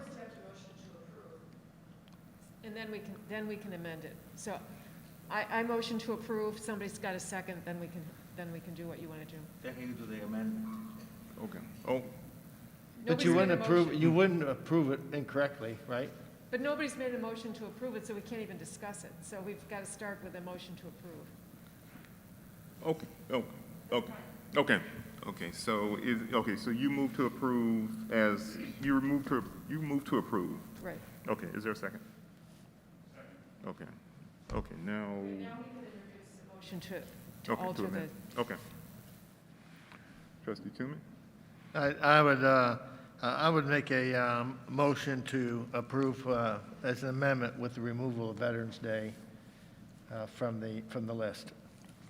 And I would give the administration time, 3/4, to give us more information about Veterans Day. It's something we can put back in later. Is there a second? Second. Okay. It has been moved by. The amendment has been moved by Trustee Toomey and seconded by Trustee Stutz. Is there any discussion on the amendment? Seeing none, please call the roll. Radosh? Shaw? Yes. Aguilar?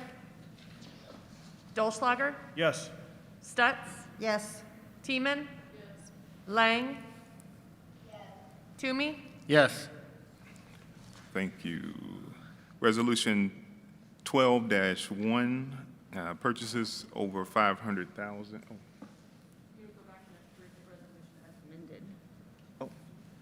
That was on the, I thought we were voting on the amendment. You amended it, you amended the resolution, now you need to approve it as amended. Okay.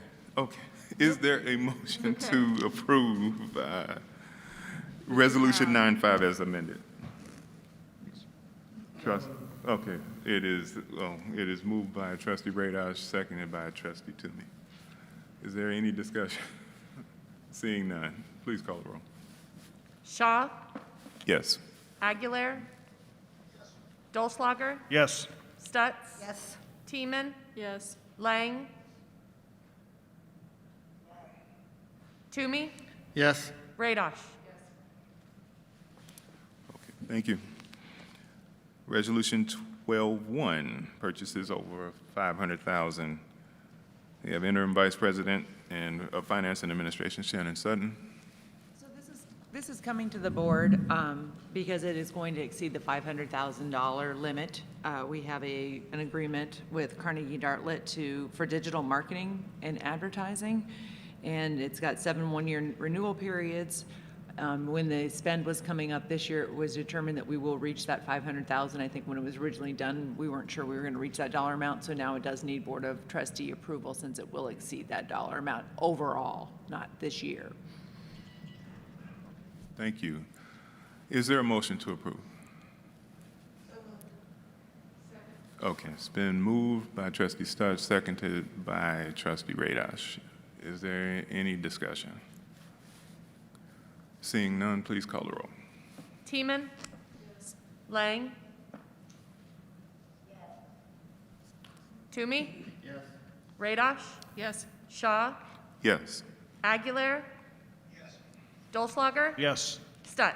Yes. Thank you. Resolution 12-2 Illinois Fraternal Order of Police Labor Council 2021 to 2023 bargaining agreement. Interim Vice President of Finance and Administration, Shannon Sutton. So the FOP is a bargaining union on this campus, and both the institution and the union have come to an agreement for the pay increase for fiscal years 22, going back to starting July 1 of 2021, and for 2023. It does need to be approved by the Board of Trustees. Okay, that is on page 71. Is there a motion to approve? It's been moved by Trustee Dolzweiger, seconded by Trustee Radosh. Oh, sorry. It's time to. All right, so, Trustee Teeman, is there any discussion? Seeing none, please call the roll. Stutz? Yes. Teeman? Lang? Yes. Toomey? Yes. Radosh? Yes. Shaw? Yes. Aguilar? Dolzweiger? Yes. Okay. Resolution 12-3, release of closed session meeting minutes, and let me get to that page.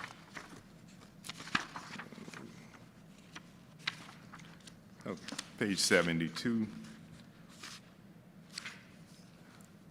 So is there a motion to approve?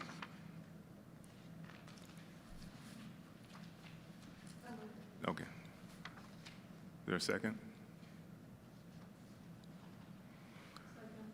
Okay, Trustee Stutz, followed by Trustee Teeman. Discussion.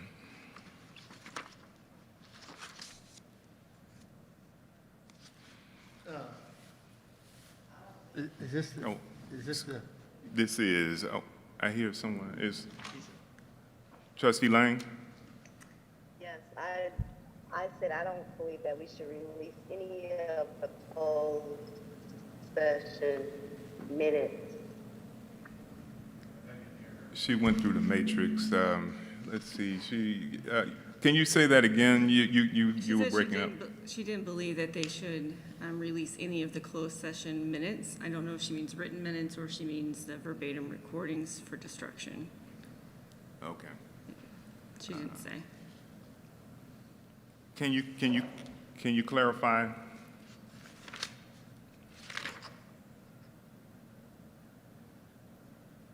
So I believe that all of the minutes should be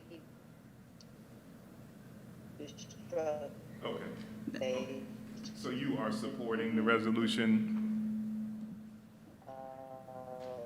Yes. Yes, you. Okay. Greg says yes. Started. Yes, I am. Thank you. Okay, thank you. Trustee Toomey? Yes, so we have I'd like to do an amendment to move from number 2, September 27th, 2018, up into number 1, as we've identified that still has a need to remain confidential. Okay. All right. So for clarity, was that there's an amendment? There's an amendment to keep some confidential and not all? Correct. So he was moving September 27, 2018 minutes to keep those still confidential. And then the remaining written minutes would be released, and then the ones listed for audio will be destroyed. And then. Okay, so the amendment is to keep the September from 2018 one, keep that one because there's stuff pending or whatever. So we want to keep those, but then we want to release written minutes, but not audio tapes? Correct. Audio tapes are not released. They are up for destruction or they are kept. What do we usually do with written minutes? Eventually, they are released to the public, and these are old minutes from several years ago, actually mostly from the former board. Okay. Thank you. Okay, so we've had a motion by Trustee Toomey. Is there a second?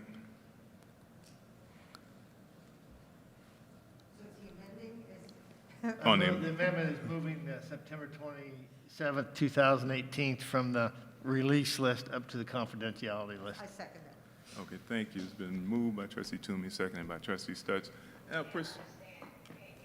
Okay, it has been, the amendment has been moved by trustee Toomey, and it has been seconded by trustee Stutz. And on a procedural question, I thought that we would just vote on the amended resolution right now. On the resolution, just like we Okay, did the last so, time. okay. So right now, we'll vote on the amendment, unless there's further discussion. Is there any further discussion on the amendment? Seeing none, please call the roll. Lang.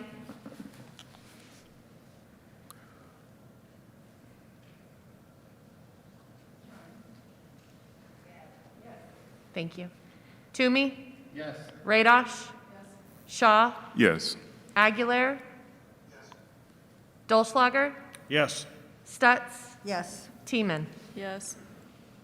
Okay, and it has been already moved, the resolution itself has already been moved and seconded as amended. Is there any other discussion before we call the roll?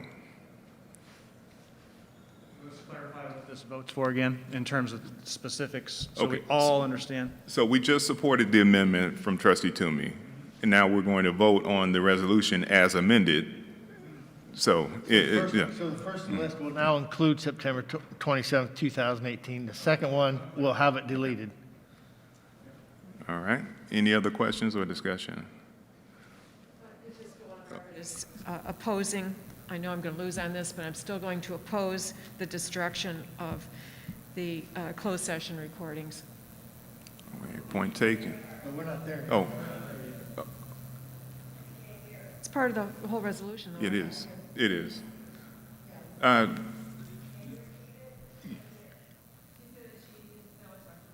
She's saying that she opposes the destruction of the audio, but knows that she will be outvoted. In other words, this vote is to destroy. Correct. Right. We're voting on the entire resolution as amended. I was going to say, I know that we've heard representatives from the community and from the university asking that we preserve these from a historical standpoint. I think, you know, just looking at our experience on the board for the last couple of years, and I think we've all had this conversation, that it's a learning experience. And when we do get together in a session, I think ultimately everybody knows what the outcome is. But there's a lot of questions and things that go back and forth, and I respect that time we're voting on a previous board. I'm going to respect the fact that they had those discussions, being volunteers and doing the very best that they can.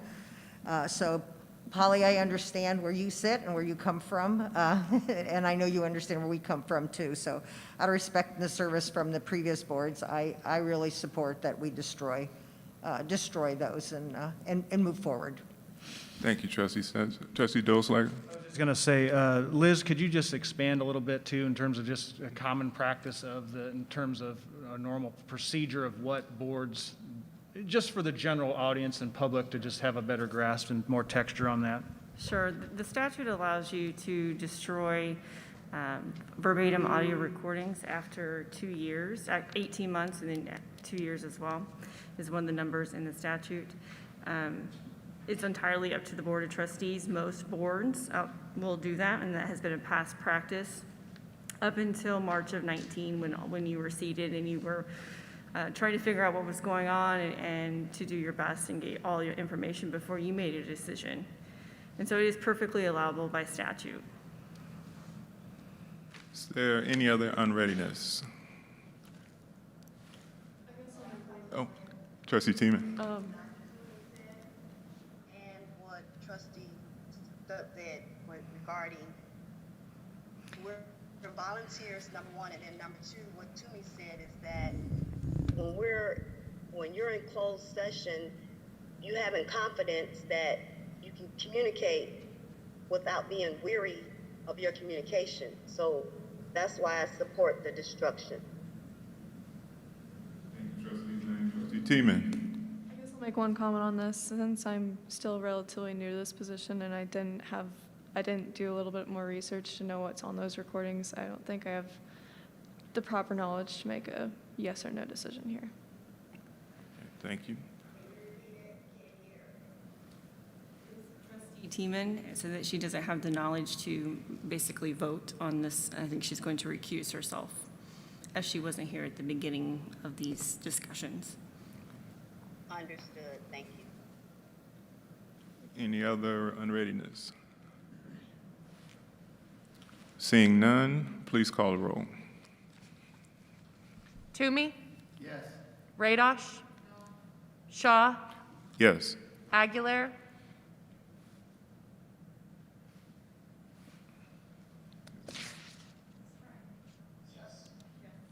Dolschlager, Yes. Stutz, Yes. Teeman, Abstain. Lang, Thank you. Resolution 12-4, revise the calendar year 2022 Board of Trustees meeting dates. We have Liz Duvall. After the last board meeting, we took a look at the calendar for 2022, and you'll see that there are no changes at all. The board meeting is being moved further into September for September 22nd and September 23rd from the beginning of the month. And then we've added the trustee retreat during the time of homecoming. Homecoming is late next year. It's not until October 22nd. And it felt that it was best for staff for a board meeting not to be that late in the semester. Is there a motion? Well, let's move in second, and then we can discuss. Is there a motion to accept?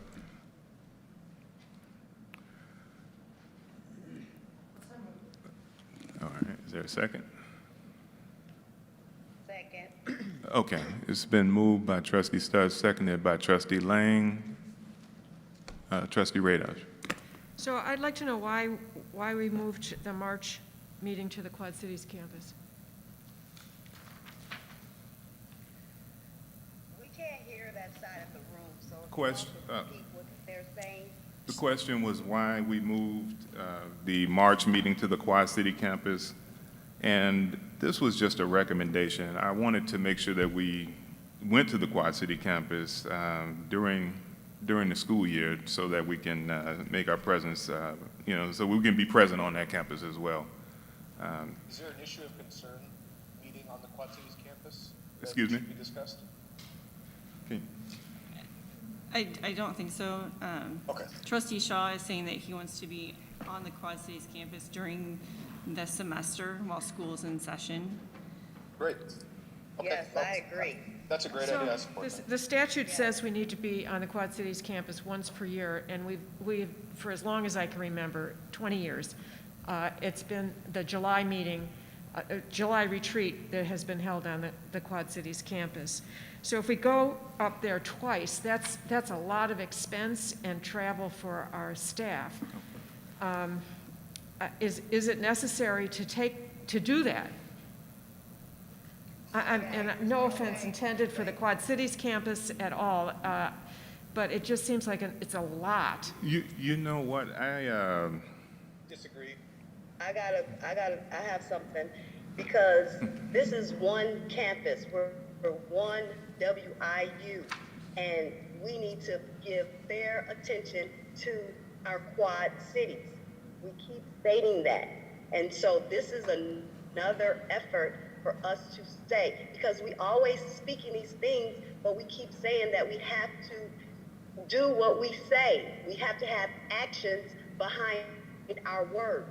And this is another actionable piece. So I'm 100% for it. I also support going there in March and doing a retreat in July. There's no reason we could not have two meetings in the Quad Cities.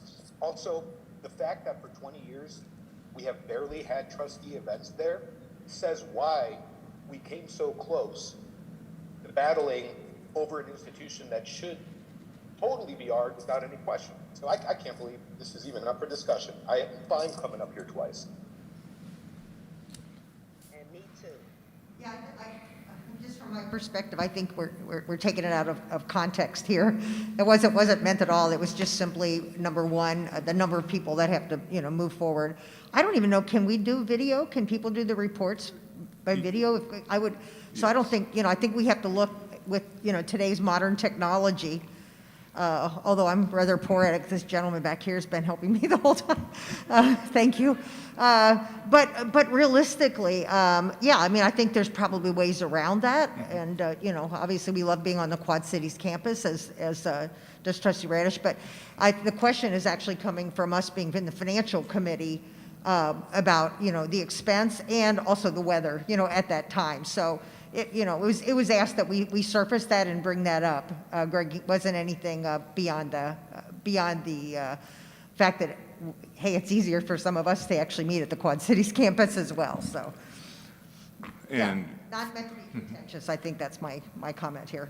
for me, it's about the same distance. And like I said, this was this was not to be etched in stone. This was what we wanted to present to the board. But like I said, I did want to be present on that campus. I think it shows our commitment when we show up on campus. In the interest of cost, I have no problem with, people doing their reports via Zoom. I have no problem with that. But I just wanted to. It's the hotel rooms and the eating out, and it's all the people that can't do by remote. So That's true. there is definitely a point to be made for that. That's true. Could I propose that if you want to be up there during a regular time, we do it in June instead of doing the retreat up there? Keep it as is, Chair. I don't see a reason to change anything. And I agree, and I'm still going to say financials, thank you, Trustee Karen, for that. You always keep us grounded. And I do want to continue to say is that we still need to continue to be visible on our Quad Cities campus. That is a part of our campus, so that needs to go into the budget because this is a part of our campus, and we have to start showing that we are 100% for both campuses. And I'm with Trustee Aguilar. I can't even believe that we're discussing this. And I can't believe, really, we're pinching pennies because our concern is of a hotel room. What does that say to our community? That we're trying to save that much money? I mean, really, are we that bad that we can't afford hotel rooms in a community where we have a campus? I mean, the message really scares me. We are pinching pennies that tightly, Greg.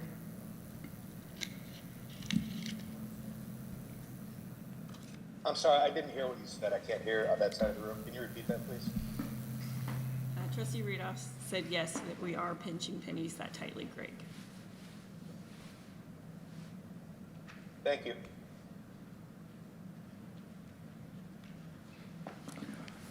Other discussion? Have the retreat on October 20th. We're going to be within days of the IBHE training. The last time we came within days of the IBHE training, which would have been in September of 2020, our trustees didn't show up, and then we got a reprimand from the IBHE because we didn't participate. They were too close together. So I think that's a bad time for the retreat. Yeah, I disagree with Trustee Radosh because you're right, people were removed. And so, yeah, I don't think it works out. And I agree because we've been fighting, Dr. Toomey and myself, for having it back on the homecoming weekend. And so I think this will be perfect to be the best of both worlds. And I still say with that travel, we're traveling from Chicago, Peoria, all over, Quincy, wherever. We're still not in Macomb. So yeah, Macomb is a little bit more convenient, but for everyone else, it's still the same kind of a distance for them. Speaking specifically from the student trustee position, I found it extremely beneficial to have that retreat the first opportunity in this role.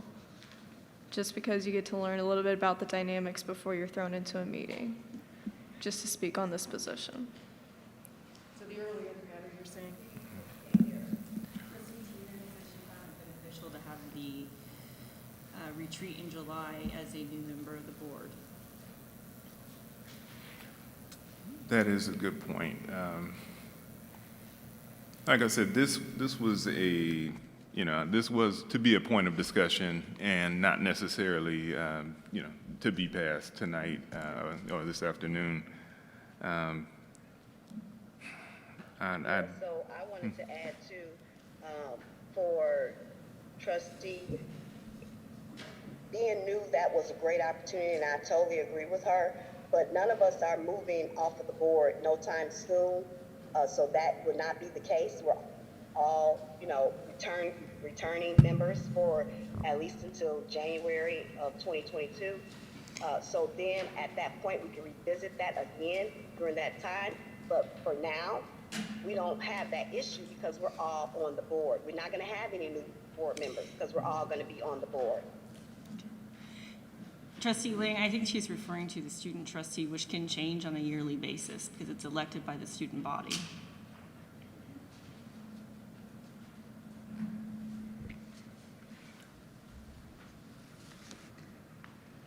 Okay, did you have any input, Trustee Dolslager? I'm flexible, and not to say anybody else isn't. I don't make that comment saying I'm flexible and you're not, or anybody else isn't. But I do feel that the importance of you've heard me say this phrase in this meeting several times: visible and available. You got to be visible and available. And for me, traveling up there, I travel all the time for business. It's not a problem. I completely do understand. I do understand the logistics of packing up, and look, we're pinching pennies with hotels. I understand that every penny counts. There will be some expense there. However, we need the investment spend in the areas that we need to give attention to, and I think that representation of being on campus, I think, is an important factor. So I'm flexible. I would be fine to approve it as is. Okay. But I'm also for the group discussion. If you feel we need to have more time on it, we can go that route too. Okay. The next meeting is March 10th, so we have to decide at this meeting what we're going to do at that point. So I'd like to make a suggestion, an amendment, that we change the location of the March 10th and 11th meeting to Macomb, and we move the retreat back to July or August with a date to be determined, and that it take place in the Quad Cities.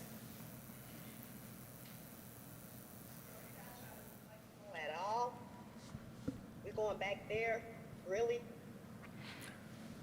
Okay, so that is your suggestion that we move that to Macomb. Actually, well, for me, I would take the schedule as is. I would support the schedule as is with the flexibility. We may end up moving that retreat for one reason or another.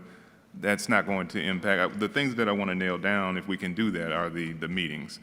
And since we would have the March and the March and the September meetings in the Quad Cities, we could flip those next year so that so that it's fair, so that we're spending we're spending equal time at both campuses. So to me, it's a matter of fairness. So I would rather support it, and then we can look at it again, and we could change these to we could flip them. Oppose that because, as a matter of fairness, the majority of the staff and faculty are on the Macomb campus, and a small number are on the Quad Cities campus. So to make the larger number of people move, I think is unfair.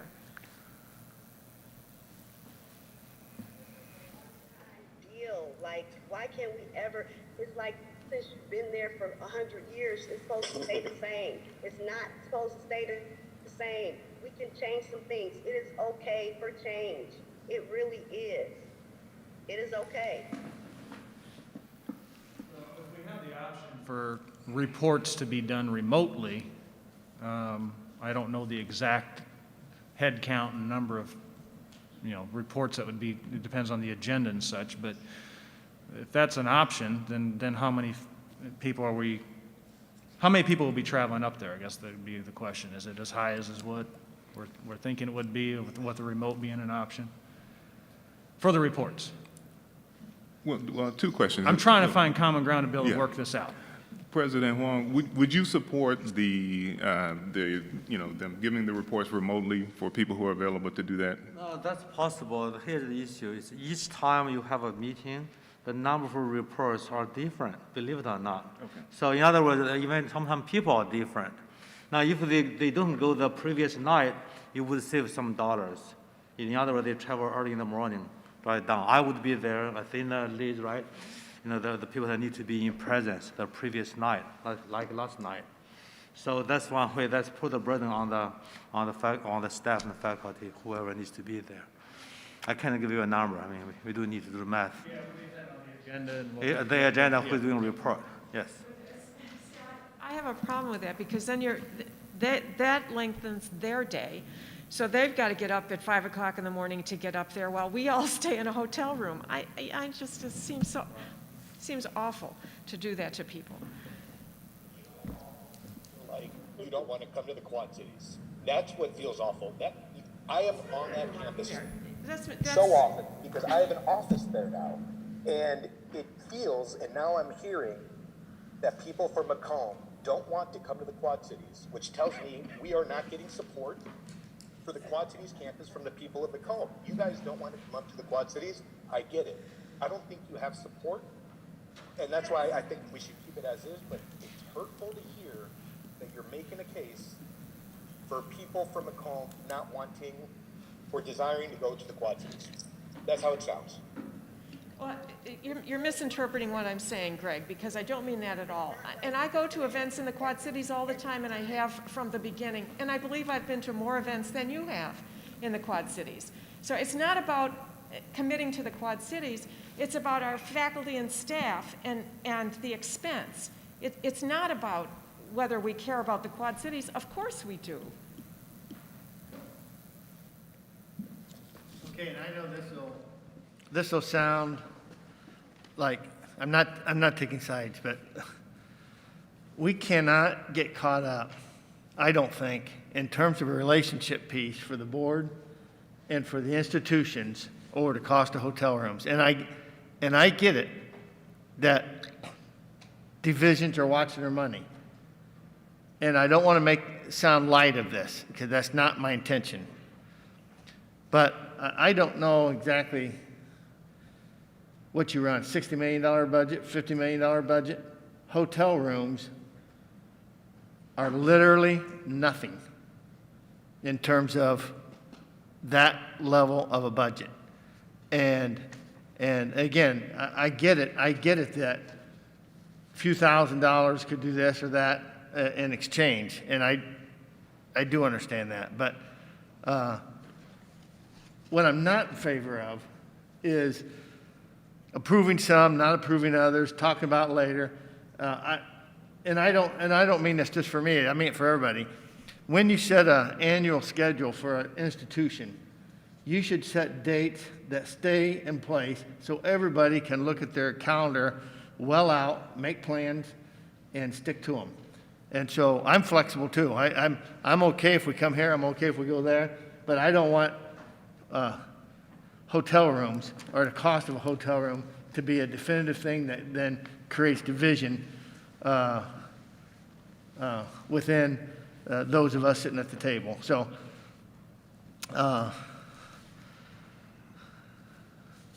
with that said, I yield my time, Mr. President.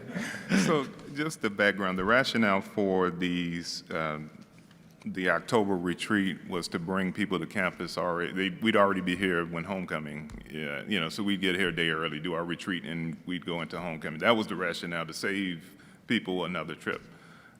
So that's where that came from. All right. Is there, so is homecoming's on the 22nd? Is that what that says? No. This says 22nd, so I'm just a question. Wait a minute. For those traveling, wouldn't it be better for the retreat to be on the 21st, the day before homecoming, so they're not here a day of idle and then? On Thursday. Okay. Well, yeah, that was it, right? It was Thursday and then Friday going into. You had discussed, I'm sorry, I'm allowed to talk. It's Athena. You had discussed having that day before homecoming without a meeting so that staff here at the campus preparing for homecoming, they have a lot of prep work to do. They have a lot of events that start that day before homecoming. And so that's what you had previously talked about not having a meeting the day before to allow staff the opportunity to do the things they need to do to prepare for homecoming. Thank you. Other feedback? Is there a way to just approve the meetings and then come back on the retreat in March? I think we can. Like I said, that to me, that we had moved that retreat. Our last retreat had moved a couple of times due to people's schedules. I think that's the most flexible piece here, and I agree with Trustee Toomey. We need to lock the meeting dates down. Is there more discussion? Is there any other discussion? I think we can vote this up or down, and we'll have a resolution either way. Seeing none, please call the roll. So this is voting on as is? As is correct. You're going to have the retreat at the same time as the IBHE training again? If we were reprimanded, so if our trustees will commit to do both, they're going to be within a few days of each other, we won't get an IBHE reprimand. But I didn't like that as chair, getting reprimanded. So you may not like it either if you're still chair. Do we know the dates of the training? Okay. I actually just texted IBHE. Okay. And they don't have a set date, but they assumed it would probably be in the fall. Girl always does it in the office. Okay. The last 2 years, it's been the second or third week in October. Will it be virtual? Like the We don't training know that you next year. said? It has been for the last 2 years. I'll see if I can get that. Okay. Thank you, Jeanette.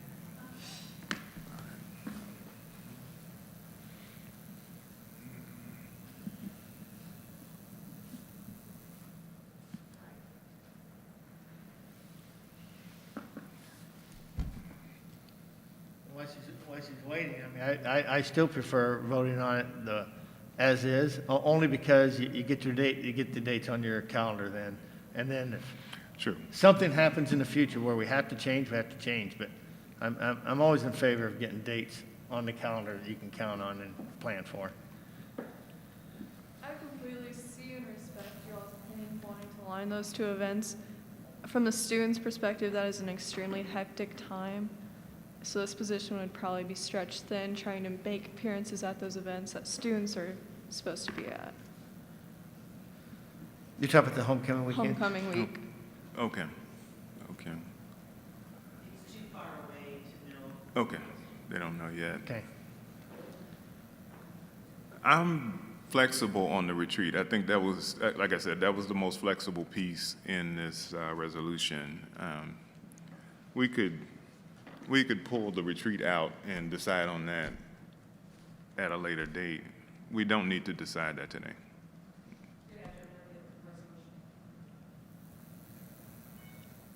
Well, I'm going to make a motion to approve the calendar as is, and then if we come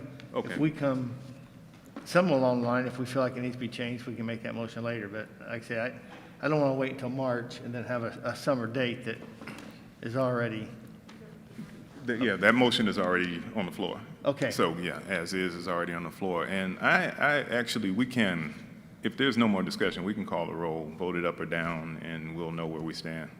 But the retreat can be changed Yes. later. Yes. Even if we Yes. voted in as a placeholder now. That is true. That is true.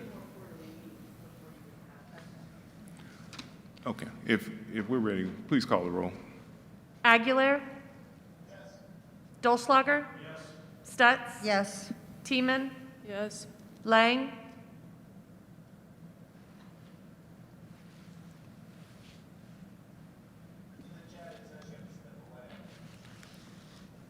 Toomey? Yes. Radosh? Very reluctantly, yes. Shaw? Yes.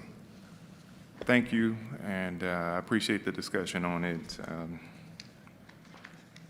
Moving on. Are we, wow, we're to old business, and we have no items. We have no new business items. No, oh, yeah, okay, Trustee Radash. Last meeting, I asked that we begin the process of fleshing out the distinguished service professorship performance requirements, the articulation of the BOT expectations, and I just want to know where we are on that. And we're working on it. And so then we will meet with Trustee Shaw to go over ideas. Okay, thanks.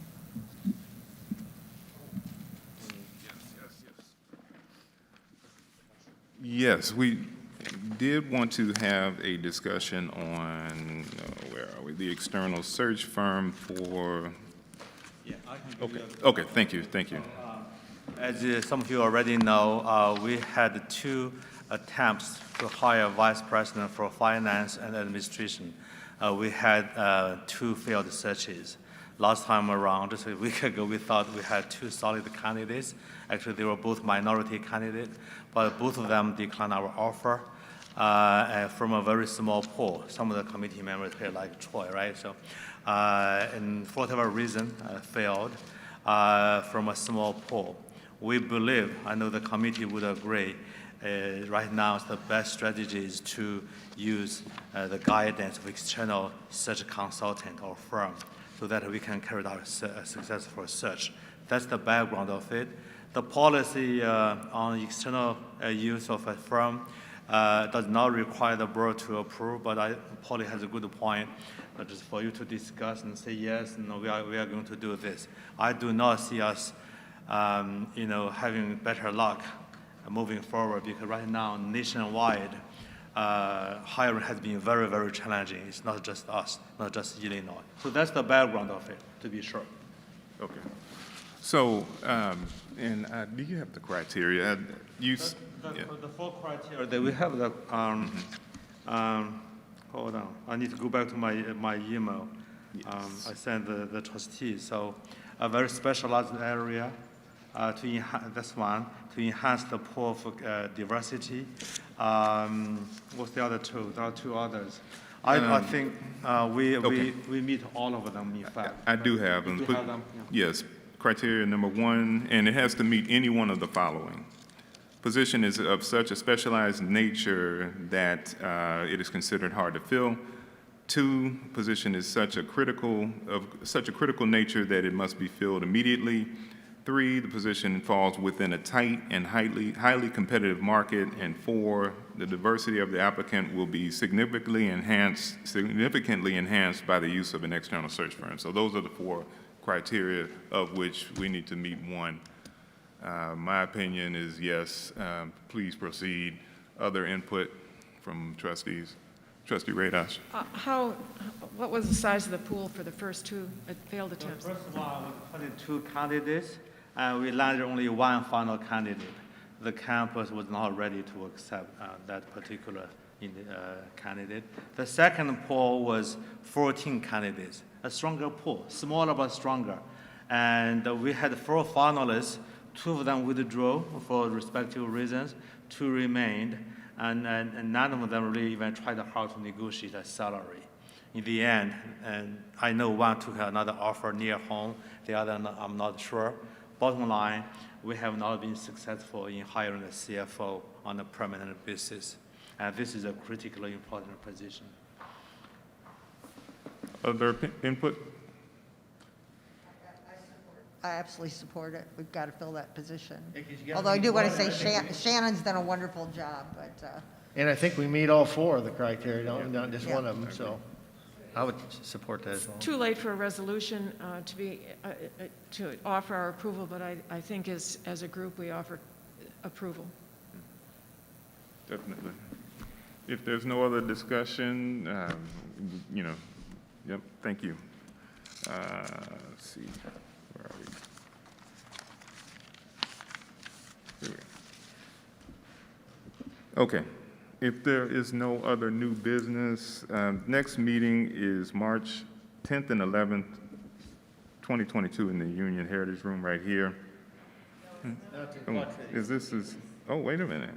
Yeah, I've got that on the, unless my agenda is wrong, I've got Union Heritage Room. Okay, that would do it. So, next meeting is in the Quad Cities, March 10th and 11th, 2022. And, oh, okay. Is there a motion to adjourn?